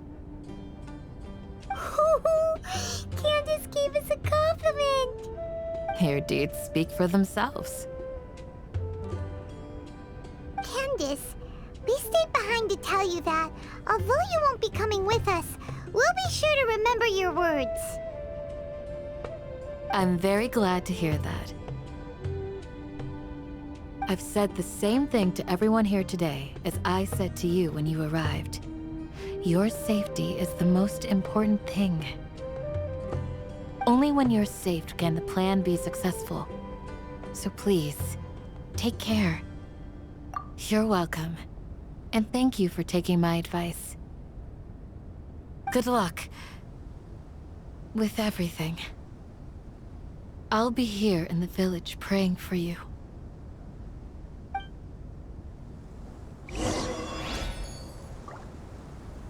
Stay safe, everyone. I'll be here, praying for you. Good luck.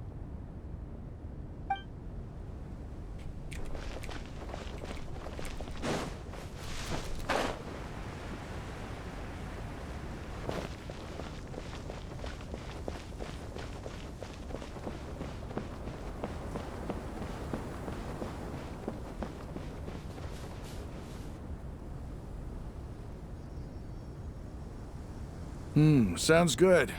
I'll go make some preparations. Okay. I'll hit them! Have you finished saying your goodbyes? Yeah! Also, Candace told everyone to be careful. Yes, she did. But I think my point also bears repeating.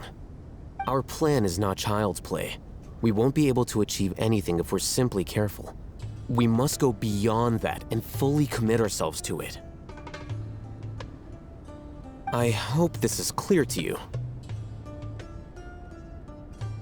Huh? Shouldn't you be saying something more cheerful to boost our morale right now? Didn't we already do that during the meeting? You can never have enough words of encouragement. In that case, Candace can cuddle you to your heart's content while I continue to remind you of the seriousness of our situation. We all have our jobs to do, after all. It's like how some people can be put in charge of logistics while others will fight on the front lines. Speaking of the front lines, you don't look anything like a soldier. Of course. Compared to the mercenaries, I'm merely a feeble scholar. But the advantage of not being a mercenary is that I get to stay in a safer place and offer my strategic insight. Just think about that mercenary who lost his mind. Mercenary groups are facing constant danger every single day. Well, being a scholar is also a high-risk occupation, and you are a scholar! I'm not like the rest of them. Even among members of the same species, some will exhibit far more potential than others. This guy. Paimon still remembers when those mercenaries in Port Ormos called you a lunatic. All intellectuals are lunatics in the eyes of fools. I'll take that as a compliment. That reminds me. Do you remember the record we saw in the King Deshret ruins? It mentioned forbidden knowledge. You have a good memory. Forbidden knowledge has the power to drive people insane, but this fact has never been shared with the public. Even I, who has worked in the academia for some time, was never once informed of this. I think those mad scholars and mercenaries we encountered may have all fallen victim to the corrupting qualities of forbidden knowledge. But the academia has always held a different view. They have always believed that symptoms of madness are a side effect of human contact with divine knowledge as mere mortals. Come to think of it, perhaps the academia has also never understood the true nature of forbidden knowledge, and thus always approached the issue from the wrong direction. The Withering, Elazar, and the sandstorms. Don't you think what is happening right now across Sumeru is rather similar to the forbidden knowledge pollution that occurred in the desert thousands of years ago? But Paimon thought that Irminsul's disease is what caused the withering and the sandstorms. At least, that's what Tainari told us. Wait a second. Could it be that? Ah, you've connected the dots. The cause of Irminsul's illness may precisely be the pollution from forbidden knowledge. But if that's the case, what should we do? This is huge! Wait. Why do you think Lesser Lord Kusanali would have a solution to this situation? You mean, it's related to the scene you saw when you passed out in the Avidia forest? That whole, the world forget me thing? In that case, it's imperative that we rescue Lesser Lord Kusanali. Only by working with her to save Irminsul can we completely resolve the problems Sumeru currently faces. To make sure we're still on track, I would like to check on the state of some of our preparatory work. Where are we going? To an Eremite base.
Ah, they're here. Huh? What are they doing here? I gave them some technical work to do. Ah, it's the scribe. And is that the traveler I see? How's the work going? Ah, yes! We have fixed the devices according to your instructions. One of them is already ready for use, while the others are still under repair. Aren't those devices for canned knowledge extraction? What are you doing with those? Look here. Huh? More canned knowledge? Are you going to put more weird stuff into her head again? What's that look on your face? Are you scared? Paimon's a little scared, but very, very furious! That's an interesting response. Anyway, we're not going to use this just yet. As I mentioned during the meeting, this knowledge capsule contains a decree I drew up in the past. The academia should also have their own copy. And according to the plan we just came up with, Traveler, I want you to record something into this capsule. Do you believe we can save Lesser Lord Kusanali? Good. Conviction is the most important part of all of this. Now, please get ready and put on this device. You want us to record our conviction into the knowledge capsule? Yes. Paimon is still really worried. I understand, but trust me, Paimon, this is something we have to do. It's best if you can do as I say. Because, to achieve this impossible task, it sounds like you'll need to fool your own heart first.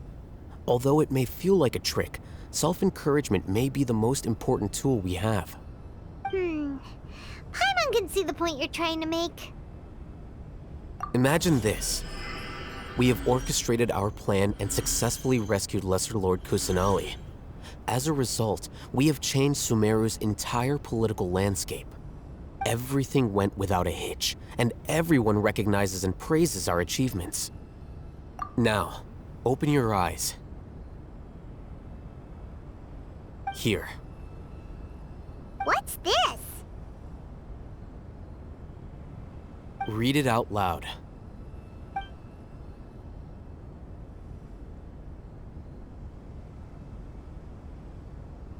It's done. Is your head okay? Does anything hurt? It's just a recording. There should be no negative effects. But what was the point of doing this? Paimon doesn't get it. And that's perfectly fine. In any case, these capsules aren't meant to be used by you. Huh? What do you mean? Have you forgotten? Our plan needs to account for those who have long relied on the Akasha. You may find it hard to believe, but for those people, everything the Akasha transmits to them is nothing short of absolute truth. Imagine if you've been using a device like the Akasha since the day you were born, and this device has always supported you during times of need. After all that time, what do you think you'd become? A fool? A machine?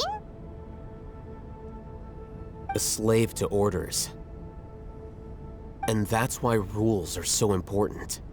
In addition, those who understand the rules can delineate boundaries and identify gray areas. But why would you need to identify the gray areas? You could say that those kinds of ambiguous zones can be very interesting.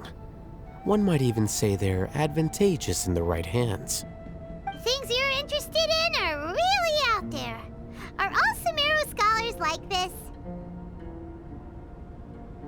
Anyway, that's enough chit-chat. I'm going to take those two to work on some small projects. You can head to Caravan Rebot and start preparing for the next step. Small projects? We're going to tinker with the Akasha terminal and make a few modifications.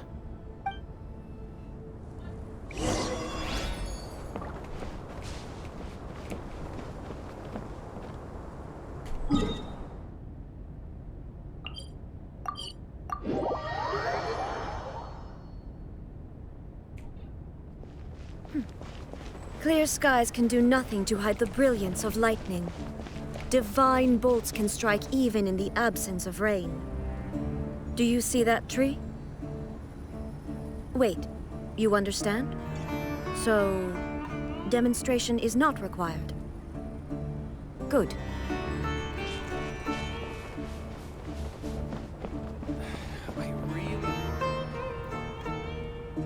I thought we agreed on a plan.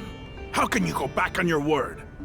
The plan is too radical and carries a high risk for casualties. I've given it a lot of thought. And in the end, I still can't agree to it. But it's still the best plan we have. As a former Matra, you of all people should be able to see the bigger picture and recognize the innate advantages of our plan. I did. And that's how I saw the danger behind these so-called advantages. Alhaitham's plan is even more radical than I imagined. Huh? Why are you guys arguing? My friend, you're just in time. Why don't you help me persuade Sino? He's turned against our plan. We agreed to work out a plan at the meeting. As mercenaries, you're familiar with the local environment, so you'll take care of the specifics. But then, you went to Alhaitham for suggestions. Had I known Alhaitham would give you those kinds of suggestions, I would not have agreed to the plan. Look, you already know that we're all on the same side here, don't you? Mercenaries place a lot of importance on their bonds of friendship, but also will not hesitate to make sacrifices if they deem the situation to be sufficiently dire. I'm sorry, but as things stand, I can't accept your principles. Seems you really do understand the ways of the desert. Traveler, Paimon, this is also something you should know. Ramon's plan is to have me work with the Caravan Reebok guards in my capacity as a Matra. We will arrest the mercenaries and escort them into SUMERU City. Wait, how can we work with the guards? We can't get through that wall easily, remember? Caravan Reebok would never let so many unregistered members of the Eremites enter SUMERU City. My plan will clear us of any possible suspicion, and also let us enter the city as a big group. There is no better way. That also sounds like something Alhaitham told you. Am I right? Doesn't Alhaitham know how dangerous this plan is? Of course he does. He told me, there is no perfect plan, but this can get the job done. He also said that with the help of Sino and the Traveler, our chance of success would increase significantly. I never blindly trust anyone, and I've always had a good eye for people. I think he made a number of valid points. It's my own choice to trust you. If I make the arrests alone, I can control myself and prevent you from getting hurt. But I can't guarantee that kind of discipline from the guards. To make the whole thing more convincing, you'll need to resist to some degree. Casualties are inevitable once push comes to shove. I'm okay with the deaths of enemies. But now that we're allies, I'm against the meaningless loss of our own. I can't believe a Matra would actually care about us. I've lived a hard life, and I can say that people like you are hard to come by. I've always treated my allies with honesty and respect. They have the right to know important things like this. Now you're making this hard for me. Hey, is there something we can do to help? I knew you would say that. We can help fight some of the mercenaries, which should reduce the number of times you'll have to struggle directly with the guards. That should help at least a little bit. Sino, on behalf of my people, I thank you for your kindness. But this is a mission we cannot turn our backs on. We strongly value the lives of our friends, but the goal we are about to achieve is even more important. We have no fear of casualties, because we crave the spoils of victory. So please, Lend us your support. We will show you the determination of us desert dwellers. Well, now that you've put it that way, I can no longer refuse. But remember, you need to follow the plan and not do anything reckless. Candace made it very clear that we can only achieve our goals if we can ensure our safety. Since you and I both recognize the significance of this operation, there should be no more animosity between the followers of the Dendro Archon and those of King Deshret. Everyone's life is equally important. Okay, you have a deal. Let's do this for our shared dream. The guards should be stationed in the courtyard nearby. You can find them there.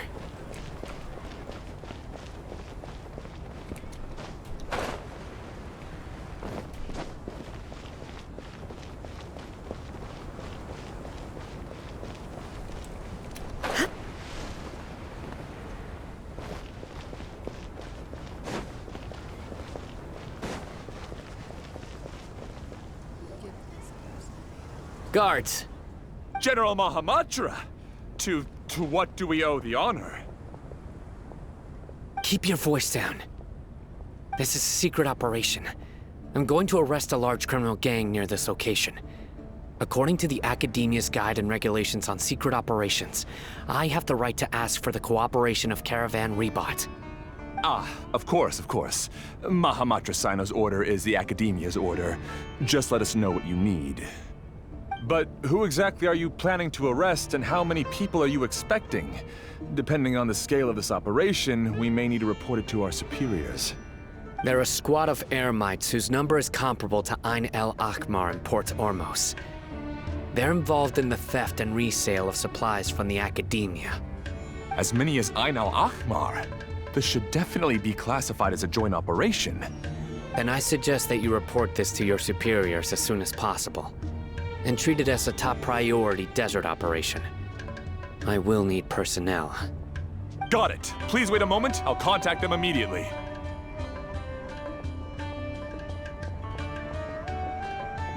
Because this is work. Because I trust you. Paimon can't believe you're still in the mood to chat. This whole thing has Paimon scared stiff! Aren't you even a little worried?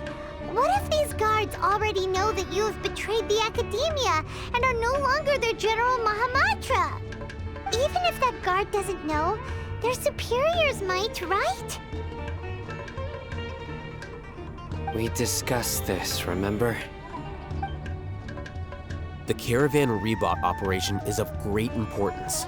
But don't worry, the guards there shouldn't know that Sino has stepped down. How can you be so sure? First, the other Matras still don't know why Sino has left, which proves that the Academia has been covering up the matter. Second, this is a crucial moment for the Academia's God creation plan. If something were to happen to the General Mahamatra, it's bound to attract a lot of unwanted attention. No matter how you look at it, they don't seem interested in sharing the news of Sino's departure. A reasonable inference. I agree. Which brings us to our next issue. I'm sure some of you have been wondering if the prediction function of the Akasha will affect our operation. The Akasha is still in operation, so I must remain on high alert. Actually, considering the power of the Akasha, it's quite strange that it hasn't already tried to interfere with my actions. I've given that a lot of thought. For now, I don't think you'll need to worry. If you remember, when you first came to Aru Village, all your actions and routes were predicted by the Akasha. It even gave that information to those who kidnapped the village keepers. But things like that never happened again after we met up with the Traveler. That's true. But why? Look at it from a different angle. Why do you think the Akasha will predict your actions? Because my personal data has been entered into the Akasha. That's true, but the key to this question is, how well can the Akasha make predictions about a person? Haven't you ever thought about it? just how can it do this in the first place? Because the Akasha controls the entirety of Sumeru. The Academia firmly believes that all human actions can be explained through logic. By sorting and analyzing entered data, the Akasha can derive behavioral logic and predict the actions of those who fit an existing logic model. However, at the risk of sounding like an advocate for fallacies, can everyone truly be considered logical at all times? Emotions are part of our behavioral logic, but can you guarantee that every experience of the same joy or pain would be equally intense? How can our feelings and opinions be predictable down to the letter in every single instance? Sino, in the past, you've always worked alone. In the absence of another person who could sway you or your thoughts, the Akasha could produce predictions that were similar to your real-life behavioral principles. Decisive and principled, you were used to solving problems alone. That's why the Akasha could figure you out. But now, you've joined a team. And I believe the Akasha hasn't yet figured out the full composition of it. Our thoughts and logic have intermingled and weaved themselves together to become a complicated, chaotic mess. Any one of us could potentially disagree with another. The Akasha lacks data on these interactions, and it's impossible for it to predict your actions in the future based on your decisions in the past. After all, there's probably a limit to just how much we can be modeled or controlled by data. So, in my opinion, you're probably safe for now. Makes sense to me. I agree. The Akasha is not alive, and I don't think we can be completely controlled by something without a mind of its own. Is that so? I guess there are things that even the Akasha cannot calculate, and people will not be forever trapped by the past. I'm so glad that this is settled. Next time, pay attention during our meetings. Will do. Just remember to stay vigilant. Footsteps! General Mahamatra, we were not expecting your presence here. I'm the security officer of the Great Red Sand District. My name is Luxembarbo. This is my assistant, the Traveler. She will be working with me. The construct next to her is for her work. Beep! Construct, beep! What a great honor to meet you. Your golden hair is as bright as the sun. And, is this the latest technology from the Academia? Have you made a decision regarding the matter I mentioned to your subordinate? It seems to be a dire situation, so of course you will have our full cooperation. To be perfectly honest, I've always longed to go on a mission with someone as well known as yourself. There's no need for flattery. Yes, sir. Take your most elite platoon and follow me to the eastern side of the district. We will carry out the operation there. Understood. Map. Hurry, bring the map!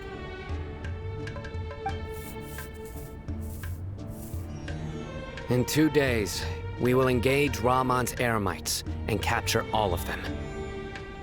Any questions about the time or location? None at all, sir. Good.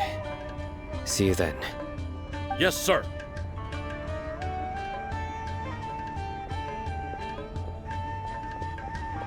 Maybe hanging around the General Mahamatra isn't so bad after all. Everyone's so respectful towards us. This is all due to the absolute authority of the Academia. And now, we're going to strike back against that massive pillar of power. Get ready. We will move out in 2 days.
Gotcha!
We go! Illusion shattered! Here comes the catch!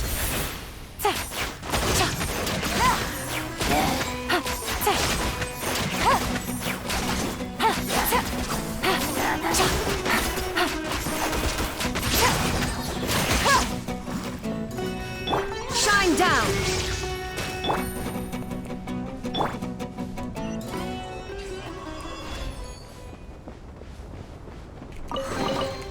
But a momentary distraction.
Take it easy.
Thank you for choosing Komania Express.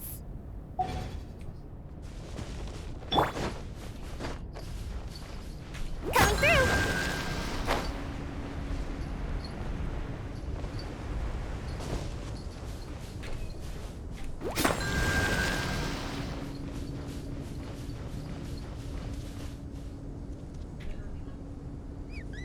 Scratch that!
relocated the freight machinery.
Welcome to the Clementine Line Aquabus. This boat tour will take you to the magnificent Court of Fontaine, the most important city in our nation. Speaking of Fontaine, you may have heard of the unique trials held in our courts and presume this nation to be a very serious and solemn place. In reality, Fontaine is also a center of culinary and artistic delights, full of fine architecture, music, paintings, and delicacies, each of which are well worth experiencing for yourself. Why is architecture first in this list, you might ask? For good reason. Because for any new passengers, you'll get your very first look at the splendor of the Court of Fontaine towards the end of this tour. So keep your eyes peeled and prepare to gasp with amazement when the moment comes.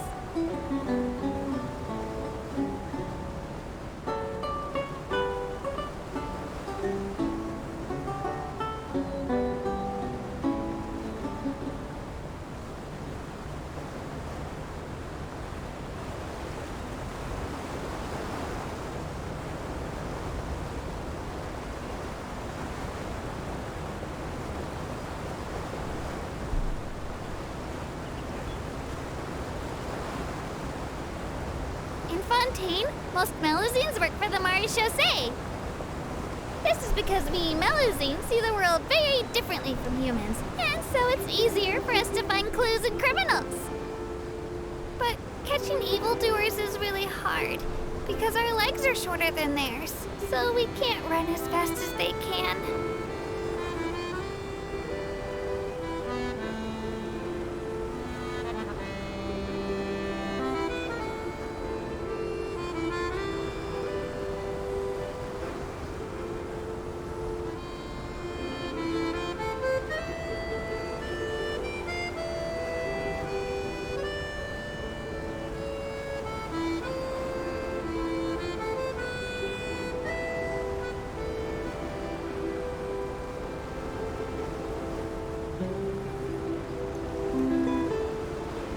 Clockwork toys are one of the defining ways in which Fontaine's precision machinery has entered daily life. The functions of clockwork toys are always improving. If they weren't artificially restricted, some models would be even more powerful than old Gardamax. So some smart people will arm the toys with weapons, rewrite their logic, remove the restrictions, and resell them. Pretty amazing, huh? For adventurers who often run into evildoers and monsters, toys like this should be really useful, right?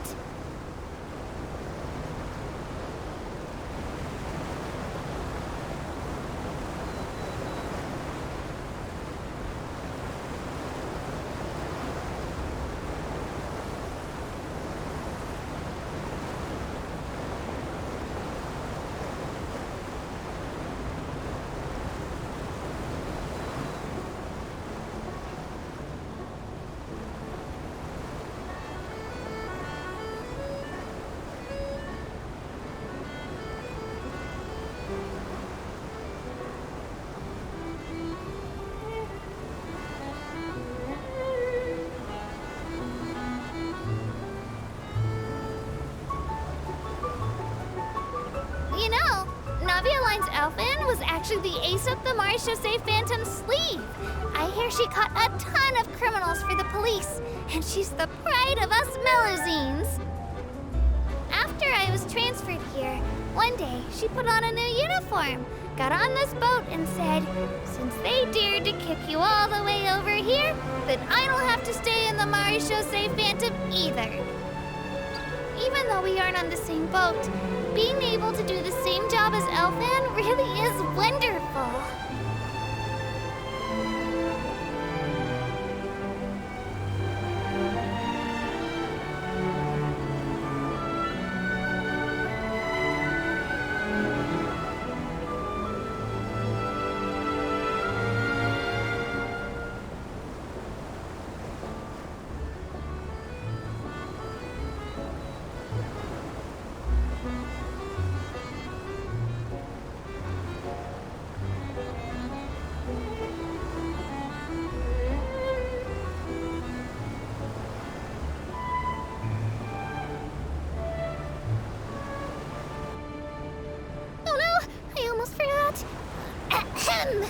Well, aboard the Aquabus, please keep your head, hands, and other body parts, as well as your canes, swords, cameras, and other personal items inside the boat at all times.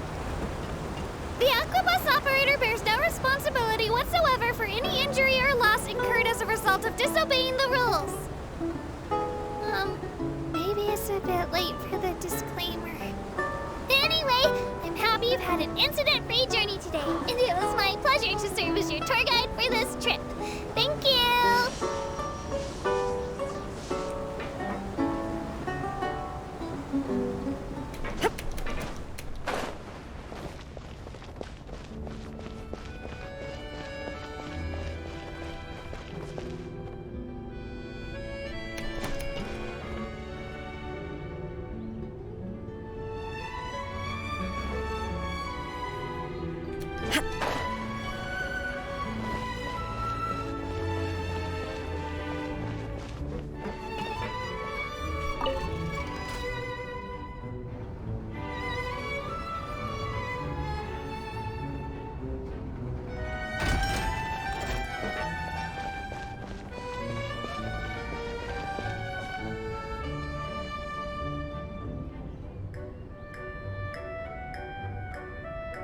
Which is more valuable, unlimited mora or unlimited time?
accomplishing nothing. It's basically 75%, or maybe in the worst case scenario, half the final act worth of content.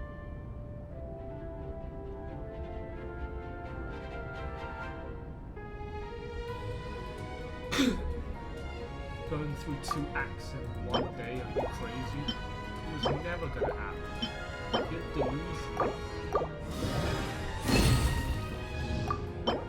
You were being way too overly ambitious to think that you could go through 2 acts in one day. That's way too much. 2 acts in one day?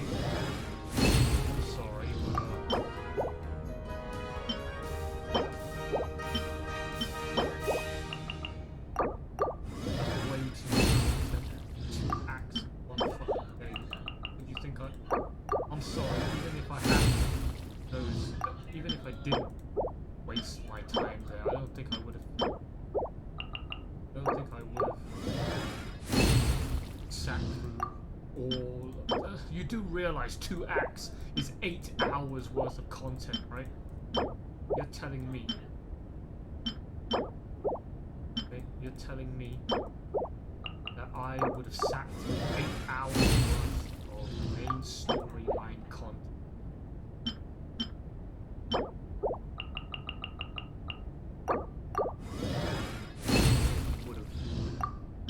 That's too much. Your brain would have a really hard time trying to digest all of that. And in the process of trying to digest all of that, it would probably drive you insane. No chance. Or bullshit. No chance. Absolutely no way you could have done both acts in one day without going insane. You could barely even do 1 act before going insane.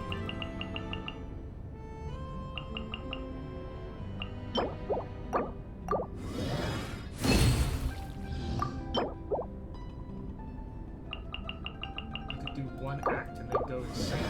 Would you manage to do 2? I don't think so, buddy. 2 acts, you'd probably be in a mental asylum.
The fact that you should have listened to me and not talked to that NPC. It would have saved you an hour and 30 minutes. You would have been back in Aru village before 2 p.m. You would have finished the epilogue, you would have finished Act 4, and you would have had an hour and 45 minutes probably worth of relaxation, downtime for you to digest Act 4. And then you could decide during that time whether you want to do Act 5 or not. Probably you would have started it. Or probably you would have eaten lunch at that time instead, and you would have started Act 5 at around 3 p.m. and maybe done 2 hours worth of it, maybe half of it today, and then you finish the other half tomorrow. Okay? And more importantly, okay, you wouldn't have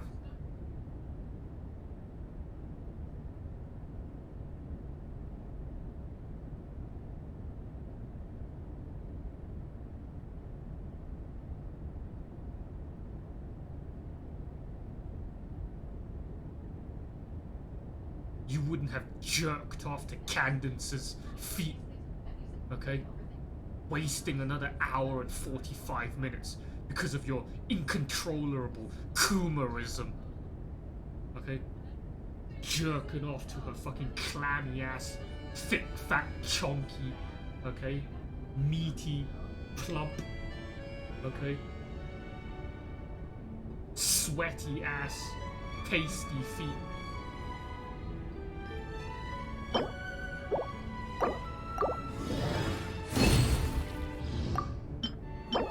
Further hemorrhaging what little mental capacity you have left every time you jerk off and nut. Okay? Every time now, these days, you nut, you damage your brain even further. The amount of nerve damage that you sustain every time you nut these days, okay? The amount of fucking nerve damage you sustain every time you... most people, everyone else, just about everyone else out there nuts for relaxation. You, on the other hand, every time you nut, okay, it's not good for you. Okay? Every time you nut, you fucking like hemorrhage more of your brain cells and cause more fucking nerves to catastrophically fry and suffer critical systemic damage, making it even more difficult for you to rehabilitate.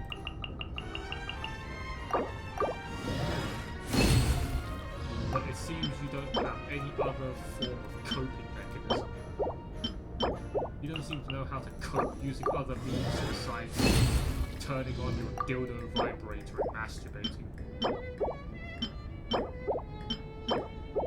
Very pathetic. Really pathetic. If only you knew another way to relax besides masturbating. To de-stress. I shouldn't have had to de-stress if you didn't go talk that stupid fucking NP.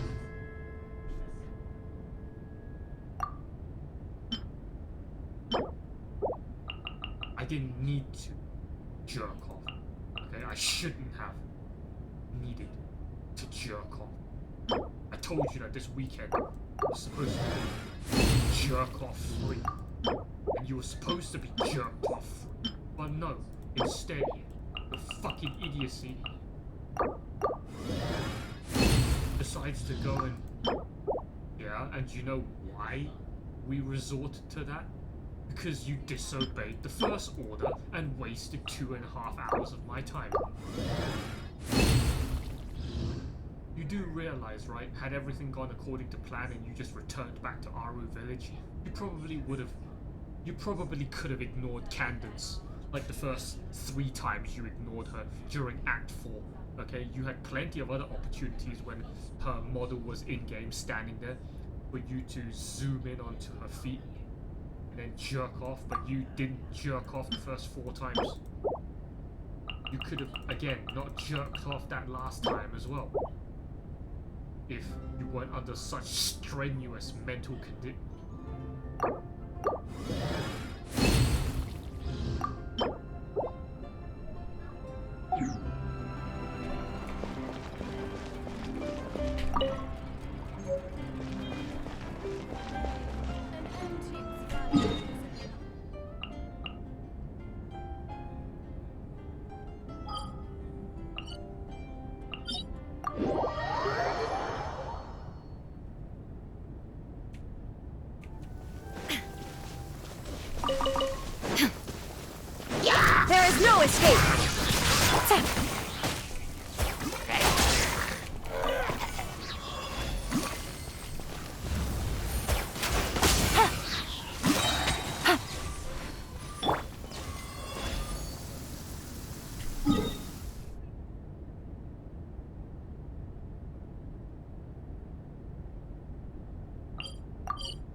Clear skies can do nothing to hide the brilliance of lightning. Divine bolts can strike even in the absence of rain. Do you see that tree? Wait, you understand? So, demonstration is not required. Good. Satisfaction guaranteed.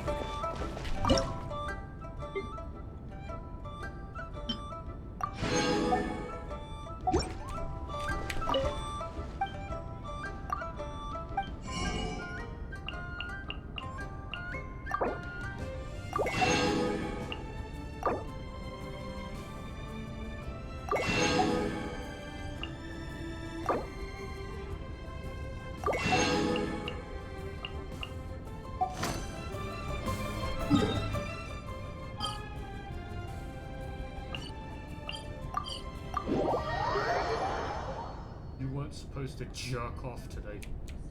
Okay.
Still can't believe you disobeyed me. Okay. You weren't supposed to jerk off today. I also told you not to go over there to that NPC and talk to her, and yet you did. And as a result, your foot got trapped on that glitched wooden plank.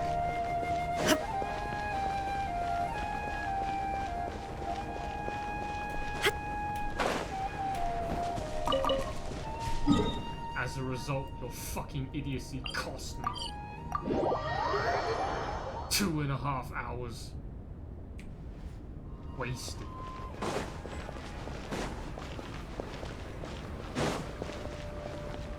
Pathetic.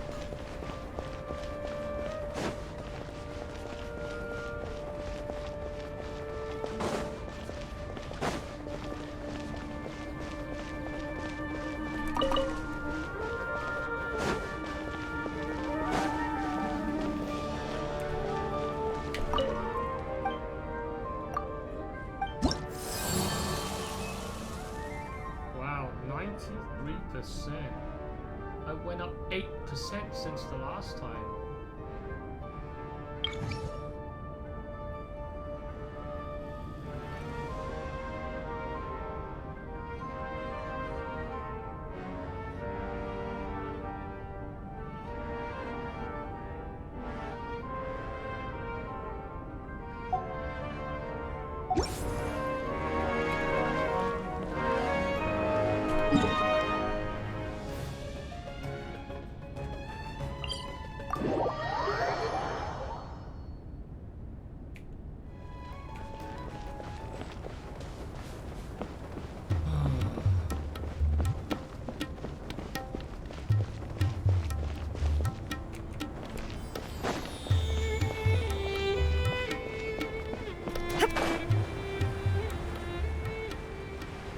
There must still be traces of King Deshret's familiars in the desert. I should be able to get some cheaper sponsors this time.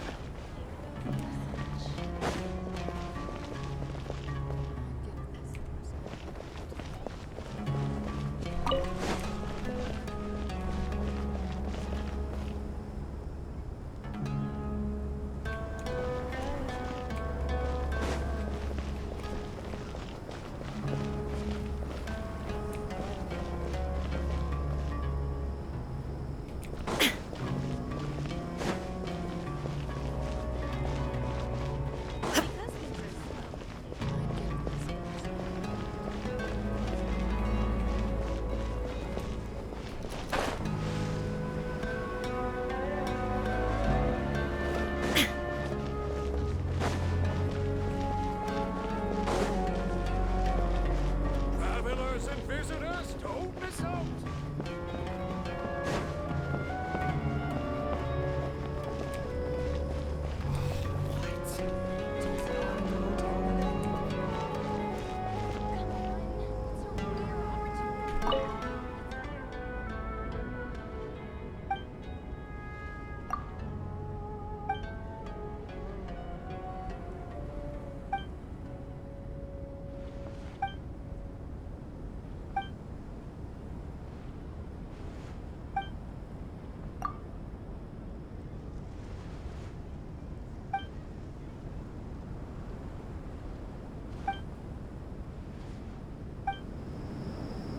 Welcome, weary travelers.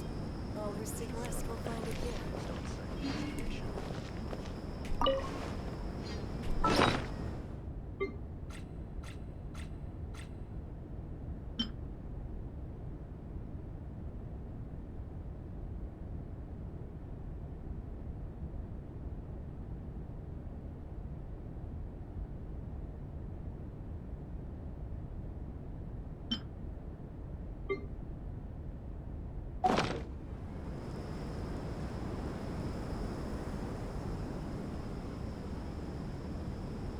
Oh, what? So he's not at the hotel today?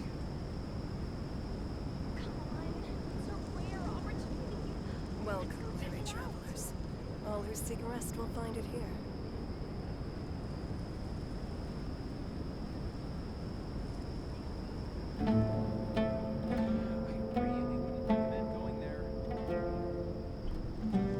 Oh, what? So he's not at the hotel today?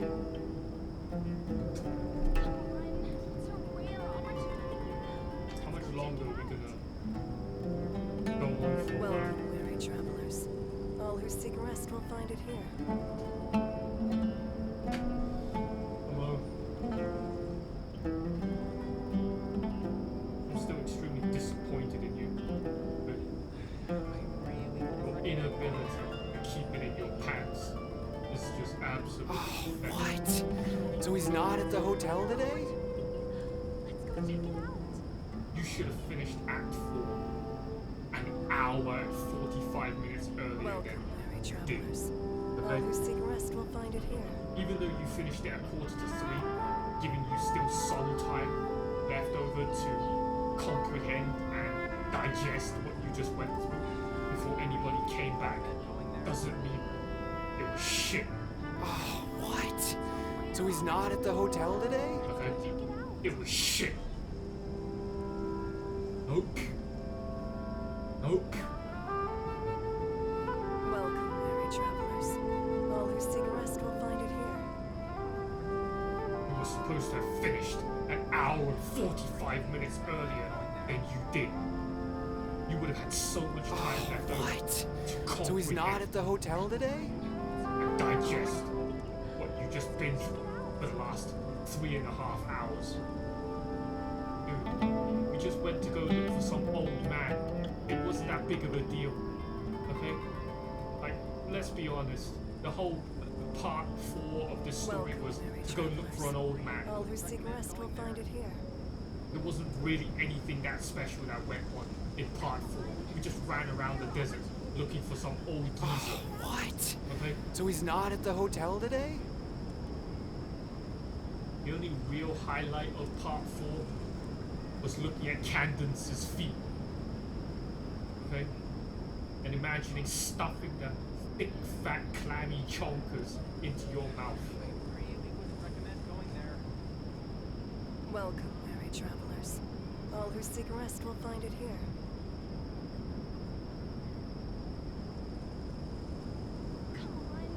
Oh, what? So he's not at the hotel today? The real highlight of part 4 was that domain. Okay? When we saw that tree at the end there, that was a wow moment. That was a life, okay, in amazement moment. And everything else was garbage. Everything else was really shit. Welcome. Okay, let's be honest. What? So he's not at the hotel today? I mean, what did Nope. Nope! I'm gonna fucking kill you in a minute.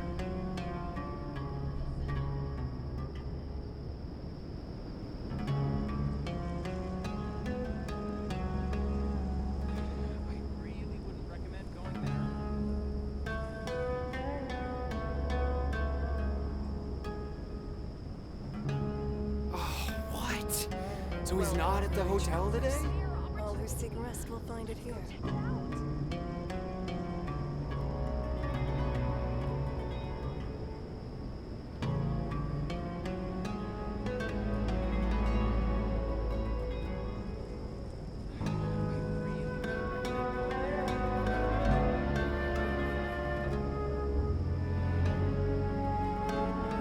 Welcome, weary travelers.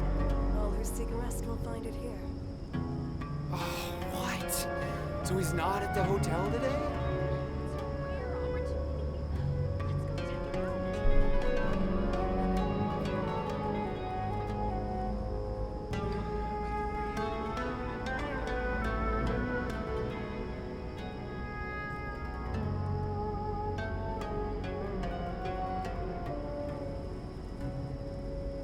Welcome, weary travelers.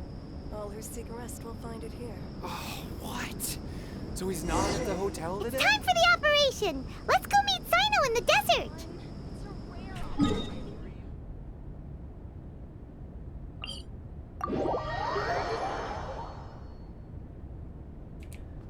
Oh. It's a daytime operation? Well, it's still nighttime, bro. I thought I had to wait literally 2 days.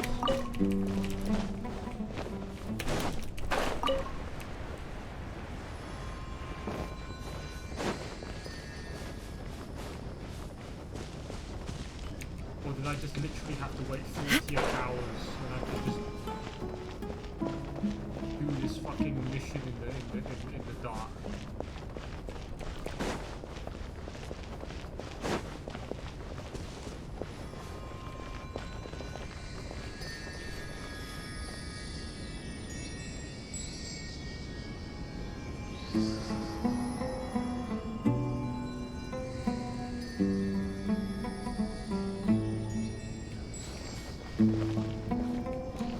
No, I didn't need to wait until sunrise. Fucking shit.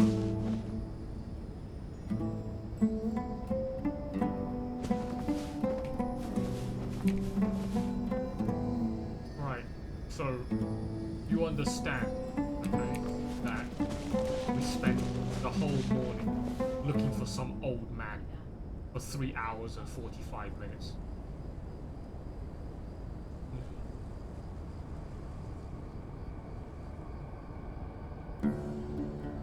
That was literally all we did.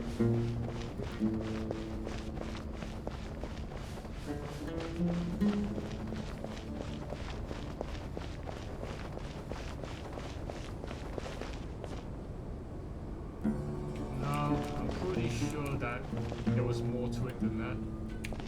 It was supposed to be far more emotional, far more heartfelt, far more epic, but because of your severe degree of mental illness, you have just been completely incapable of retaining any of that knowledge, any of that experience, and comprehend it. Because your brain is just too fucking damaged and is hemorrhaging.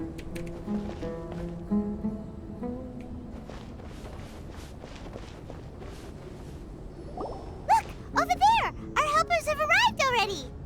Let's hurry over! Wait a moment. Ah! Oh, it's you! You're my assistant, remember? Being my assistant, you must stay with me. Now let's head over there. It's General Mahamatra and his assistants. We meet again. You're here early. It's to show how important we think the operation is. Since this is a big case for the Academia, we are prepared to give it our best. I'm glad to hear your sense of resolve. Remember, we must capture them alive. They are our only leads for the case. If they die, we will be unable to continue the investigation. Understood. Everyone! The Eremites are approaching from the west! Make preparations and be ready for combat!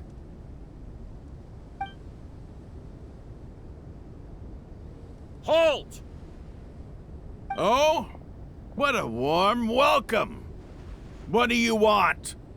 Judging from those shiny weapons in your hands, it seems like you're not interested in a deal. Rahman, the Academia has caught wind of your smuggling and illicit sales. If you value your life, I advise you to surrender. Who are you supposed to be? A Matra from the Academia? I can't believe you came all this way just to catch us. I'm not here to talk. Oh. Nobody's given me this much time of day since I became a mercenary. Brothers! For that slight, let's wash our blades with their blood. Let's show them we Eremites are not to be messed with.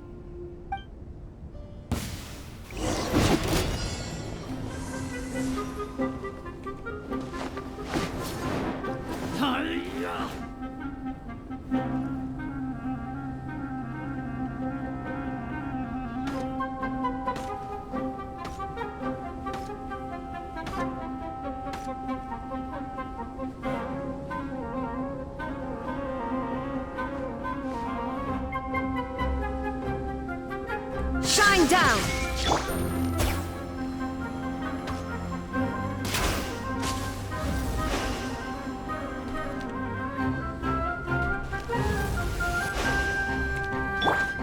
Let me scry! There is no escape!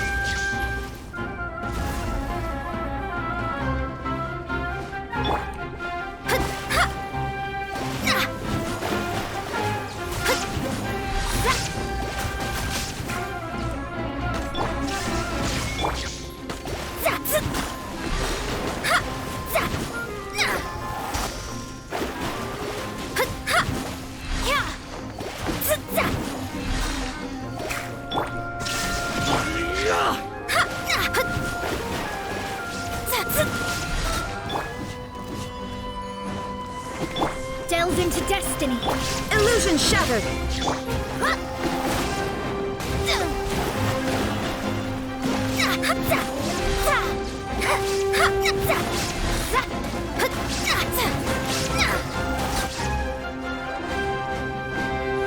Let me scry.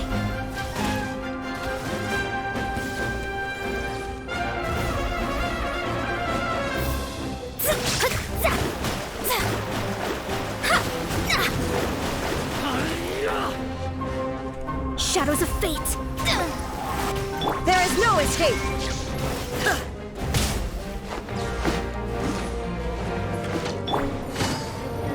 Busted.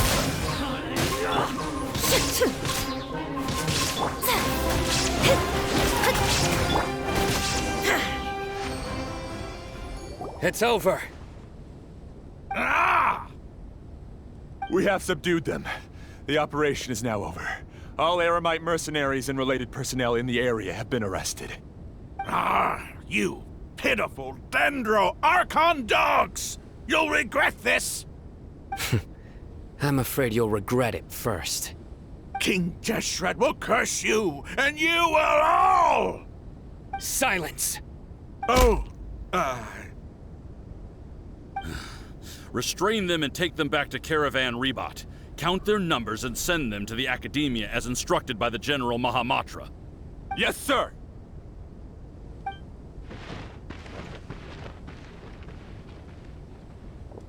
Mahamatra Sino, I will now take my leave. If you need further assistance, please come to Caravan Rebot and ask for me. Understood. You are dismissed. There they go. Let's talk elsewhere.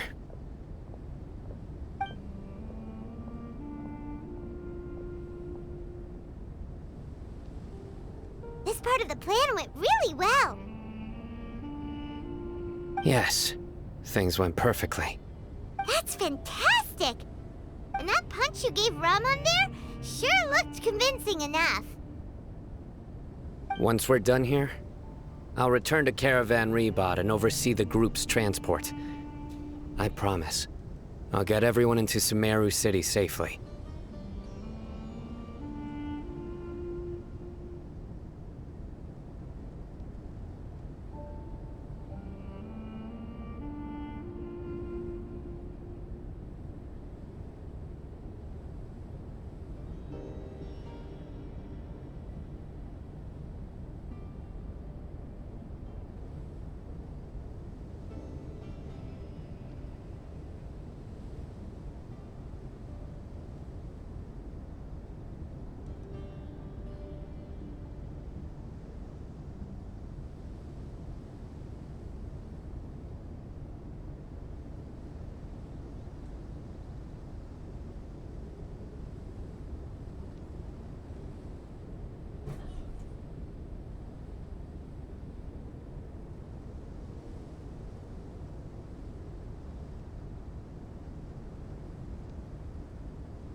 Yeah, you're the reason why everything went so well. It's not the time to celebrate yet. I believe Dia should already be waiting for you. Go join up with her. She will need you to introduce her to Tighnari. Speaking of which, is it really okay for us not to share the full plan with Tighnari? What if he'll feel miffed about it and refuse to work with us?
I have a very close relationship with Tighnari.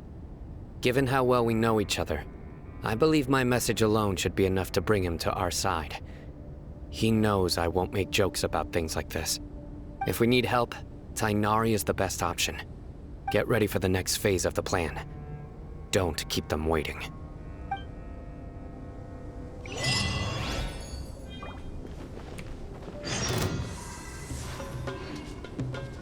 Illusion shattered! Quietly now.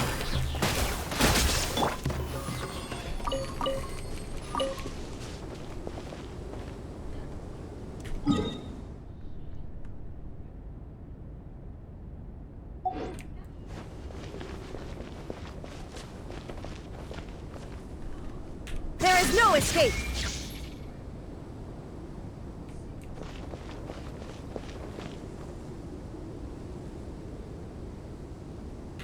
Illusion shattered!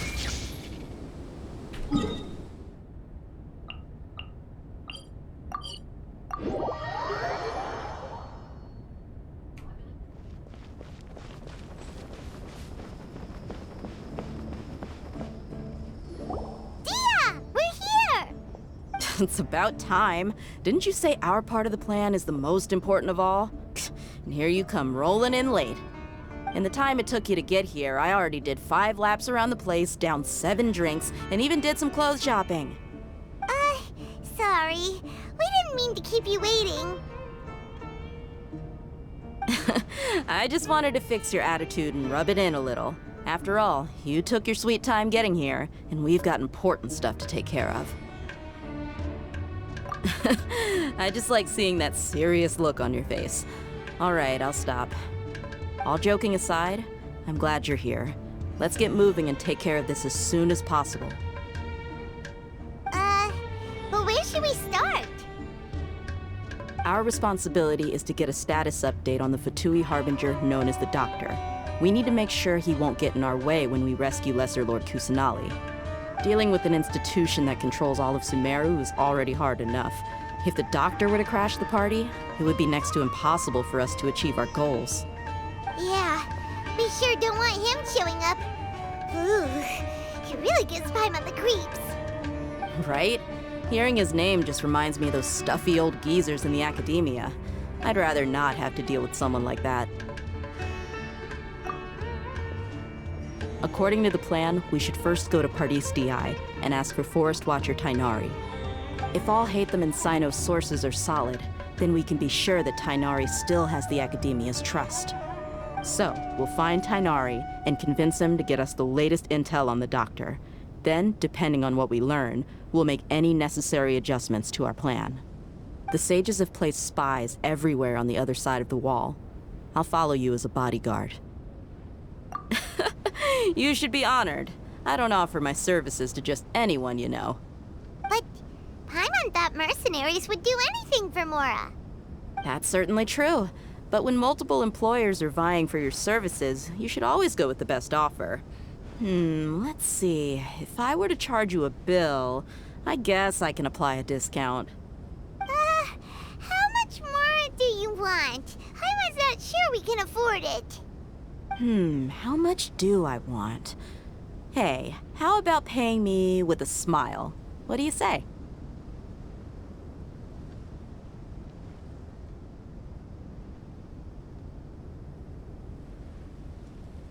I haven't seen you smiling much recently. If you ask me, someone like you must look lovely when they smile. Come on, give me a smile so that I can be less worried. Looking good! I hope this pretty smile will become our lucky charm. There are many kinds of smiles, but only a truly joyous one can bring blessings to others. Let's consider this smile a down payment for our future victory. Let's go. It's time to pay a visit to Pardis Di.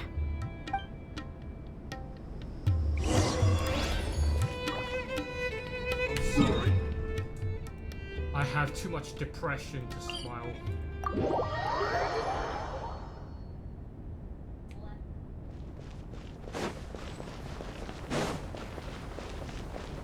My smiles only cover 2 categories. Fake or sadistic. He's over there! Let's go say hi!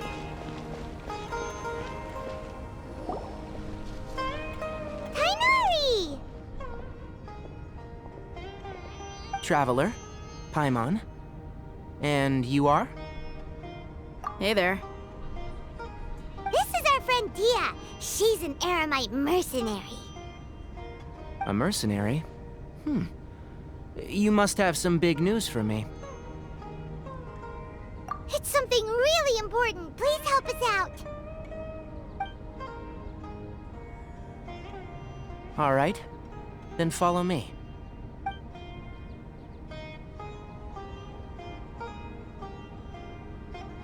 This place is better. We won't be disturbed by any passerby. Okay. What is this important thing you want to ask me? The Doctor... He's that strange-looking Fatui Harbinger with the mask. Paimon thinks he has blue hair. Yes, I know him. Actually, he left Paradis DI just a little while ago. He left already? Yeah, he came looking for me. Can I ask what it was about? Sorry to ask you like this after having just met, but your answer is very important to us. For now, all we can share with you is that your friend Sino is working with us. Sino, you say?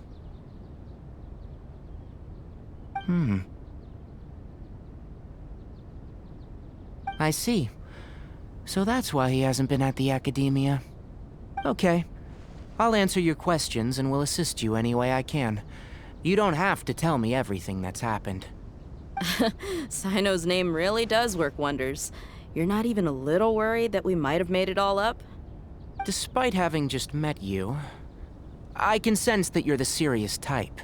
Between you, the Traveler, and Sino, none of you strike me as the type that would conspire to deceive me. You don't need to tell me anything you don't want to.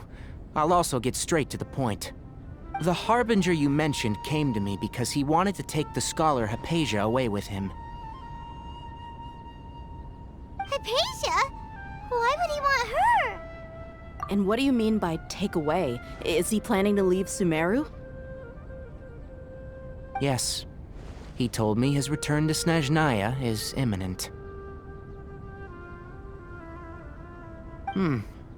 So you mean you're leaving this place soon? Indeed. Otherwise, we could have perhaps talked a little more. I was just about to set out when I remembered something important. To that end, I made a final trip to Paradis DI. Let me ask, have you been taking care of a scholar by the name of Hypatia? Your sources are accurate. No doubt because you've recruited many informants. But you're right, Hypatia has indeed been receiving treatment from me. Forgive me for asking, but how's the treatment coming along? Given the way you're asking, I assume you have something to say. Since you asked, I'll be frank. I would like to take Hypatia to Snezhnaya. It's incredibly difficult to transfer a patient. As a scholar yourself, shouldn't you at least be aware of this? Oh? I can't believe your utter lack of faith in me, to the point of even questioning my general level of knowledge. How unbefitting. Well, you're the only one who's ever made such a request. I have my ways of keeping her safe during the journey. In addition, I can also promise that under my care, Hypatia will receive the most advanced and effective treatment. I will personally supervise her treatment and see to her recovery. Would that be agreeable to you? Hypatia was born in Sumeru and remains a scholar of the Academia. Her situation has not become dire enough to necessitate her transfer to another nation. Transporting her to Snezhnaya is risky, and the potential benefits are unknown. As the person currently responsible for her treatment, I cannot possibly sign off on this transfer. Your suggestion is rude and reckless. I'll pass. I don't know much about the doctor, but after talking with him, I realized that just like many other scholars, he possesses an aura of arrogance that I've come to detest. It's not so much that he's looking down on others, but more that he's confident in himself and his abilities to a point of near insanity. I would never refer a patient to someone like him. I prepared myself for a protracted battle of wits, and was really surprised to see him just give up on the topic. Still, his reaction really concerned me.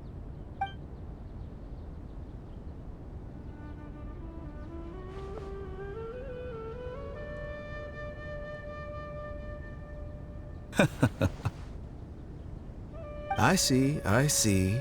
Of course, your opinion makes perfect sense. You're still young, but already quite stubborn. I must say, you are not like what I had expected. Under normal circumstances, I wouldn't just let you off the hook like this. But unfortunately, I'm in a hurry today, what with Her Most Noble Majesty the Tsaritsa calling for our return. Luckily, there is still some time left for me to take care of everything before I leave. It's just as the Academia said, you're a responsible and gifted scholar. Sadly, even with all of that, you're still lacking a bit of shrewdness. And that's also why people like you can never realize that sooner or later, everyone must pay the price for what they've learned.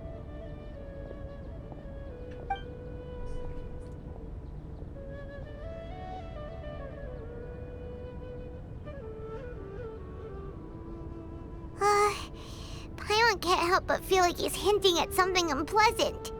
He asked a question, yet didn't care for my answer. Perhaps I'm nothing but a talking rock in his eyes.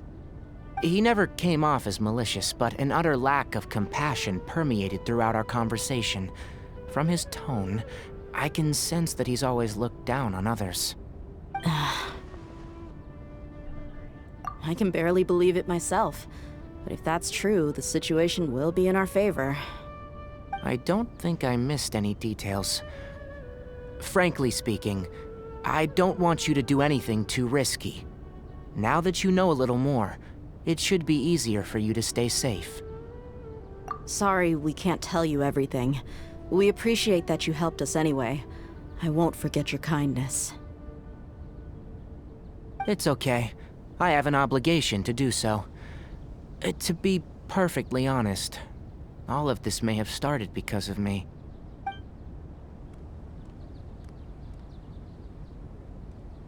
Recently, my master wrote several letters to me, asking me to return to the Academia and assist him with his research. Hasn't he already asked you several times before? Yes, but there's something off about this most recent batch of letters. The handwriting and the tone are both familiar, but some details have been omitted. My master will occasionally leave a few dots on the back of the letter. 1 dot means that he wrote the letter on a sunny day, and 3 dots stand for a rainy day. This has been a habit of his for many years, but I didn't find any dots in his recent letters. I believe something may have happened to him. I get it. Since you are always at Gandharvaville, you would like me, someone already working at the Academia, to investigate this matter, right? I'd like to ask you to do that for me, if you can keep yourself safe. Please withdraw immediately at the first hint of danger. I can do that, but I have a feeling it won't be that simple. The Academia has been working on a big project. I'm not quite sure what it is, but your master might be involved with it. If the higher-ups really are hiding something, then it will be difficult to remove myself from the situation once the investigation starts. If the situation becomes critical, I'll leave the Academia. If you don't see me there for an extended period, that's your cue. All right, we've got a plan. I'll stay at Gandharvaville to support you. If that scenario comes to pass, you must be extra vigilant.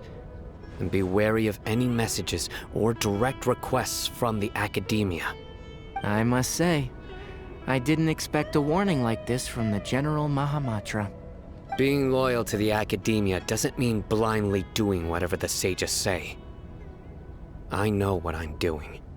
On that note, aren't you also being quite distrustful of your alma mater? The Academia, yes. But my master is a man of integrity.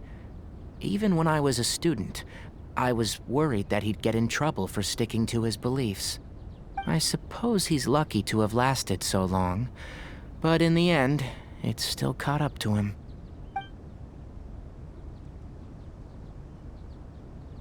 I see. So you noticed something was up with the Academia from the very beginning. This may well be how Sino became involved in all of this. In which case, I must keep my promise and help you however I can. Also, if you run into Sino again, please help me pass on a message to him. Trust your own senses and experiences. I think this may be something he needs to hear right now. Okay, we'll find a chance to tell him. Thanks. Right. Now let's go hunt down this Harbinger. Oh, by the way, which way did the doctor go when he left Pardis Di? That way. Gotcha. Thanks so much. We'll be on our way.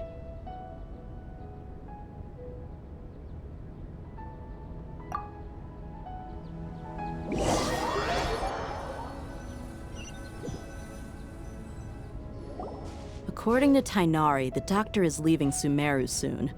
I want to check if the doctor was actually telling the truth. He also said that he'll take care of everything before he leaves. What did he mean by that? We need to be extra careful when dealing with a person like him. Just to be safe, let's chase him and see what we find. But we have no idea where he went! How can we start chasing him? We'll do it the mercenary way. I'll find leads as we go. All you have to do is just follow me. That Harbinger may have tried to cover his trail, but he still left some traces. Or perhaps he never even thought about concealing his whereabouts. Maybe that's just how arrogant he really is. Yep, we're headed in the right direction. The traces are still fresh, but there's no sign of his entourage. Clearly they're in a hurry. It's just as I thought.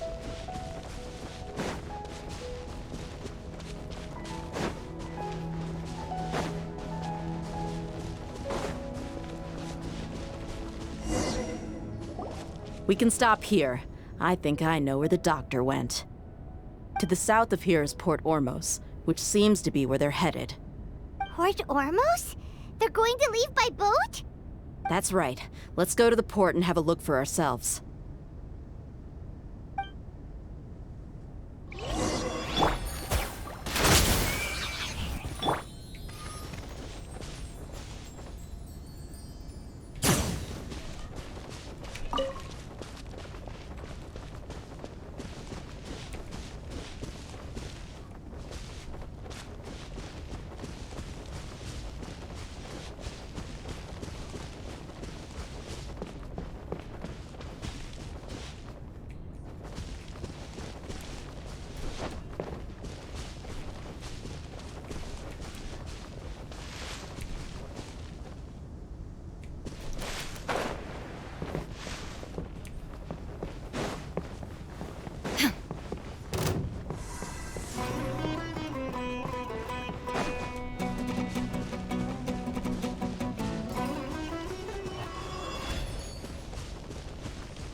think that'll be it for today. I don't want to really do any more than that.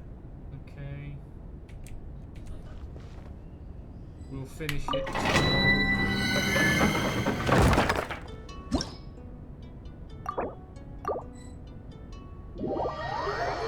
Could you have finished it today? Nah. No way. I told you, 8 hours of fucking content, impossible. Couldn't have done it in a day.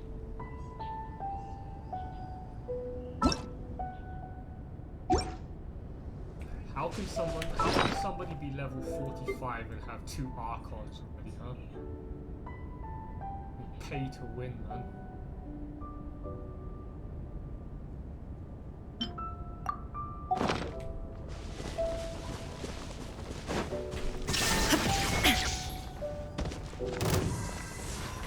Inazuma shines eternal!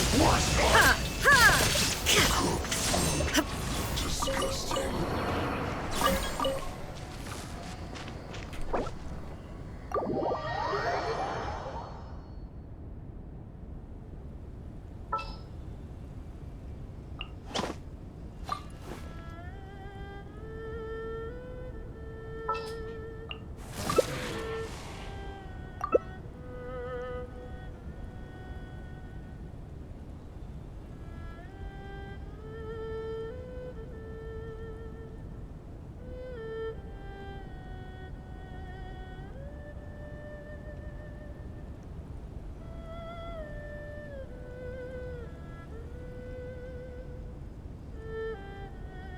The world remains constant over the centuries, but human life is like the dew at dawn, or a bubble rising through water.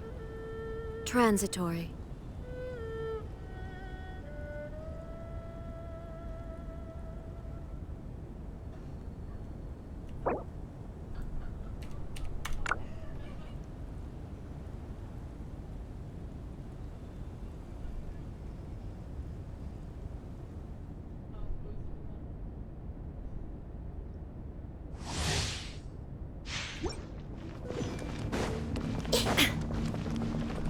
No escape!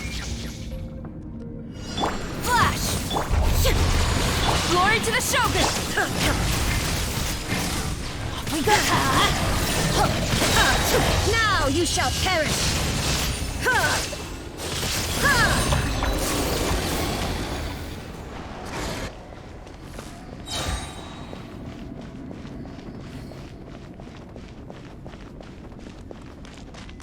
Do you have Geo? Kind of a stupid question is that? Do you have Geo?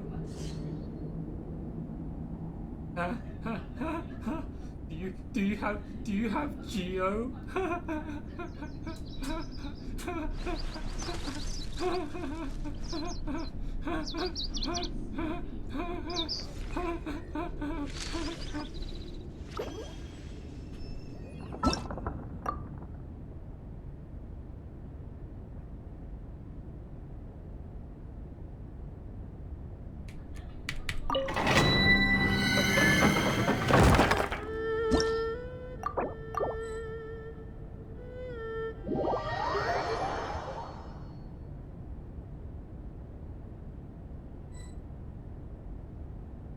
How many fucking N-Teps are there, man?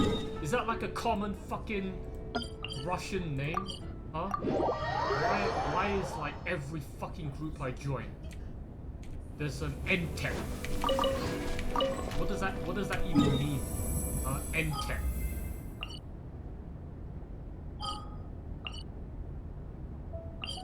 What the fuck does N-Tep even mean?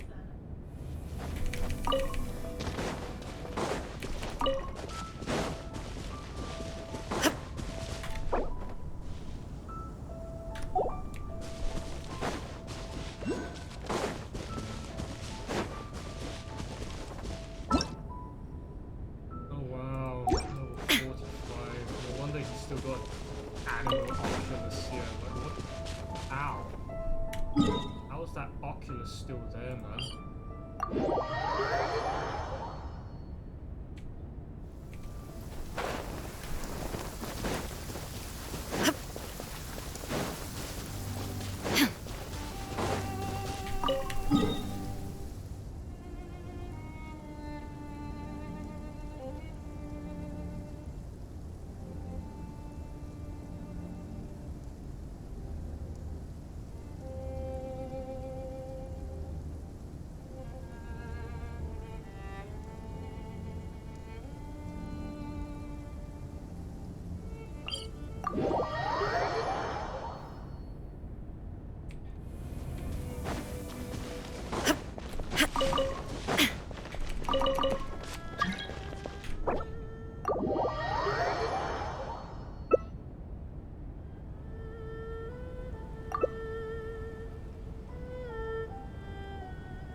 is this shit group? Relax.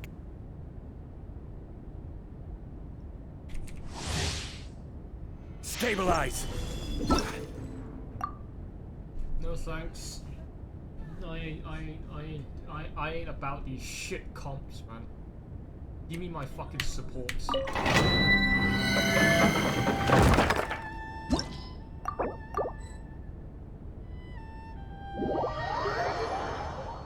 Fucking sick and tired of just how. Who are these NTEPs?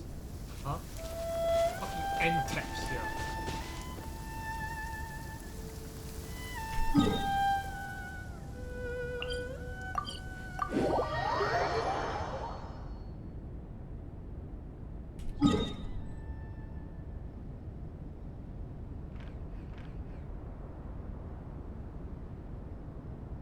Wow, we have ourselves a 100% Andy.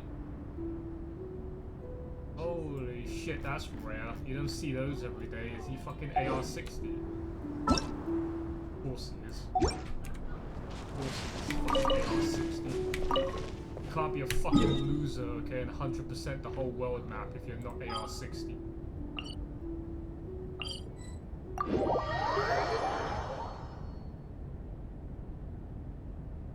If you see somebody who has 100% exploration on their world map, chances are they are AR-60. Chances are they are a fucking loser. Like me.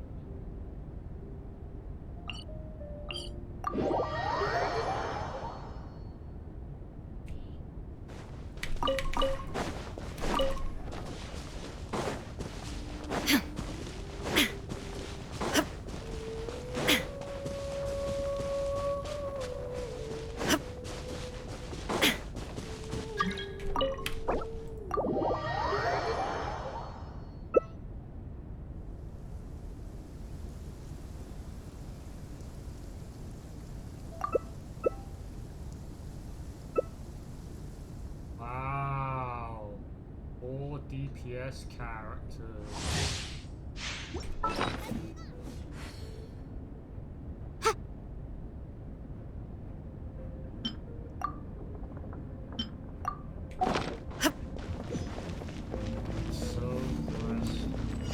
Illusion shattered! Mighty mythical Yazuma shines eternal! Ha! Ha! Kill! Ha! Kill!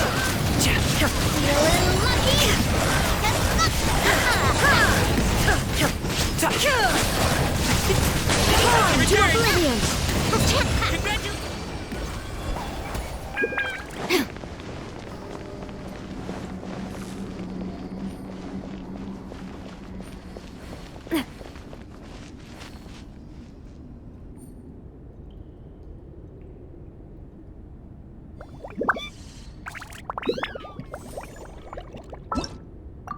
He left. You see, he's so mad he left. I know, my Raiden has that effect on people. My Raiden makes people question their own existences.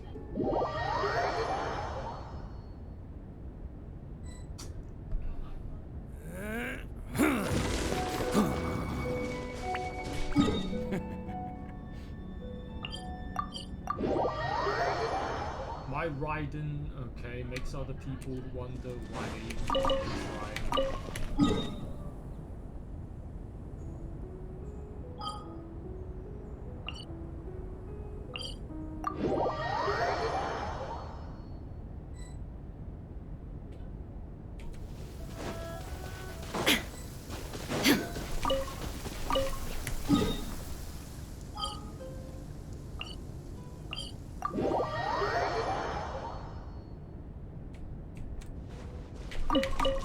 Clear skies can do nothing to hide the brilliance of lightning. Divine bolts can strike even in the absence of rain.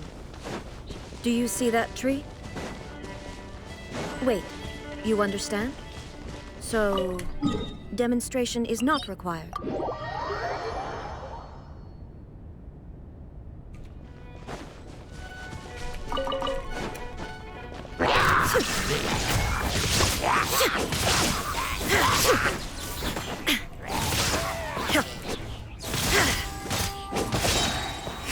There is no escape!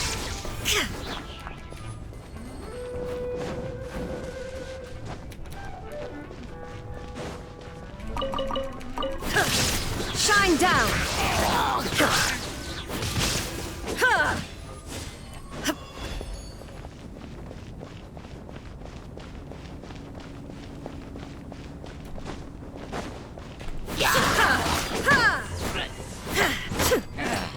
There is no escape!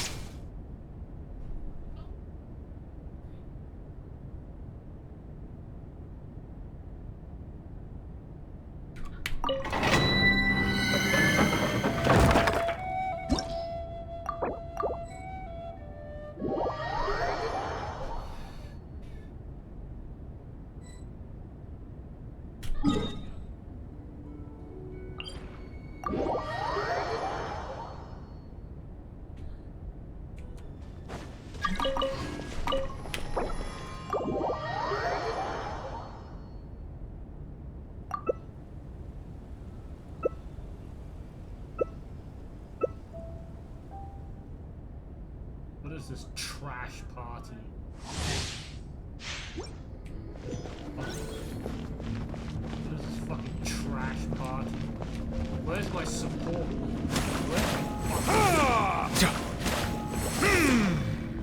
Oh look, he's putting buffs on. That's not gonna save you, bro.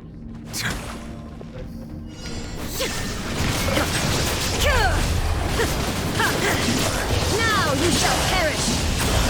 Be sanctified.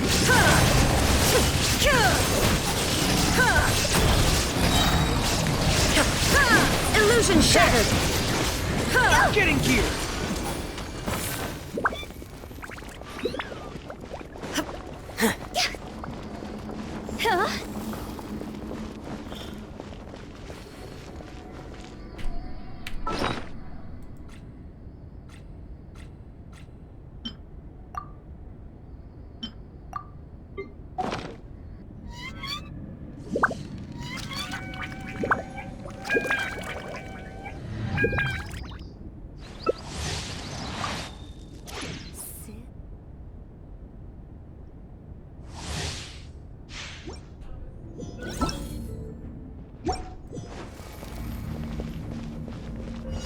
There is no escape!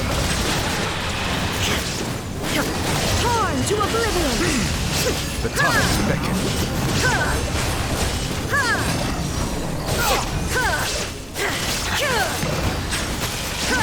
Illusion shattered!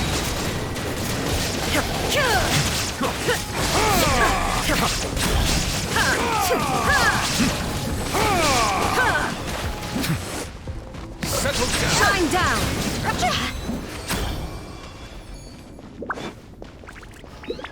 That's amazing how it didn't crit twice.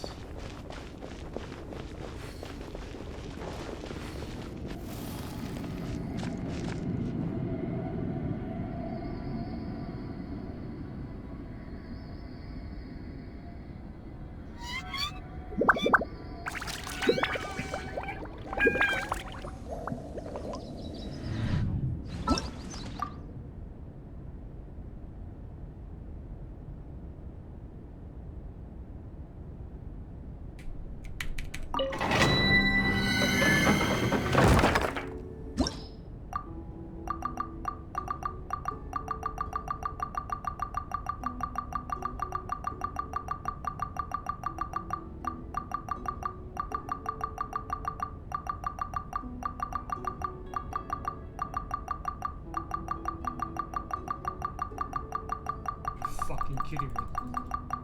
Where's all the players? Where's all the groups?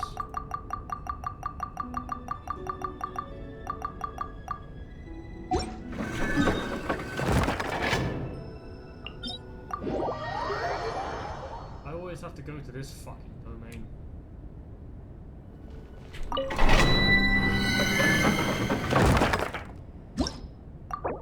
You can always get a group here. But they're all filled with fucking Russians. Look at this. Another Russian lobby. Huh? It's like playing on EU server. It means playing in Russia. It's like the only people that fucking play this game in EU are Russians. How do you not have that? I don't understand. How do you not have that waypoint? Huh?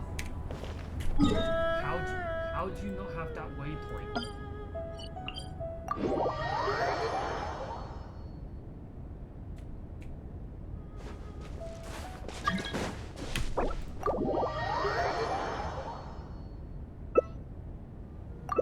Where is my fucking support, man?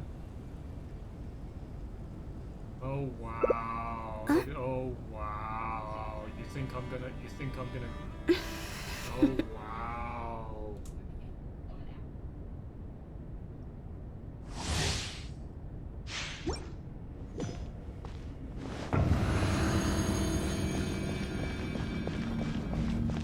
The host isn't even here, man.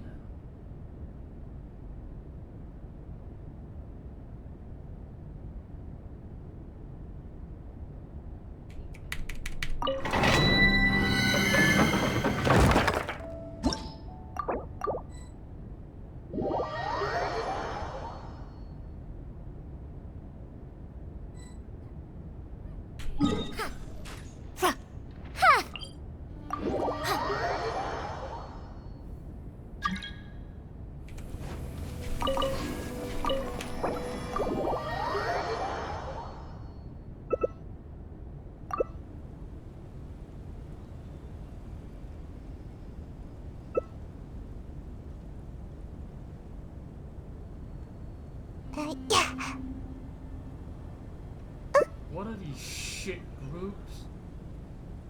I'm clearly gonna do all the work. Yeah, that's what you want. I'm doing all the work. These guys ain't gonna be doing shit.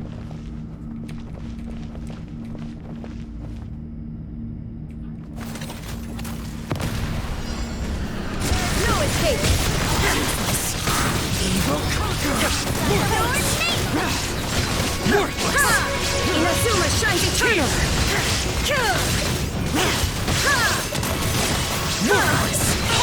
Leave it to me!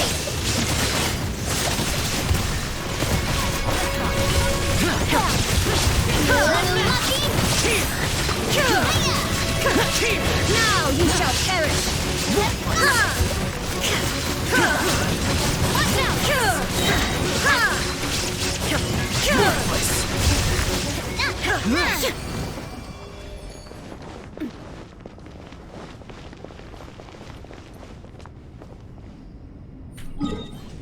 This group sucks. I'm out of here.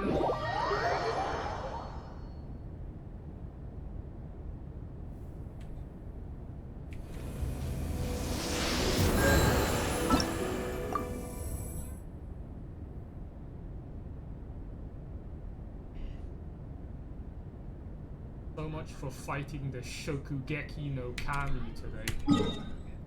You were never gonna fight that boss today. Okay, like I told you, 8 hours worth of story-driven content, your brain ain't gonna fucking handle that.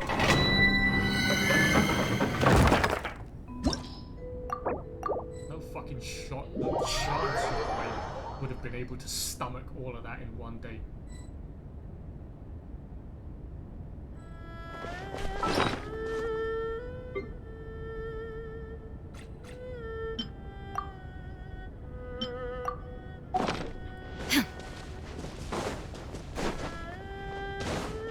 Shine down! Inazuma shines eternal! Disgusting.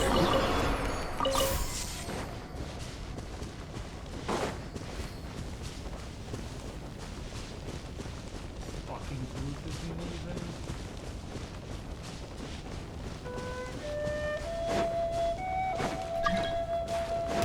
Illusion shattered!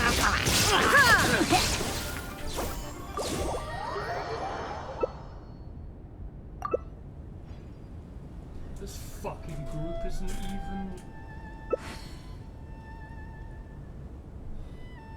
Wherever in this world I roam, I carry memories of my home. This blade. Bennett, boys! Oh shit. Bennett support. Big numbers.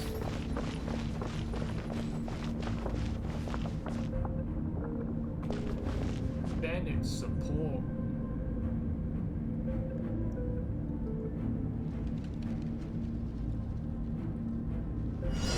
There is no escape! One with my blade! Torn to oblivion!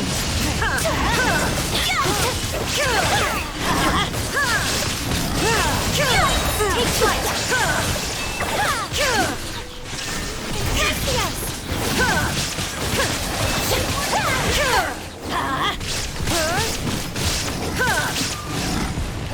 Now you shall perish! Let's light it up!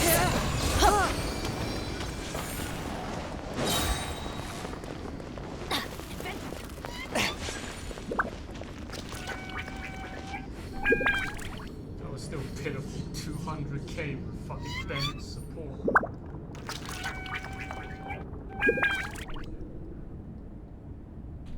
Oh wow, left. He was so mad. That guy left because he was so fucking mad. He's like, why am I even here? How can I even compete against this guy? Why am I even here? I thought I was here to showcase my shitty level 80, right? And feel good about myself. But this fucking loser came in and completely made me feel so fucking inadequate and worthless.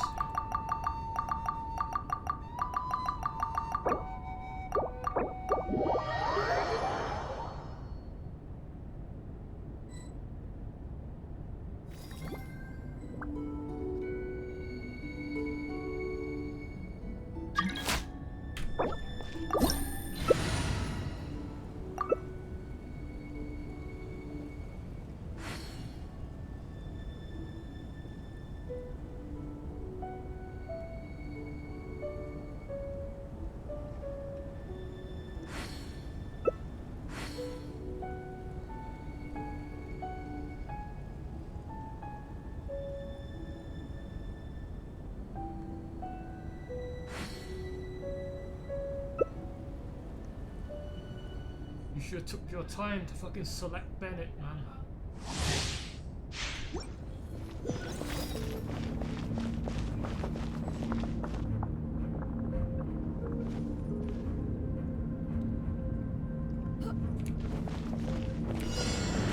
Shine down! Inazuma shines eternal! Light it up! Let's light it up!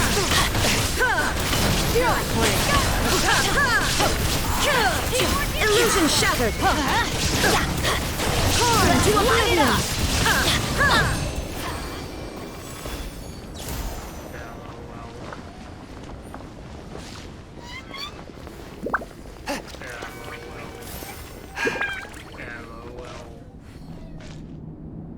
Turns out Xinyan's actually pretty good because it makes Raiden fucking Zhao, and Raiden's better than Zhao. Can you imagine being able to plunge like Zhao, but you're better than Zhao because your character was never designed to plunge to begin with, but now given the power to plunge, you do OP fucking damage.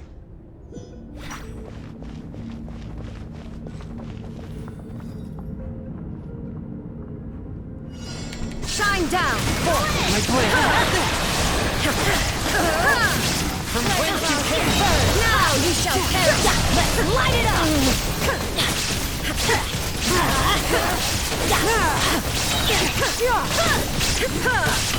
Everybody stand back! Let's light it up! There is no escape! Torn to oblivion! Skyward! Scatter!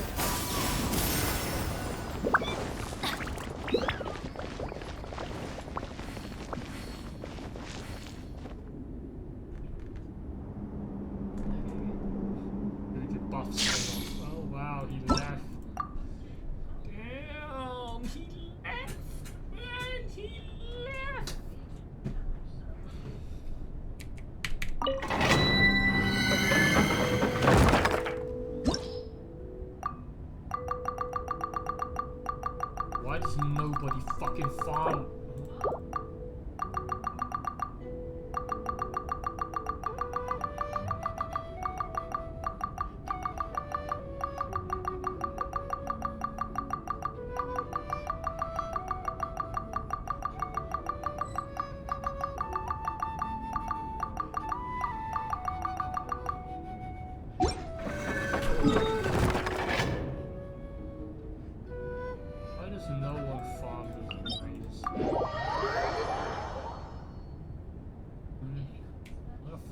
is everyone?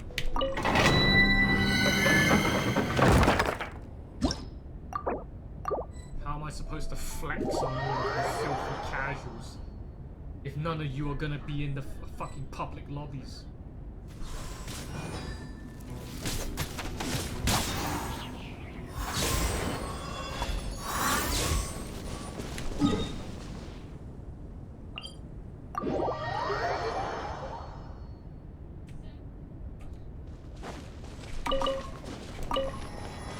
I'll take that, Chingsin. How do you not have that? These guys are such fucking casuals, man. They don't even have that waypoint when you get the 2 shiitake mushrooms.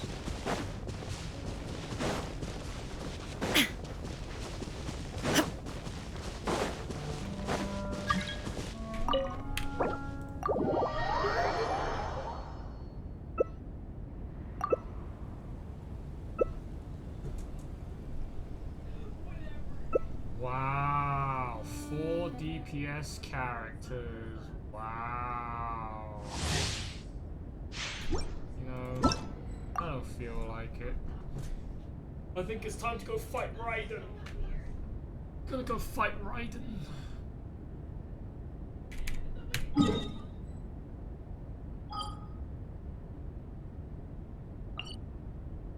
Could also fight Senora. Let's go fight Senora.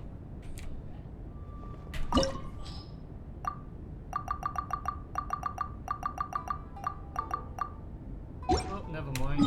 Nobody's fighting Senora. This is a fucking dead game. Dead fucking game, man. Genshin's fucking dead. Nobody fucking plays this shit anymore. Fucking dead ass game. I have to go back and fucking...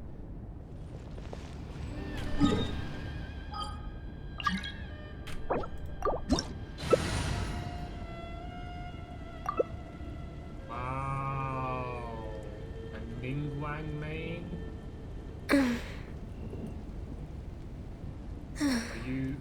Are you like... Silly churl, Billy churl, silly Billy Hilly churl. So how do you guys plan? All right. I'm going AFK though. Shine down.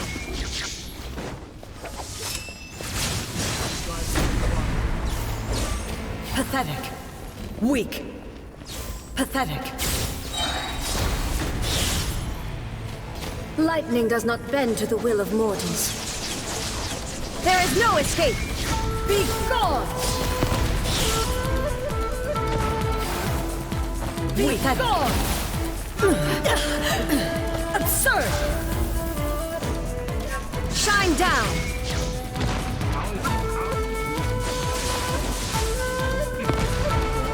Weak.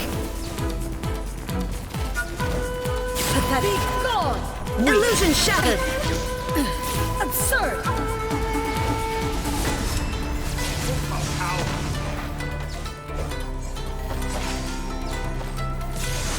Without yearning, all returns to silence.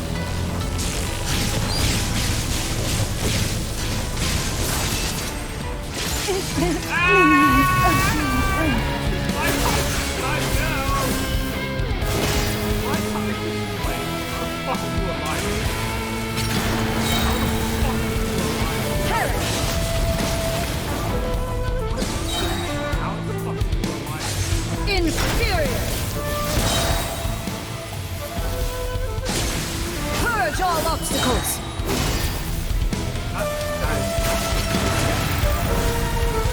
Perish! Inferior!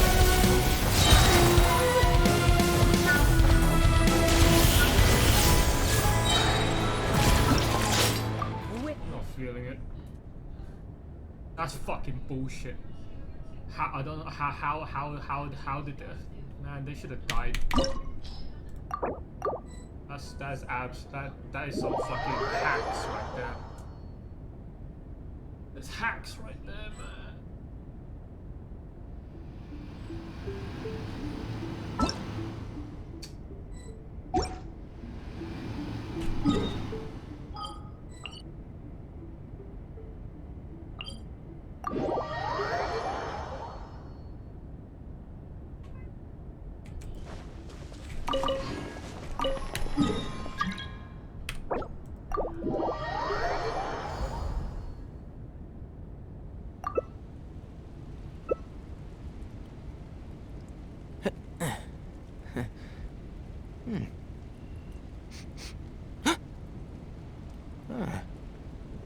Knights and aristocrats share the same cultural heritage, but the knights had enough sense. Oh, really? Farina? I don't like my odds. I don't like my chances with fucking Farina as, I present! Let the world fly! Inazuma shines eternal shadow. Storm the front! Quiver! Illusions of obstructions. There is no escape. Shattered. Time to shine! Now you shall perish.